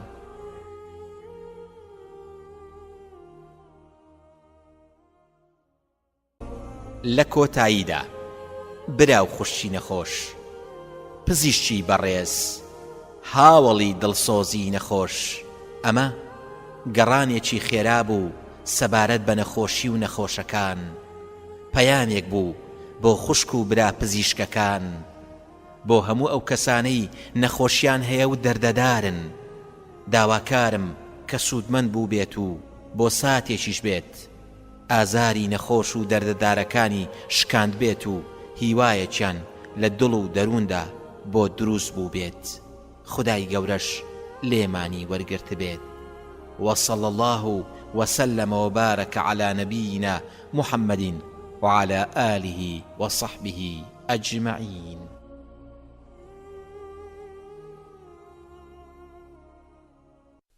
خوێنەری بەڕێز، ئەم کتێبە بە کۆتا هات.